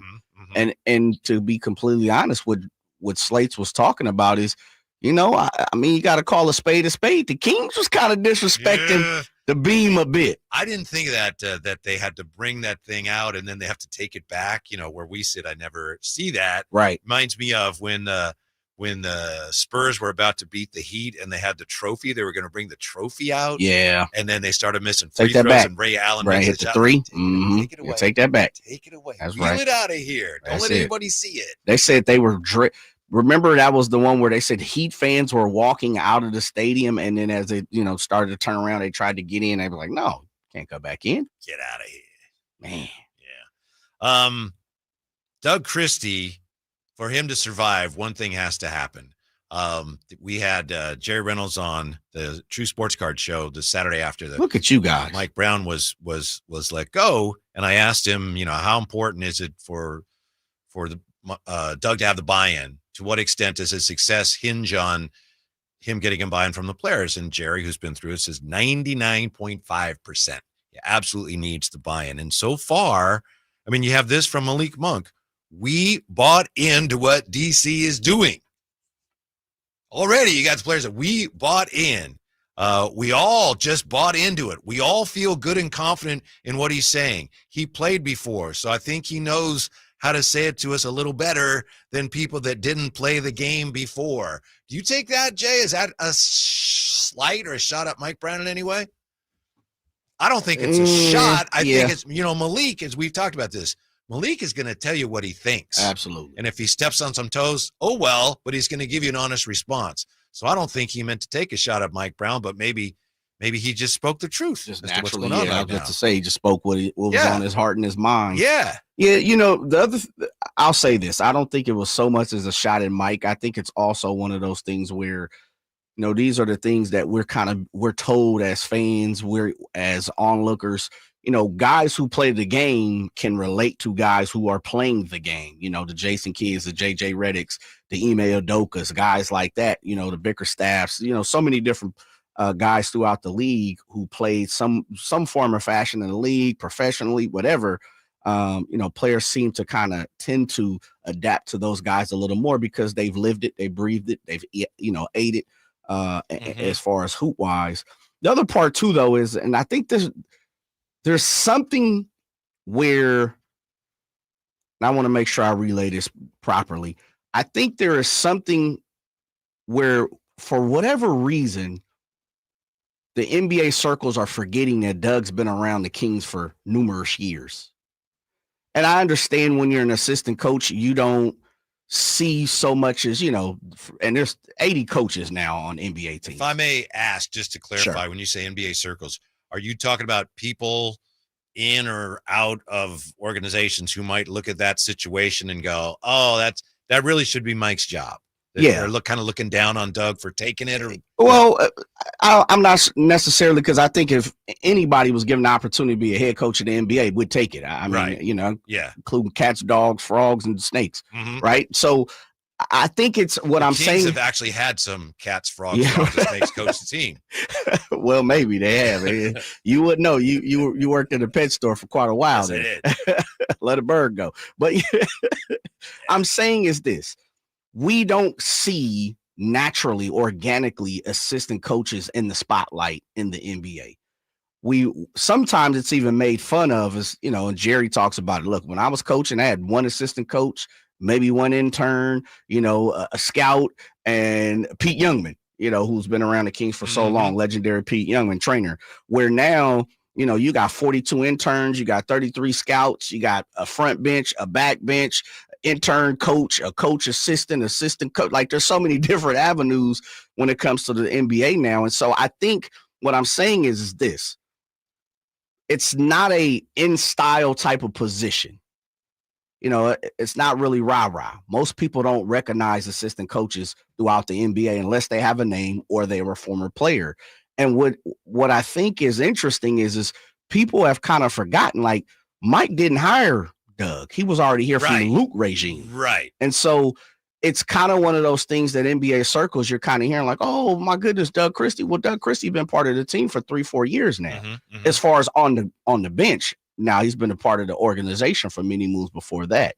And so it's interesting in the form that not many times is that being brought up anymore. Gotcha. Like, I'm not seeing that brought up through NBA circles. Gotcha. It's more or less like, oh, Doug, the former player. And that's cool, because I mean, he was good at what he did, but he's also put in some time, effort, and work over the last handful of years too. Yeah, there are some NBA coaches right now very successful who didn't play in the NBA. Taylor Jenkins, of course, Spo. Sure.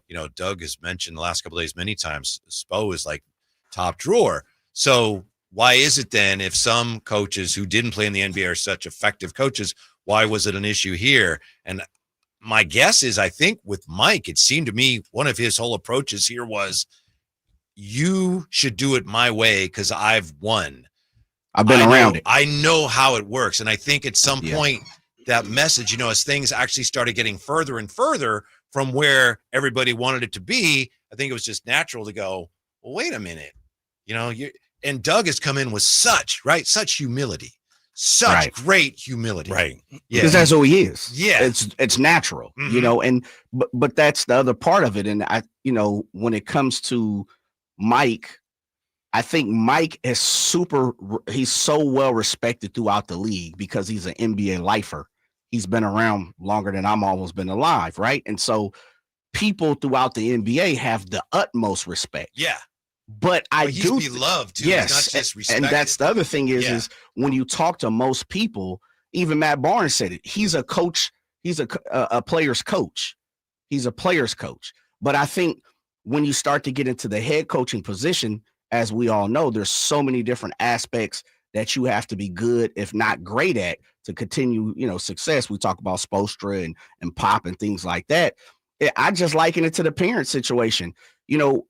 As a parent of one child and 14, I'm still living and growing and still trying to learn. But I do know this. There's definitely a respect factor that has to be situated as a parent and a child. No doubt about it. I am my daughter's friend for sure.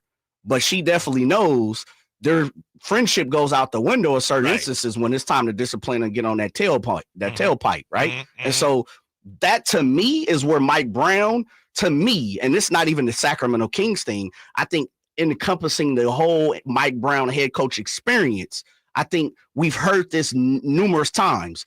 Remember, I was in LA when Kobe came out and said, I don't want that dude.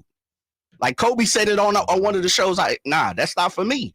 We've heard LeBron say it, look, it was time to move on. And so I'm not sure what the character flaw is when it comes to that situation, that bridge. But, unfortunately, Mike just hasn't been able to stick to organizations longer than I think as long as most people will think. Yeah, Drapes, we were just talking about the fact that, Doug obviously has to have buy-in, and you had Malik saying, and Slate's just mentioned this, quote, we bought into what DC is doing. We all just bought into it. I mean, he's telling you right there, yes, we are bought in already. And it was immediate too, Whitey. That's Doug didn't have to, as the interim head coach, go out there and prove it. They understood and knew who Doug was, obviously, as an assistant. And I think the last few years, he sort of earned their trust. Right. That's what Jay said. Exactly. Okay, Jay. Okay, yeah. And so I think, and I also think, too, when you look at Doug, he sort of, and he talked about this, the players talk about it, he speaks from a place of love. It's not ego. It's not do this because I say it. It's not my way or the highway. It's not my way. It's the way. Right. Yeah. It's our way. It's for us. And DeMar DeRozan talked about it yesterday, too, about the visit up to the roof to go see the beam and just how impactful that was. I mean, Doug is doing things that, is really hitting at the heart of the player. He's somehow his message is getting inside, not necessarily the ears and the head, but the heart. And I think that's a big difference in what you're seeing. Like, when you have a coach also that cares for you, like the way he's hugging Domas and Keon and everything last night, like that kind of stuff matters, I think. Genuine. Exactly. And it makes you want to play for that guy. And Mike was a player's coach, no doubt about it.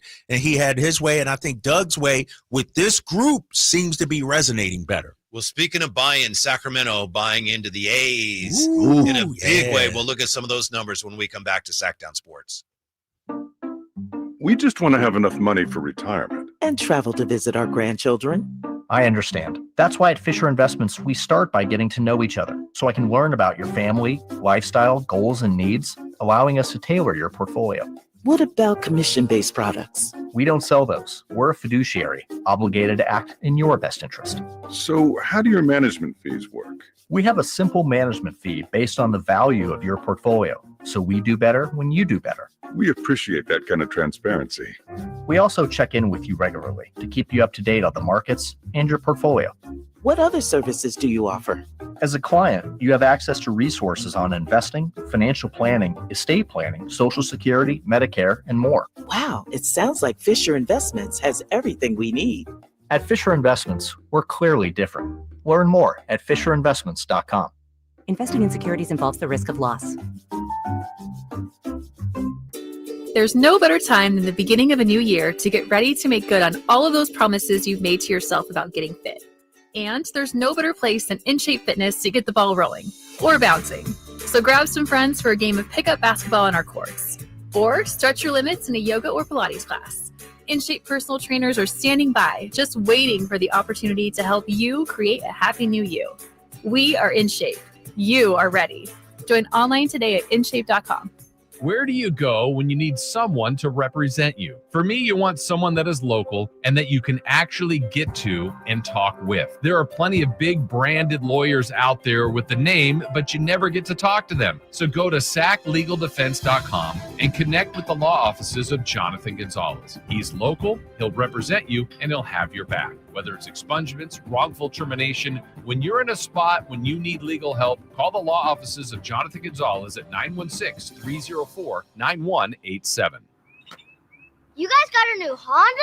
Well, it was like this. My mom was driving me to school when, bam, our car started smoking. My mom wasn't happy, so she called my dad and said, honey, if you value your life and our marriage, you will take care of this now. So my dad calls up Stockton Honda and was like, can you get me approved for a new car and save my marriage? And they're all, sure, Mr. Jones, we do this every day. And just like that, Stockton Honda to the rescue. StocktonHonda.com. The PGA club fitters at the Hagen Oaks Player Performance Studio know that golf should be fun. They also know that players of all abilities will hit the ball farther and straighter, play better golf, shoot lower scores, and have more fun if they get fitted before they purchase golf clubs. Hagen Oaks delivers the same technology and major brands used to fit PGA and LPGA professionals. See how the game can be even more fun.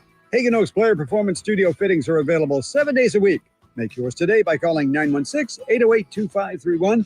That's 808-2531. For a precision-crafted performance, the decision is easy. A new Acura from Acura of Stockton. Get the driving experience you've been waiting for in a new Acura. Get the best selection and customer service you deserve from Acura of Stockton. Shop in person or use our online express store at AcuraofStockton.com. Acura of Stockton will buy your trade, even if you don't buy from us. Don't settle for less than precision-crafted performance of a new Acura from Acura of Stockton and AcuraofStockton.com.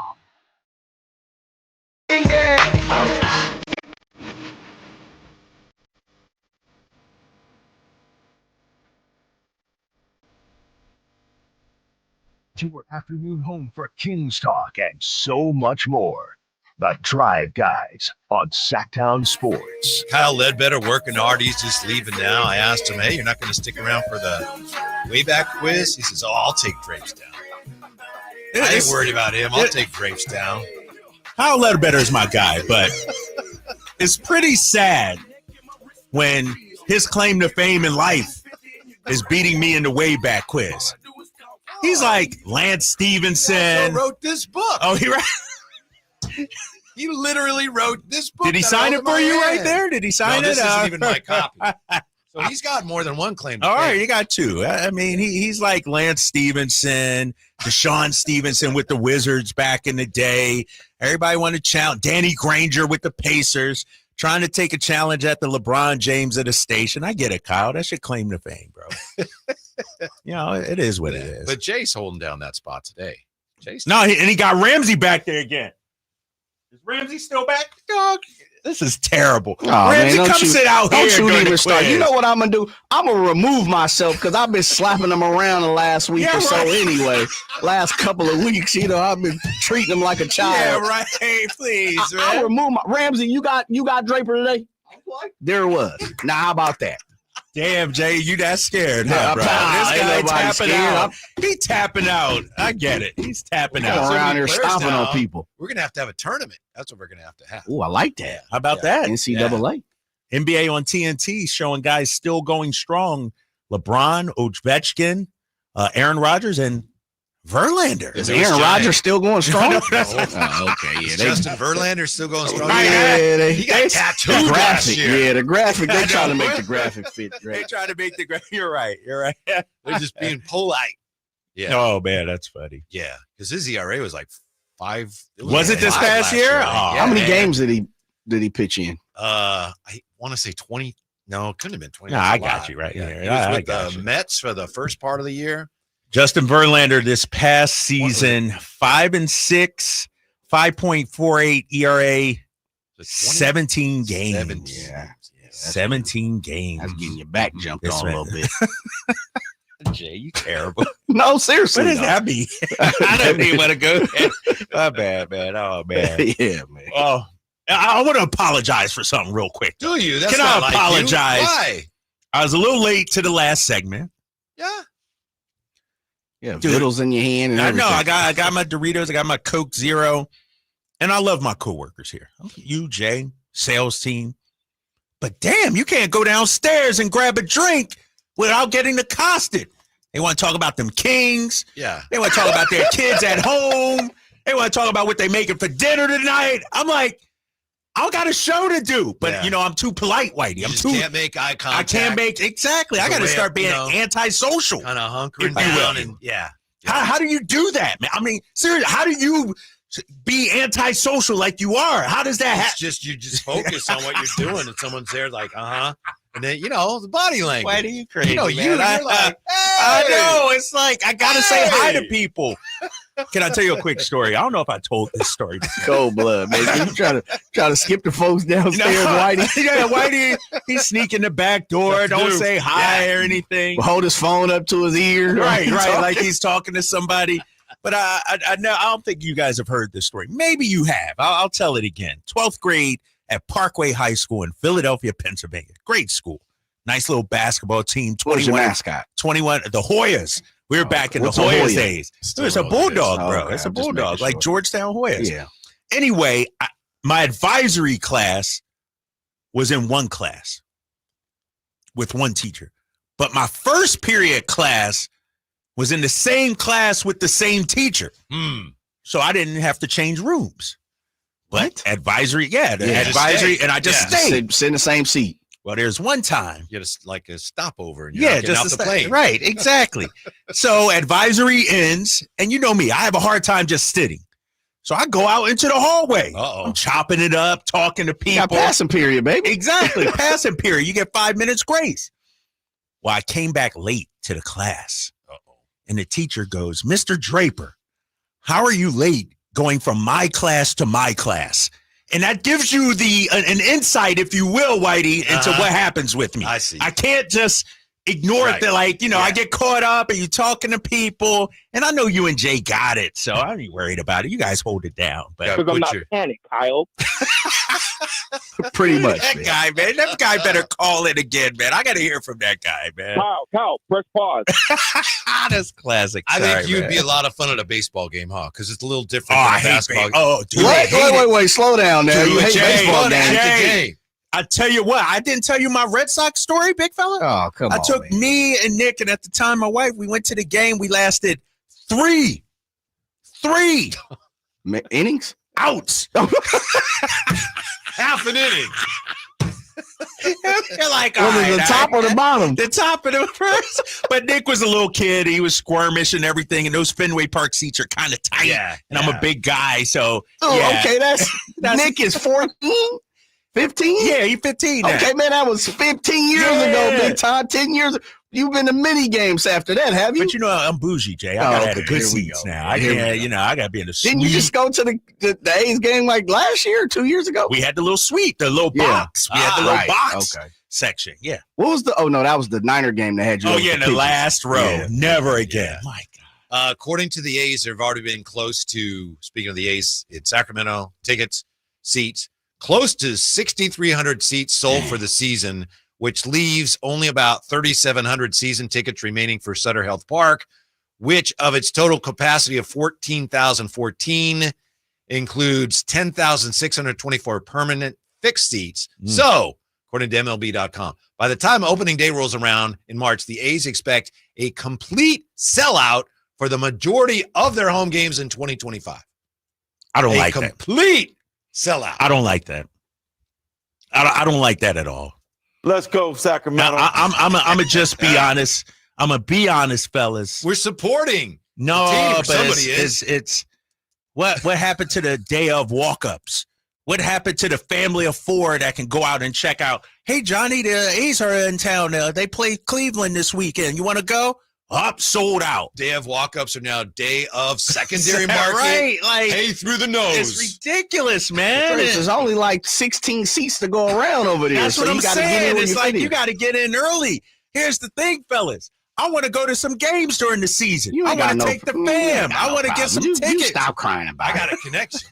Right. You do? Yeah. Who, Jay? No. Oh, are you look back Gentleman went to Emron's store and heard me talking about, I need tickets to Really? these games. He's like, yeah, and I'm Saw him at a Kings game. He's like, yeah, I got you. Got season tickets already? He has CC. He doesn't actually have his tickets yet. Right. Yeah. I ain't the only ones Kyle taking Draper some style, or handouts, what? taking some freebies, some hookups. No, they're not free, but they're good value. Good value. Yeah. Okay. all right, Kyle all right. Draper level? Nah, we'll get in there they're somehow. pretty. I'm not exactly sure, but I think they're nice. I haven't even driven by lately. Have you guys driven by? No. Southern Health lately? I need to check it out. Well, technically, I should say, I drive by the 50 when I'm going home, picking my daughter up, and I look over, but that's not close enough. Yeah, that's not close enough. Damn, so it's going to be sold out basically.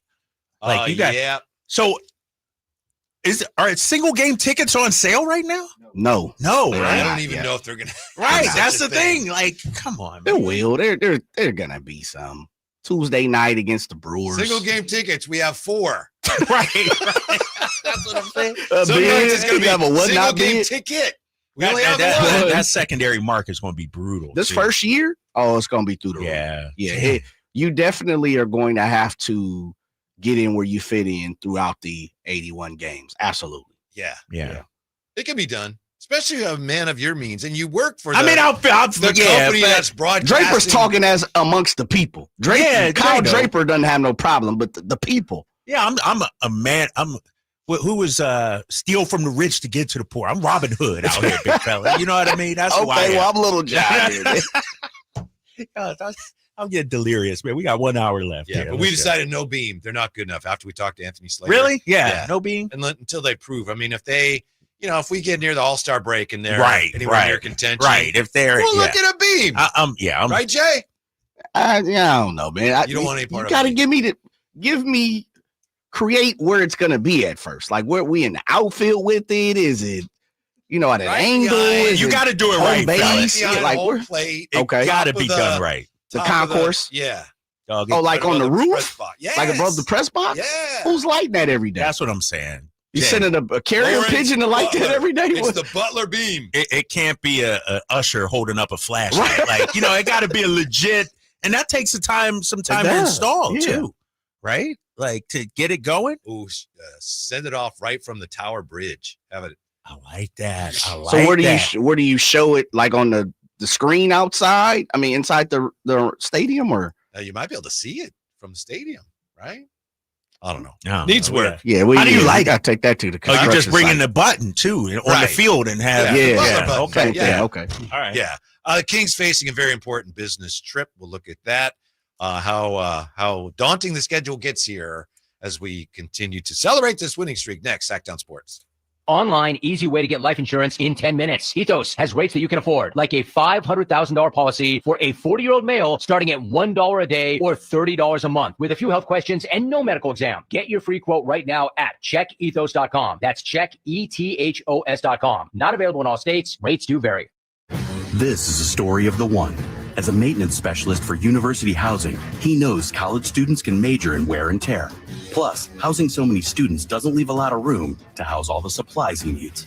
That's where Grainger comes in. With over 1 million industrial-grade products and fast, dependable delivery, Grainger carries the quality products he needs so he doesn't have to. From a new door hinge to a whole new faucet. Call, click Grainger.com, or just stop by. Grainger, for the ones who get it done. This year, resolve to save on the all-new 2025 Silverado at Maida Chevy. With $8,000 off MSRP after rebates on over 30 new half-ton Silverado LT and RST. After rebates. And Maida Chevy has one of the largest selections of new 2025 Silverados in the Sacramento area. $8,000 off new 2025 Silverado at Maida Chevy. Now that's big. Huge. See them all at MaidaChevy.com. Together, let's drive. Not available with special financing, leases, and other offers. Must own 2011 or newer Chevrolet. Happy New Grill. Whitey here reminding you that not all grills are created equal. Give your family a real treat as we did on Christmas Eve. Bring out all the flavors of the new year with the amazing Napoleon Prestige line of outdoor cookers. Napoleon grills have features other grills can't match. They're built different, built better, built to last. Complete with a lifetime warranty and premium steel that boasts absolute quality. Whitey and Napoleon Grills wish you Happy New Year. Visit Green Acres Nursery today for your best selection of Napoleon grills and accessories. Dunks, threes, buzzer beaters. There's so much NBA happening. I gotta keep up. Easy there. There's a better way to NBA with the NBA app. Wait, really? Follow your favorite teams and the league's brightest stars. Be on the ball with real-time stats and scores. Yeah? And go behind all the drama with new docs and shows. Are you kidding? Catch every swish, dunk, and bucket. All of this, all in one place, all for free. Thank you. There's a better way to NBA. Download the app today. Available on the Google Play, Apple app, and Android stores. Life insurance. Why are you putting it off? Can't afford it? Too much hassle? Think you don't need it? There's lots of excuses for putting off life insurance. But if you weren't there, who would pay the mortgage and other bills? With Ethos, you could be covered in 10 minutes and boom, family protected. Ethos, fast and easy online term life insurance. Up to $2 million in coverage with no medical exam. Some policies as low as $1 a day. Answer a few health questions and get your free quote at getethos.com. That's getethos.com. I occasionally have nerve discomfort in my hands, so the things I love to do Let's play something, Grandma. became difficult as I got older. If you have occasional stabbing and burning in your hands and feet, try Nervive Nerve Relief. Nervive's clinically studied dose of alpha-lipoic acid reduces occasional nerve discomfort in as little as 7 days with continued daily use. Say yes to healthy nerves with Nervive Nerve Relief. These statements have not been evaluated by the Food and Drug Administration. This product is not intended to diagnose, treat, cure, or prevent any disease. You've heard the saying, penny wise, pound foolish, right? It means you do something that will save you a little bit right now, just pennies, but that ends up costing you pounds in the end. People put off tuning up their furnace because they don't want to take the time or spend the money to get it done. But it only takes 90 minutes and costs just $87, which is just pennies compared to the huge problems and expenses that can rack up if you don't get your furnace tuned up. You'll also save money on your energy bills, and your system will last longer. So don't be penny wise and pound foolish. Call Bell Brothers for a precision tune-up and professional cleaning today. Our number is 916-444-1234, or find us online at thenosurpriseguys.com. The No Surprise Guys, Bell Brothers.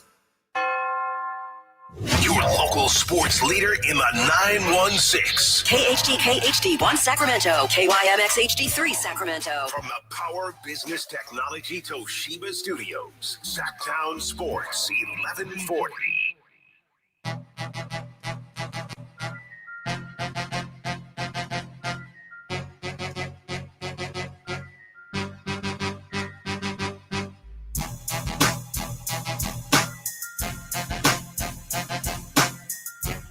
Live and local, it's the Drive Guys. Watch the show on youtube.com/Sacktown Sports 1140. Or listen on the Sacktown Sports app. So the Kings taking down the Heat last night in double overtime. And Drapes, here's why NBC Sports California needs to hire me, Whitey Gleason, as their statistician or historian or whatever you want to call it.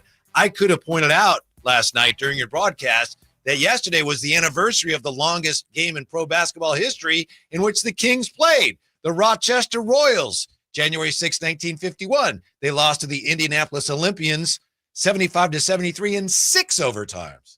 Really? Yesterday was the anniversary of that. That was a horrible game. It was 6 overtimes, 75-73. Yeah, in both the second and the fourth overtime, nobody scored. That is terrible. Where was that played at, Whitey? That was in Rochester. In Rochester? Okay. Yeah, an old Edgerton Park Arena. Oh, yeah, old Edgerton. Yeah, quite an arena. Yeah. 71? So they weren't able to light the beam. 72? 75-73. 75-73. 6 overtimes.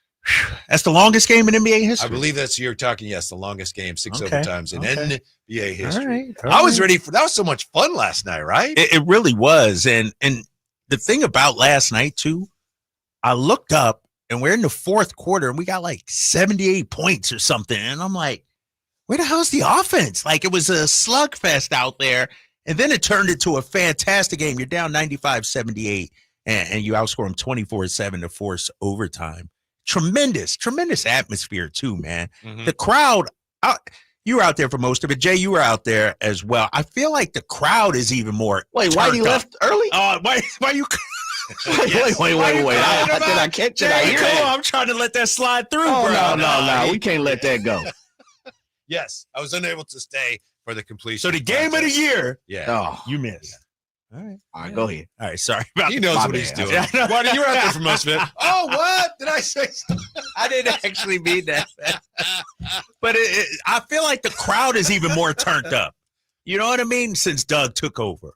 Like the crowd is even more energetic. Winning will do that, right? Yeah, and I think the crowd, in some weird way, understands its job, its duty is to lift these guys up. And the guys rewarded them and responded. I feel like when they went on that little mini run to start, the comeback in the fourth, that crowd just got elected. It was like a 9-point game, and the crowd was like, insane. And you would think they had taken the lead or something. Yeah. But this crowd sensed the moment and really turned up for it. Yeah, as you know, it works both ways. In order for the fans to do their duty, as you put it, the team has to give them something to get excited about. I was talking last night after our show and getting ready to eat dinner there, and I think I was talking next to and now Keegan. No, I'm talking to the PA announcer, Scott Moak. Great Scott Moak. And we're talking about Sacramento and how exciting it is. And I said, we're simple here. We just, if you play hard, we're going to support you. He's like, yes, that play hard. really is. Yeah. I mean, we want you to win, but we want to see you giving your all and playing hard. And you do that, people are going to embrace you here. Yeah. And it seems like an easy recipe, right? Because the fan base understands you're not going to win every game. But I look at Sacramento as a town that rewards hard work, rewards people that lay it on it. And you guys know, you've been around here before. When teams are dogging it, half-assing it, if you will, this crowd will turn on you. They'll point at, hey, but when you give it your all, that's all you can ask for. And I feel like that's what's happening here, especially over these last 4 home games, 4 wins in a row. I was worried when they fired Mike Brown, what would be the reaction that first home game? I forget who we were playing. It was a Monday, I believe. They were packed out. Like, the organization is down. You had just fired Mike Brown. Was that the Sixer game, or was it the one before that? It might have been one. Dallas. Yeah. Like, the organization is down. The laughing stock of national pundits and everything like that. And instead of, saying, screw that, we're not supporting you, the town turned out. The fan base turned out. That showed me something then, and it's been like that ever since. Sell out last night. Yeah, so now the Kings, they got at Boston, at Chicago, at Milwaukee. Then they're home to the Rockets, Washington, and the Warriors, and I know you ran this down earlier. Yeah. Then after that, you're at Denver, at Knicks, at Brooklyn. Come on, man. At Philly, at OKC, at Minnesota. That's tough. That is a challenging stretch. You're trying to bring me down, bro. I'm not trying to bring you down. You're trying to bring me down. That's what's happening here. Can you run that through me? I'm looking at which games. At Boston. Tough one. Yeah. And then it's Sunday, right? Against Chicago. Yeah, Sunday, Chicago. And then Tuesday at Milwaukee. Okay, those are tough. Yeah. Then you're back home. Yeah, who you got? Houston? Rockets. National TV, TNT game at the game. Too. Washington.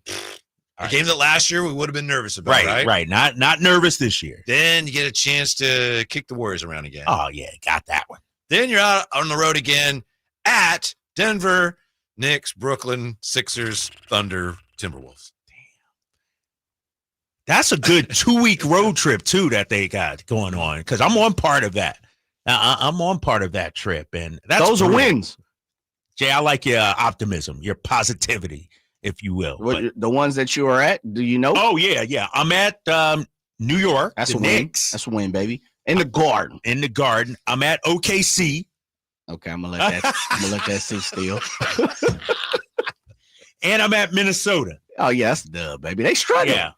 Yeah. Positivity, fellas. Okay. We have to be the beacon of, speaking of beams, we have to be the beacon of positivity. Yes. And that takes you right into early February, almost up to the deadline. Might be nice if you're going to do something to do it in a way that would benefit you on that trip. Am I right? Yeah. Listen, you talk about some sort of roster move or something like that. Yeah, if you're going to make a trade, because the deadline is just a few days after that. Yeah. No, you're right. You're right. I will say this, fellas, about this trip and this win streak. The team is winning, and they haven't been whole yet. Remember, Keegan missed 2 games. Fox has missed 2 in a row. I want to see Boston's going to be tough. I understand it.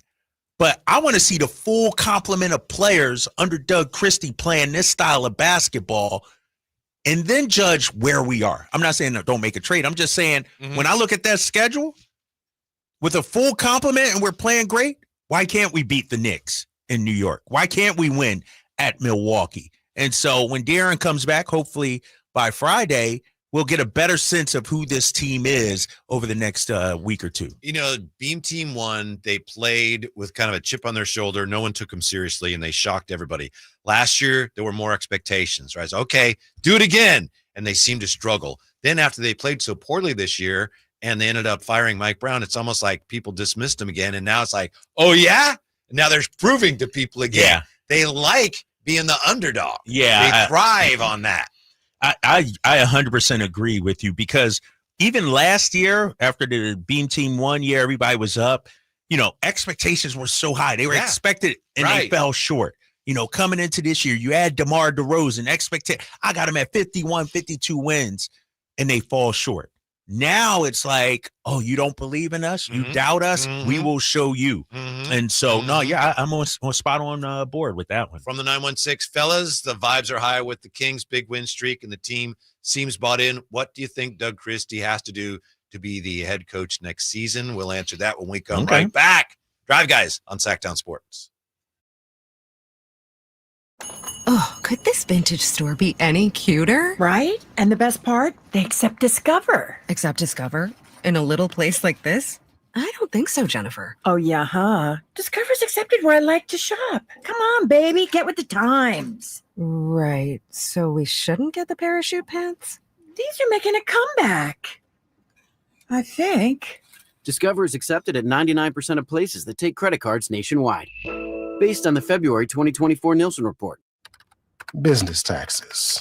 We're stressing about all the time and all the money you spent on your taxes.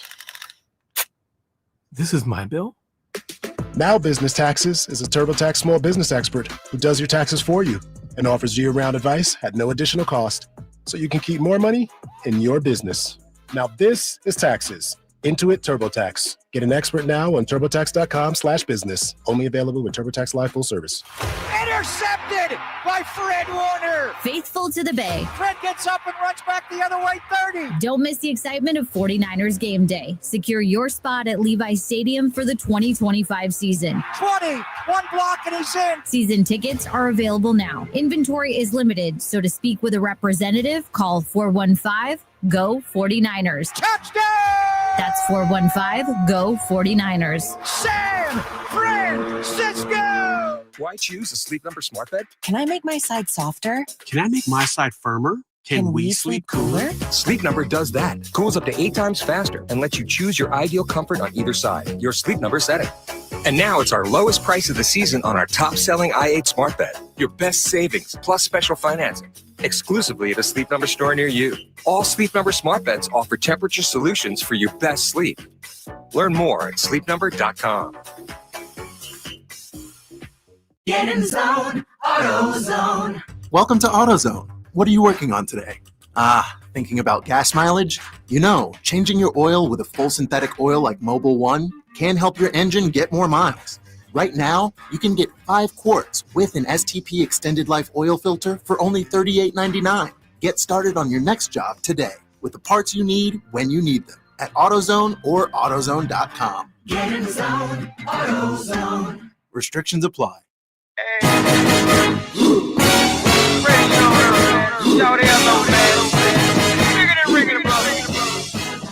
Your afternoon home for Kings Talk and so much more. The Drive Guys on Sacktown Sports. On the text line here, I wanted Doug to be assistant coach when Malone was fired to work with DeMarcus Cousins and motivate, mentor our team. We really needed it then. But when I asked Vlade during a Q&A, he laughed and dismissed my question. That's from Chris the Mom. Well, never mind that, Chris the Mom. How about you winning Perfect Pump on Friday? Yeah, exactly. Yeah. Right. What was the win? What was the prize? I don't know. I was just getting ready to ask. $200 gift card according to Ramsey. Oh, Ramsey be knowing everything. That just lets you know I'll be tuned out. Once the pumps roll out, I'll be like, yeah, okay. All right, next, what we got going on? Last night, I was talking to, I had Christopher Lott on one side and the great Tony Ray Harvey on the other, and they had the thing, the Golden One Credit Union, where a guy comes out, a member comes out, and it's like, you make a layup, and that's, I don't know, $50, and make a free throw, or $500. Something, yeah. And then you make the three, and it's, I don't know, 5,000. Yeah. $500 to make a free throw? I want some of that. You think you could do it? Yes. Get out of here. 17,000 watching. A free throw? Hey, free throw. Hey, Jay, it sounds like we got to make this happen. It's not like you only get one. It's not like you get one shot. Right. You get plenty of time. You get 30 seconds or whatever it is. You got to make the layup first, Whitey. You got the layup is easy. Yeah. Will you make the free throw at one on the first try? I certainly could. You think you will, though? Sure. I don't know, Jay. This dude ain't 17,000. 17,000? Whatever. No warm-ups? Whatever. Palms are sweaty? I wake up warmed up. That a boy you built for it. Tell him, Whitey. We're going to have to set this up. Who do we need to talk to? Are you a Golden One member? I am not. I'll have to look into that. Family, we got you. Yeah. I may join just for that. No. We're going to make this happen. I know, right? You should, man. I'll do it for charity. Foundation, right? I was going to say. You ain't got to be no Golden One member. You're a member of the Drive Guys, That's it. bro. I was about to say. So I said family. Yeah, you don't need no Golden One. Rick Barry style. Money. Oh. I don't know about this, ladies and gentlemen. So, okay. I got You're in the free throw. What about the three-pointer? The three, I'm going to need to get in the gym a little bit. Okay. I like my chances, but I'm not going to just walk out there, right? Looking finish foolish. our show, go, hey, high flyer, hit me, boom, money. I don't know, Whitey. So what you say? You got to practice a little bit? I need a little, a week or two? Not a week. Oh, that's too much? Yeah. Oh, my bad. Give me 10, 15 minutes. You know what we need to do. Oh, okay. 10, 15 minutes. Drake, take him what to you the going to be on the facility. Papa shot in the back, trying to work on your form back there? Amadrock says we need to stream it during the show. Like, go down there early or something like that. Seriously, you don't think I can make a free throw? Not with 17,000 there. Okay, well, the problem is what you guys are just talking about. There wouldn't be 17,000. Yeah, see, you could make that. Yeah. But I'm saying all eyes on you. For Jake, because I'm tuned out. But 17,000? Mm-hmm. I got confidence, Drake. Yeah. Don't do my boy like that. Know, man. It's a free throw. Nothing. Come on. Compio says, fellas, Whitey has game. Have you played with Compio before? Now, how the hell would you know, Compio? Come on, Campy. Granny Goosing it, though. That's fine. You think you could really... I could hit it, too. I mean... Of course you could. I'm talking about first try, though. Like, just get up there, lay up, and then swish, and then... Yeah, and then? Yeah, I could knock down a three, no doubt. But you'd be knock-kneed. Your knees be banging against each other. You'd be so nervous out there. Why? 17,000, dude. If you airball it, you're a meme. People are clowning you. And because you're Haywood Highsmith airball a free throw last night. You ain't lying. That's true. There's a few Kings who airball some threes. Yeah, that's true. It happens. That's true. But here's the thing, though. You got a little more riding on it. Because if you airballed one, we would crush you, crucify I'm probably not going to airball it. Okay, I'm pretty confident. I got to get it to the iron. Here's the thing: we got tape of my athletic skills, my basketball. I haven't seen you play. I got to dig up the old 8-track, the file footage, the reel-to-reel, and check out some of your skills. Okay, all right, yeah, a little bit younger than that old guy. You have to get like the Super 8. The Super 8, right? Whitey, I just thank you for being, so old. That's messed up, man. That's some messed of my up. highlights are on Viewmaster. Viewmaster. Oh my God. No, who was I talking to? Somebody told me you had some skills back in the day. But when the last time you shot, like really shot?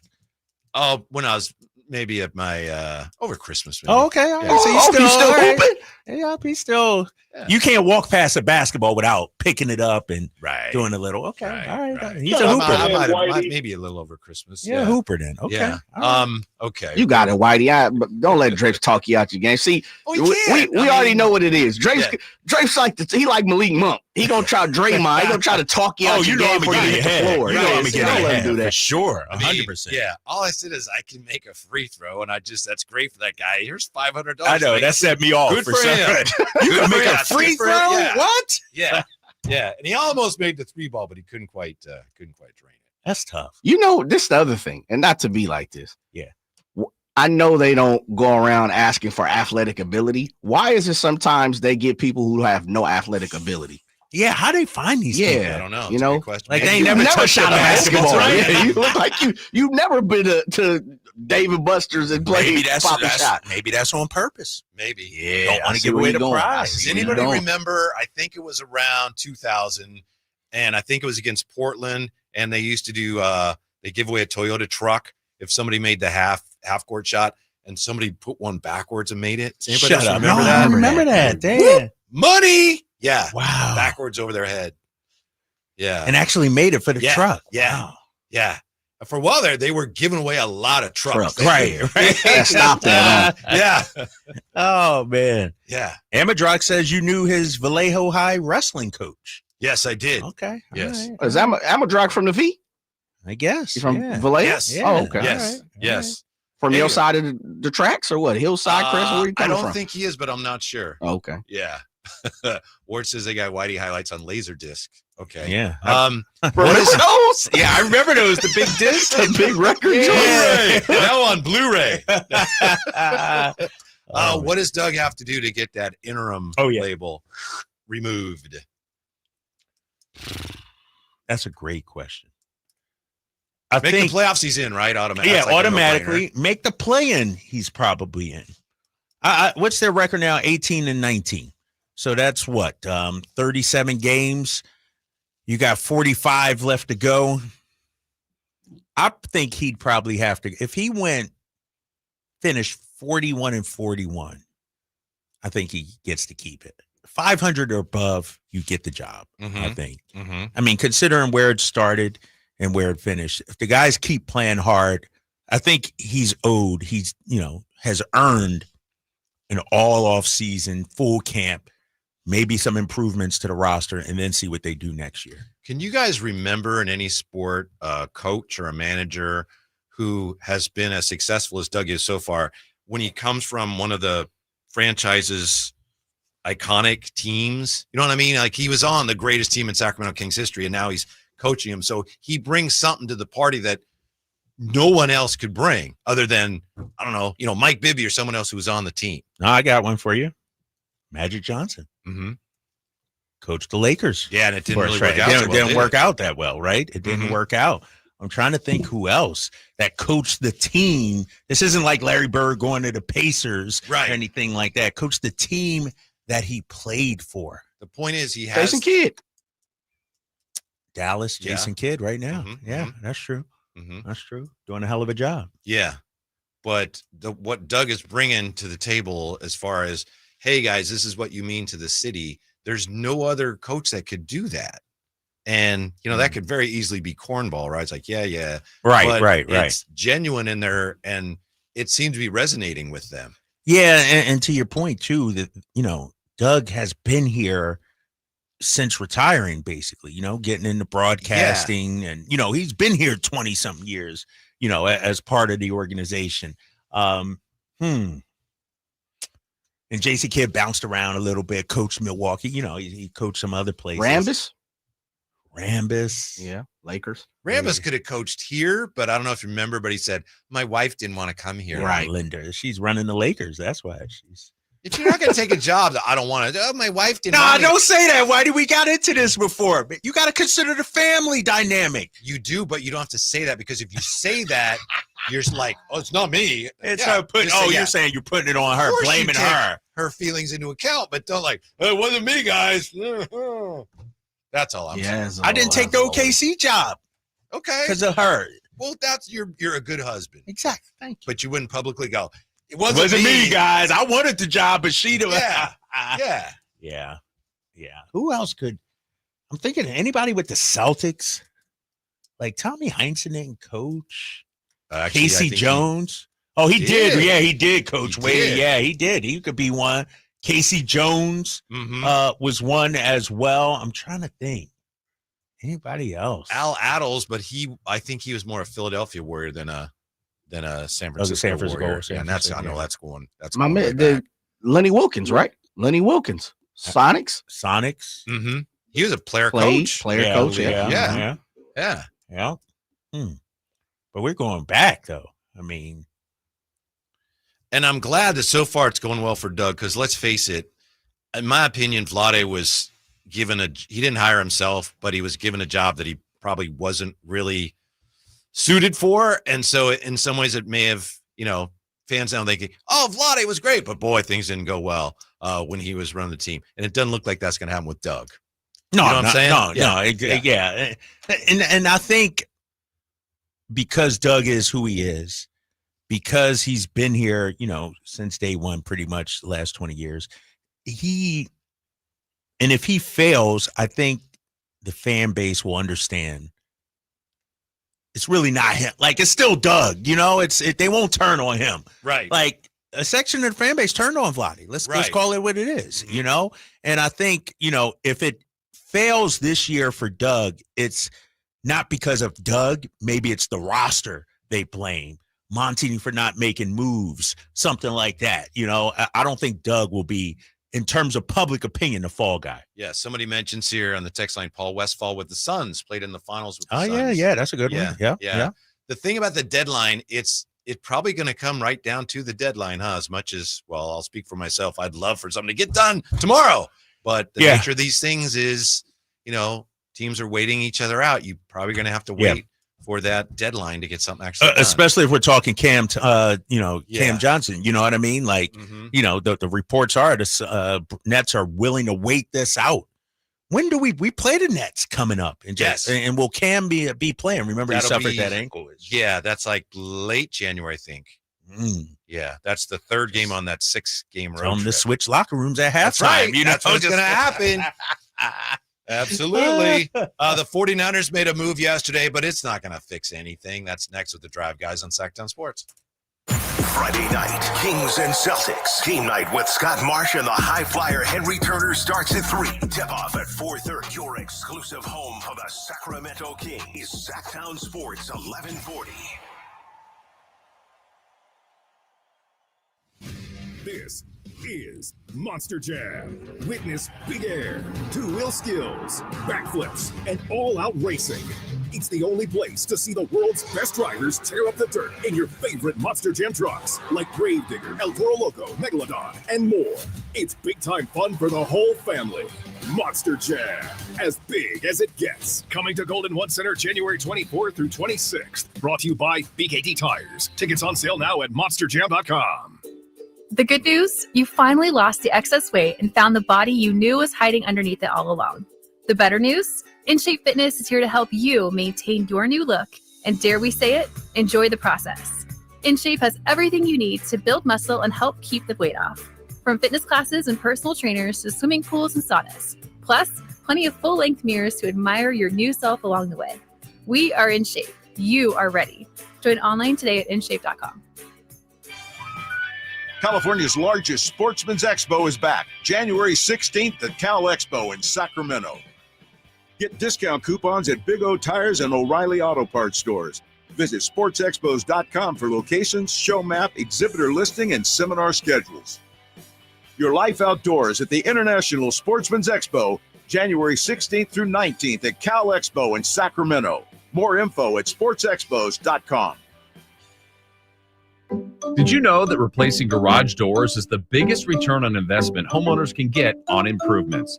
Jason Ross here, and let me tell you about the Overhead Door Company of Sacramento, a family-owned and operated company with third-generation owners that's been in business for 71 years right here in Sacramento. With new garage doors from Overhead Door Company of Sacramento, you'll not only get the wow factor, but you'll also know that you're working with a well-respected and proven company.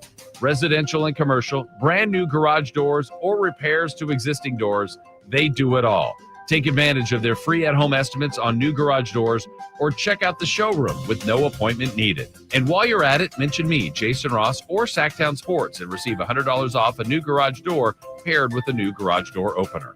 Check out their website at ohdsac.com or call them at 916-421-3747. Overhead Door Company of Sacramento, the genuine, the original overhead door. Always look for the red ribbon logo.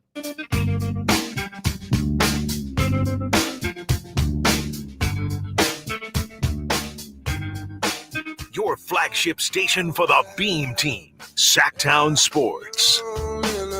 Lakers wearing jerseys tonight to say Lake Show. Stupidest jerseys I've ever seen in my life. That's horrible. We're the Lake Show.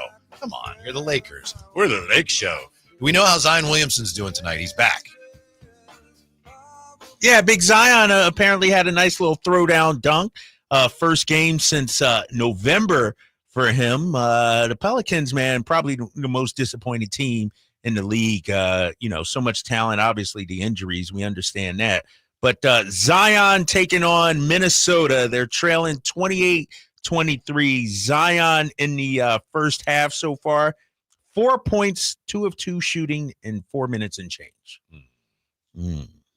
Any interest in Zion? Nope. Okay. I know we had this discussion last year. I think you expressed at the time, under certain conditions, you'd be very interested. Yes. Willing to give a first round pick? I probably would. Unconditional. Ooh. Damn, that's tough. I probably would take a flyer on Zion. Really? Mm-hmm. I'm not giving up a Mikal Bridges, Rudy Gobert kind of offer. But a first rounder, yeah. Easily I would do that for Zion. I don't think I can afford to take a flyer with a first round pick. That's just me. For Zion? For Zion, yeah. Because, like I say, it is a flyer. By the way, another coach who was part of his team's glory days and became their coach, Byron Scott. Oh, yeah, Byron Scott. Byron Scott, who was here for a while, too. Yeah, Byron Scott. So hold on now. I got to go. I'm not going to let you off the hook. We had this discussion. Zion, you would not a first round pick? For Zion and for all Zion? He's hurt. He played 70 games last year. Yeah, I know. 70 games of Zion last year. How's he doing this year? I'm saying he's got a hamstring issue. He gets hurt a lot. Bless him. 70 games last year, Whitey. 23 points. Got to rebound better. No doubt about that. Got to rebound better. But let me ask you this then. If you're not going to give up a first rounder for Zion. The problem is he plays 70 of 82 and we're like, whoa. Are you saying Zion, basically his best days are behind him? They could be. Give me his age. Give me his age. Jay, he's 25. 20. Come on, man. Give me Zion. He's 24. He'll be 25 in July. Hey. Give me Zion. First rounder for Zion? Easily, Whitey. Easily. That's a risk reward that I would be willing to take. Yeah, I wouldn't. Good Okay. luck. All right. How about you, Jay? Yeah, I'm probably in on it. Yeah. I'd probably go conditional, but I doubt the Pelicans will take that. I'd probably take a chance. Mm-hmm. Yeah. I think, yeah. How much interest do you have in Brandon Ingram?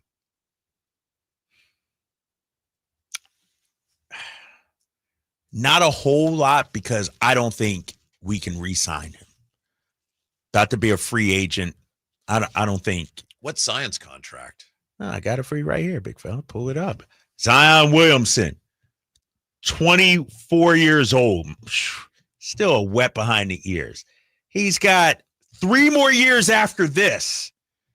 He's wet behind the ears, but that's gravy. 39.4, 42, 44.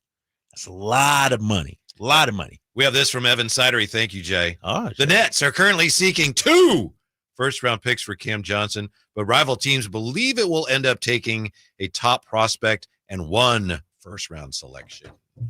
I mean, you're out on him then, right? Right, Whitey? No, that tells me I could go Devin Carter and a first-rounder. I'd seriously consider that.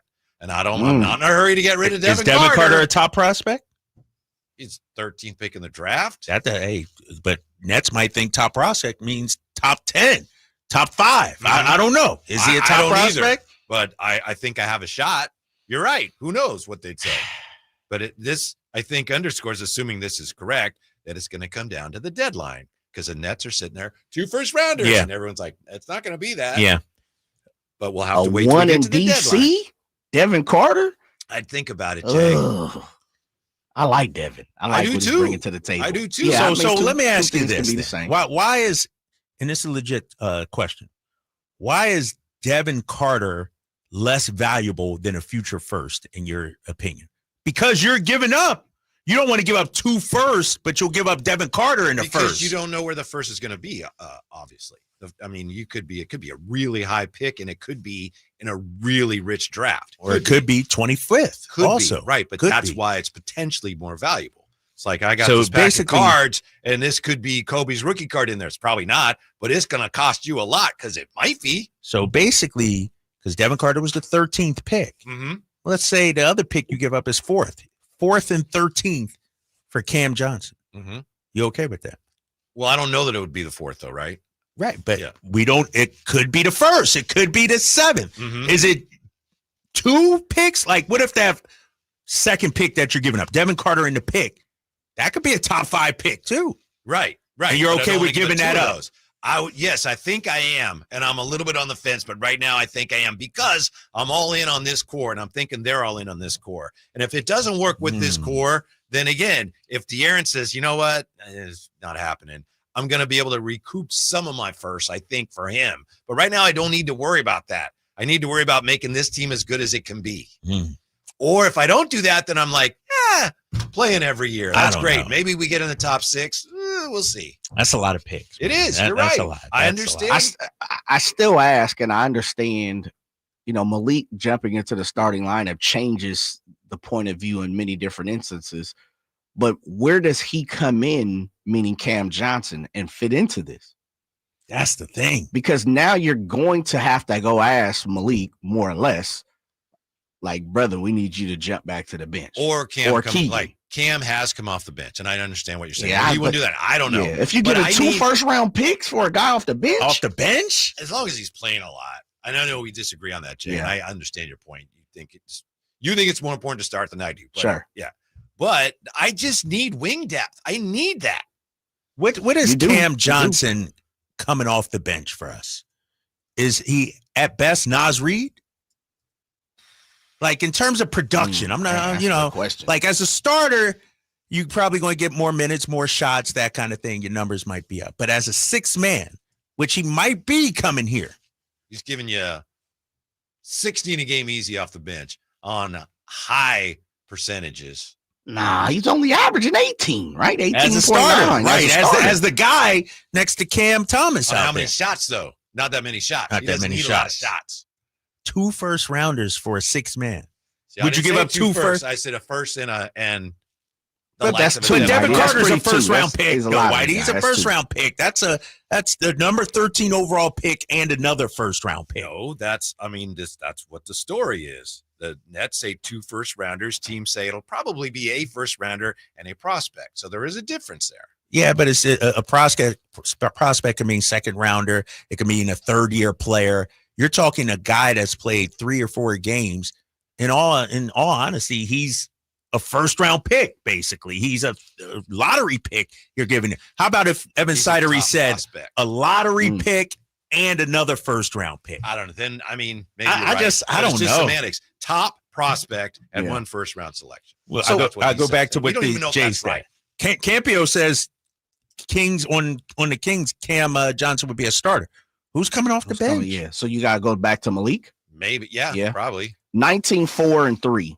He's averaging he's getting 33. He's getting 33 minutes a game. That ain't happening coming here to Sac. If he's coming off the How bench. many shots is he taking again? Do you Let's have that see. there? I know on their phone sometimes it's hard to see. Yeah, hold on. Let me check real What is that, fast. 12, around- 12, something like that? Yeah, 13, that's something what like I that? thought. Yeah. So a guy that doesn't need a lot of shots to be productive. But is he pulling 12 times? Like, okay, what's Keegan averaging shots wise? And I understand, people talked about Keegan not shooting enough. But I don't have the answer. We'll get it. No, I it's got it around right there. here. Yeah, but I got it right here. I'd get back to what to me is the larger point. Those are all very fair and valid questions. I need wing depth. help, yeah. Keegan is at NBA. 10.9. Yeah. 10.9, shots so as 11 a starter. as a Yeah. starter. In the NBA today, wings is the things, and the Kings don't have Yeah. enough of it. Man, that's a lot. So, but I totally agree with you. And, we're firing at you in certain different ways. Could you, or would you, I should say, would you settle for a good bench wingman compared to Cam Johnson? Or are you looking for I need a starter guy, like quality? I like Cam. Sure. I like specifically, not That like guy, the guy okay. like it. I like him. If I couldn't get him, then, and there's a really good chance they won't, then Sure. yeah. I'm with you. It's You're taking someone off the bench. Yeah. Okay. I don't even know who that would be, but yeah, in general, sure. Yeah. I've been on the Cam wagon for a long time. Or does Cam come and start and Malik goes to the bench? Mm-hmm. Whew, that's tough. It's tough to ask him to go back, right? At this point. Uh-huh. What if it's John Collins? If he honestly felt like it's good for the team, I bet he'd do it.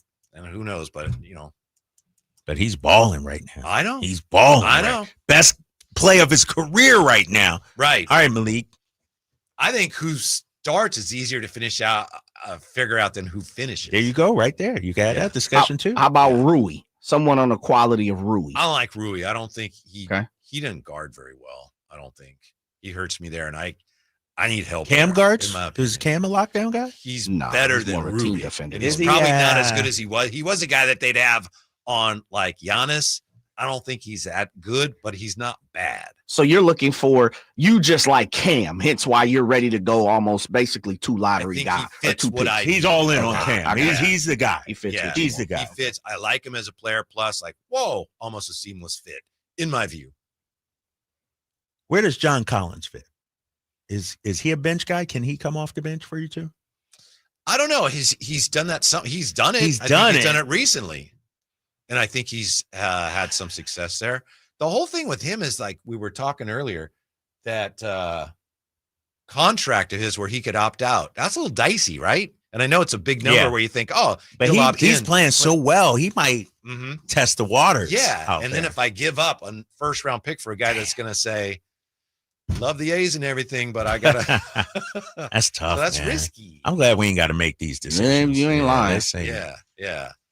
Real quick, just because I mentioned it, Jay, what do you think of Brian Schneider fired after 3 seasons? I don't think it matters because Kyle Shanahan has said my number one goal is to not lose on special teams, and until he raises the bar a little bit, they're going to continue to lose because of special teams, no matter who the coordinator is. Yeah, you guys have talked about it to nauseum. At this point, special teams is third for sure on the depth chart when we're talking about who's going to start, finish, and all of that when it comes to the 49ers. But remember, I said it, I've heard whispers. You hear some reporters talking about you might see Sorensen, who a lot of people down there in Santa Clara really like, and he came from the special teams department. That may be where he starts to situate himself, and you go look for a Sala or, someone of that nature. Where DC. For a defensive coordinator. But it'd be interesting to see if, because of this year was putrid for the 49ers when it came to special teams. You'd have been better off this year not even trying to return punts. Right. You're just going to make sure they just fair catch it. No, just don't put anybody back there. Yeah. Yeah. Because that you don't want anyone near the ball because they're going to muff it or it's going to bounce off somebody. Just let them kick it. We make sure they don't fake it, and then they can down it, and we'll take it from And no doubt, put it this way. No holding penalty. Yeah, I was going to say, there's some other things that go along with it too, right? I was like, because they made plenty of mistakes. It seems like on kicks and punt returns, they hold, it can't be right, but it seems like at least 80% of the time. Or get called for it 80% of the time. There's a flag. Oh, I know what it is. This is the interesting thing too, fellas. Think about this. From all accounts, Jake Booty's probably on his way out, right? When it comes to it. I would imagine, and we've seen it. I've heard people talk about it. John Lynch, Kyle Shanahan, they have not addressed the end of the season, press conference yet. And from what we've been hearing is they might be having some real deep conversations on who's coming back and who is and who's not coming back on the coaching staff. But I say this to say that special teams, they're probably getting ready to. You need that in place to look at your next kicker. Yeah. Yeah. And that is big. That is something that the 49ers need to get right moving forward as well. I think it was Mayoko suggesting that he'll be in camp, but there'll be no guarantees. Damn. You're in camp. This guy's in camp. Because it's a third round pick. Yeah. You got to be in camp. Right. Yeah. Whitey's Wayback Machine quiz for January the 7th is next right here. Sacktown Sports. Sacramento weather is brought to you by Folsom Lake Kia. I'm meteorologist Heather Waldman in the KCRA3 Weather Center. A cool feel to the air on Wednesday morning with a lingering north breeze that'll back off through the afternoon. We're headed for a mild day with highs in the mid-60s and sunshine. Get the latest forecast on the KCRA News and the KCRA app. The new year is here. Time for a new car. Coach Christie here urging you to upgrade to a new Kia right now. You might even end up with a lower payment. Go see my friends at Folsom Lake Kia. Wesley Financial Group is not a law firm. If you own a timeshare, don't miss this public service announcement from Chuck McDowell, founder of Wesley Financial Group. If you receive an unsolicited phone call or mail piece to discuss selling, renting, or especially canceling your timeshare, don't fall for it. If you really want out of your timeshare, hang the phone up immediately or throw that mail piece in the trash and contact your timeshare resort or Wesley Financial Group for assistance with your timeshare. As the only Inc. 500 timeshare cancellation company, our knowledge, experience, and results has made Wesley a trusted resource for over 40,000 families we've helped get out of their timeshare. Give us a call and I'll send you our timeshare exit information kit free with the straight facts about your timeshare and all of your options for cancellation. Call for your free info kit. 800-837-1919. 800-837-1919. 800-837-1919. The smarter way to clean your floors. It's time to make the swap. Swiffer Power Mop. Introducing the new Swiffer Power Mop, the all-in-one tool that gives you a mop and bucket clean in half the time. The solution's built right in, so no heavy bucket, and the pad has hundreds of scrubbing strips to get deep into grout. Don't mop harder, mop smarter. Swiffer Power Mop. Swiffer Power Mop. When you're hiring, have you ever felt like you're missing out on meeting great candidates? It seems impossible to find them. Well, they're not hard to find when you know where to go. ZipRecruiter. ZipRecruiter helps 10 million people with their job search every day. And because these people are actively looking for jobs just like yours, it's easy to find the right person right away. Try ZipRecruiter for free at ZipRecruiter.com/free. That's ZipRecruiter.com/free. Happy New Grill. Whitey here reminding you that not all grills are created equal. Give your family a real treat as we did on Christmas Eve. Bring out all the flavors of the new year with the amazing Napoleon Prestige line of outdoor cookers. Napoleon grills have features other grills can't match. They're built different, built better, built to last. Complete with a lifetime warranty and premium steel that boasts absolute quality. Whitey and Napoleon Grills wish you Happy New Year. Visit Green Acres Nursery today for your best selection of Napoleon grills and accessories.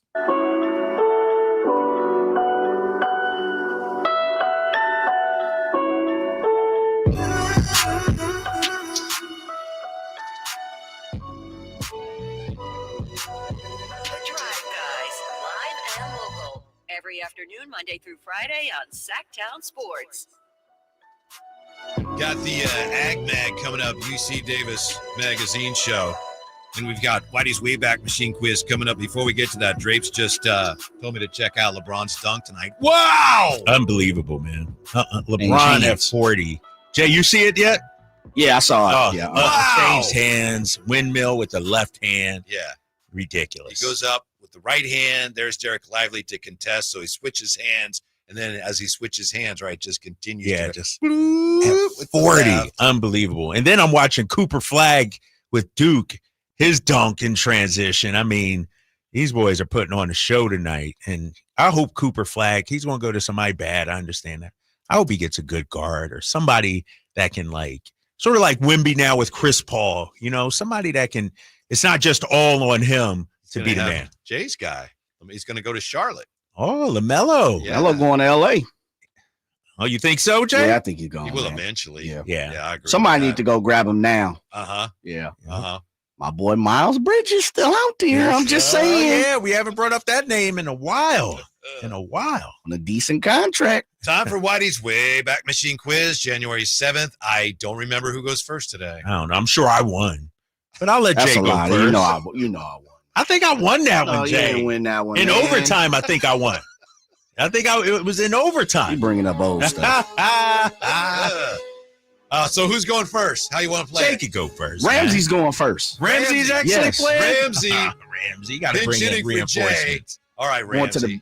Going to the reserve, baby, the closer. So you're like resting your starters because you're taking on Drapes today. So you're that's load management that's for you, Jay. All right, here's what we have. So Ramsey, you're first. We got 1972, 1989, 1992, 2003, 2006, and 2008. Ramsey, you're familiar with the rules and all that, right? Most definitely. Yeah, we'll figure it out if you're not. All right, you get to start. Where do you want to start, Ramsey? What year? 72, 89, 92, 03, 06, 08. Let's go 1989. 1989. It's the closest to. Do you want Drapes to go first? Yeah, let Kyle go first, please. Okay, let's do this. All right. Drapes. This date, 1989. The Cavs tie an NBA record for most block shots in a game, a record that has since been broken. What is the current record for most block shots by a team in an NBA game, established by the Raptors against Atlanta in 2001? Most block shots by a team in a game. 18. 18, Ramsey says. I'll go 19. 23. Damn, that's a lot of blocks. Yeah. Damn. Keon Clark with 12 in that game. He had 12? Yeah. Wow. Southpaw. Jeez. That Yeah. was in the good days of Keon Clark. Yeah, so Ramsey on the board, and you're up, Drapes, 72, 92, 03, 06, 08. 92. 1992. Raleigh Fingers elected to baseball's Hall of Fame. At the time of his retirement, he was number 1 on baseball's all-time saves list with 341. He's currently 15th. Question is, which of the following active players does not have more career saves? Which of these guys does not have more career saves than Raleigh Fingers? Aroldis Chapman, Craig Kimbrell, Kenley Jansen. Which of those three does not have more saves per career than Raleigh Fingers, who retired with 341? Chapman, Kimbrell, or Kenley Jansen. Kenley Jansen. Ramsey standing by in case he gets a chance to answer, but Drapes could lock it down. Lock down Chapman. the point right here.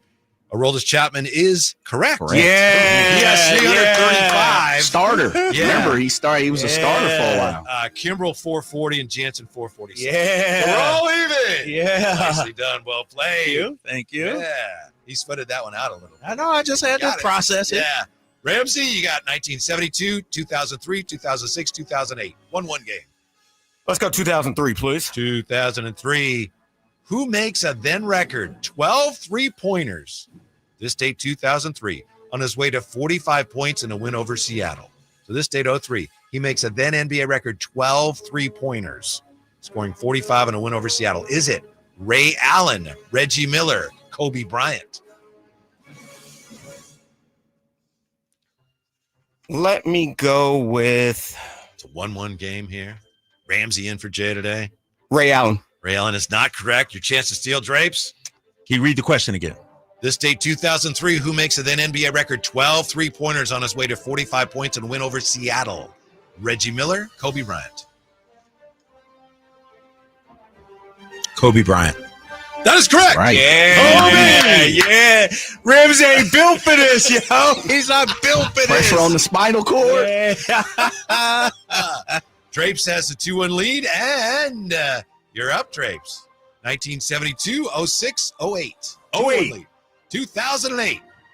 What school becomes the first 2-loss team to play for the national title, winning it 38-24 for their second crown in 5 seasons? This date, 2008. Ooh. Texas, LSU, Ohio State. What school becomes the first 2-loss team to play for the national title, winning it 38-24 for their second crown in 5 seasons? This date, 08. Texas, LSU, Ohio State. Drapes with the 2-1 lead. This is a tough one. He's thinking hard. I actually know this one. Give me the years again. I'm sorry, 2008? 2008's the year. And second title in how many years? Second title in 5 years. First 2-loss team. Texas. Texas is not correct. Oh. Ramsey, chance to steal and win it. Jay, by the way, says you said you know it? I know the last two I've actually known. Yeah.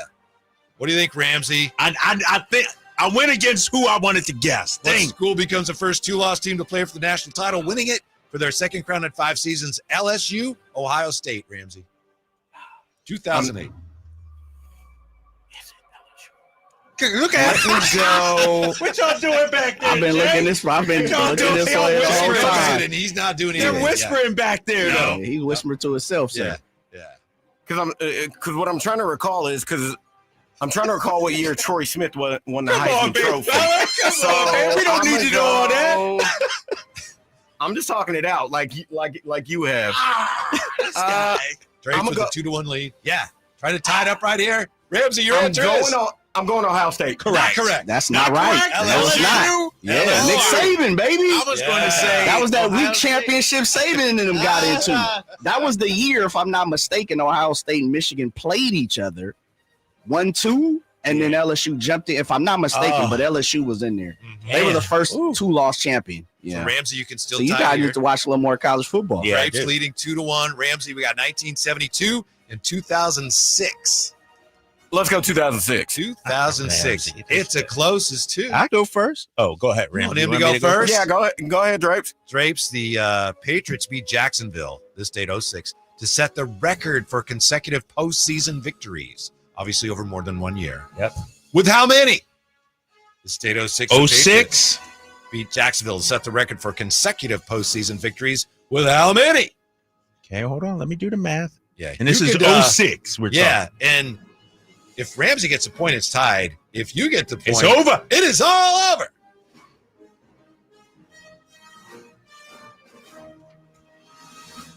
Kyle Draper, he is in some kind of trance. I'm telling you. I've never seen that. Because I'm doing the math. Y'all throwing me off here.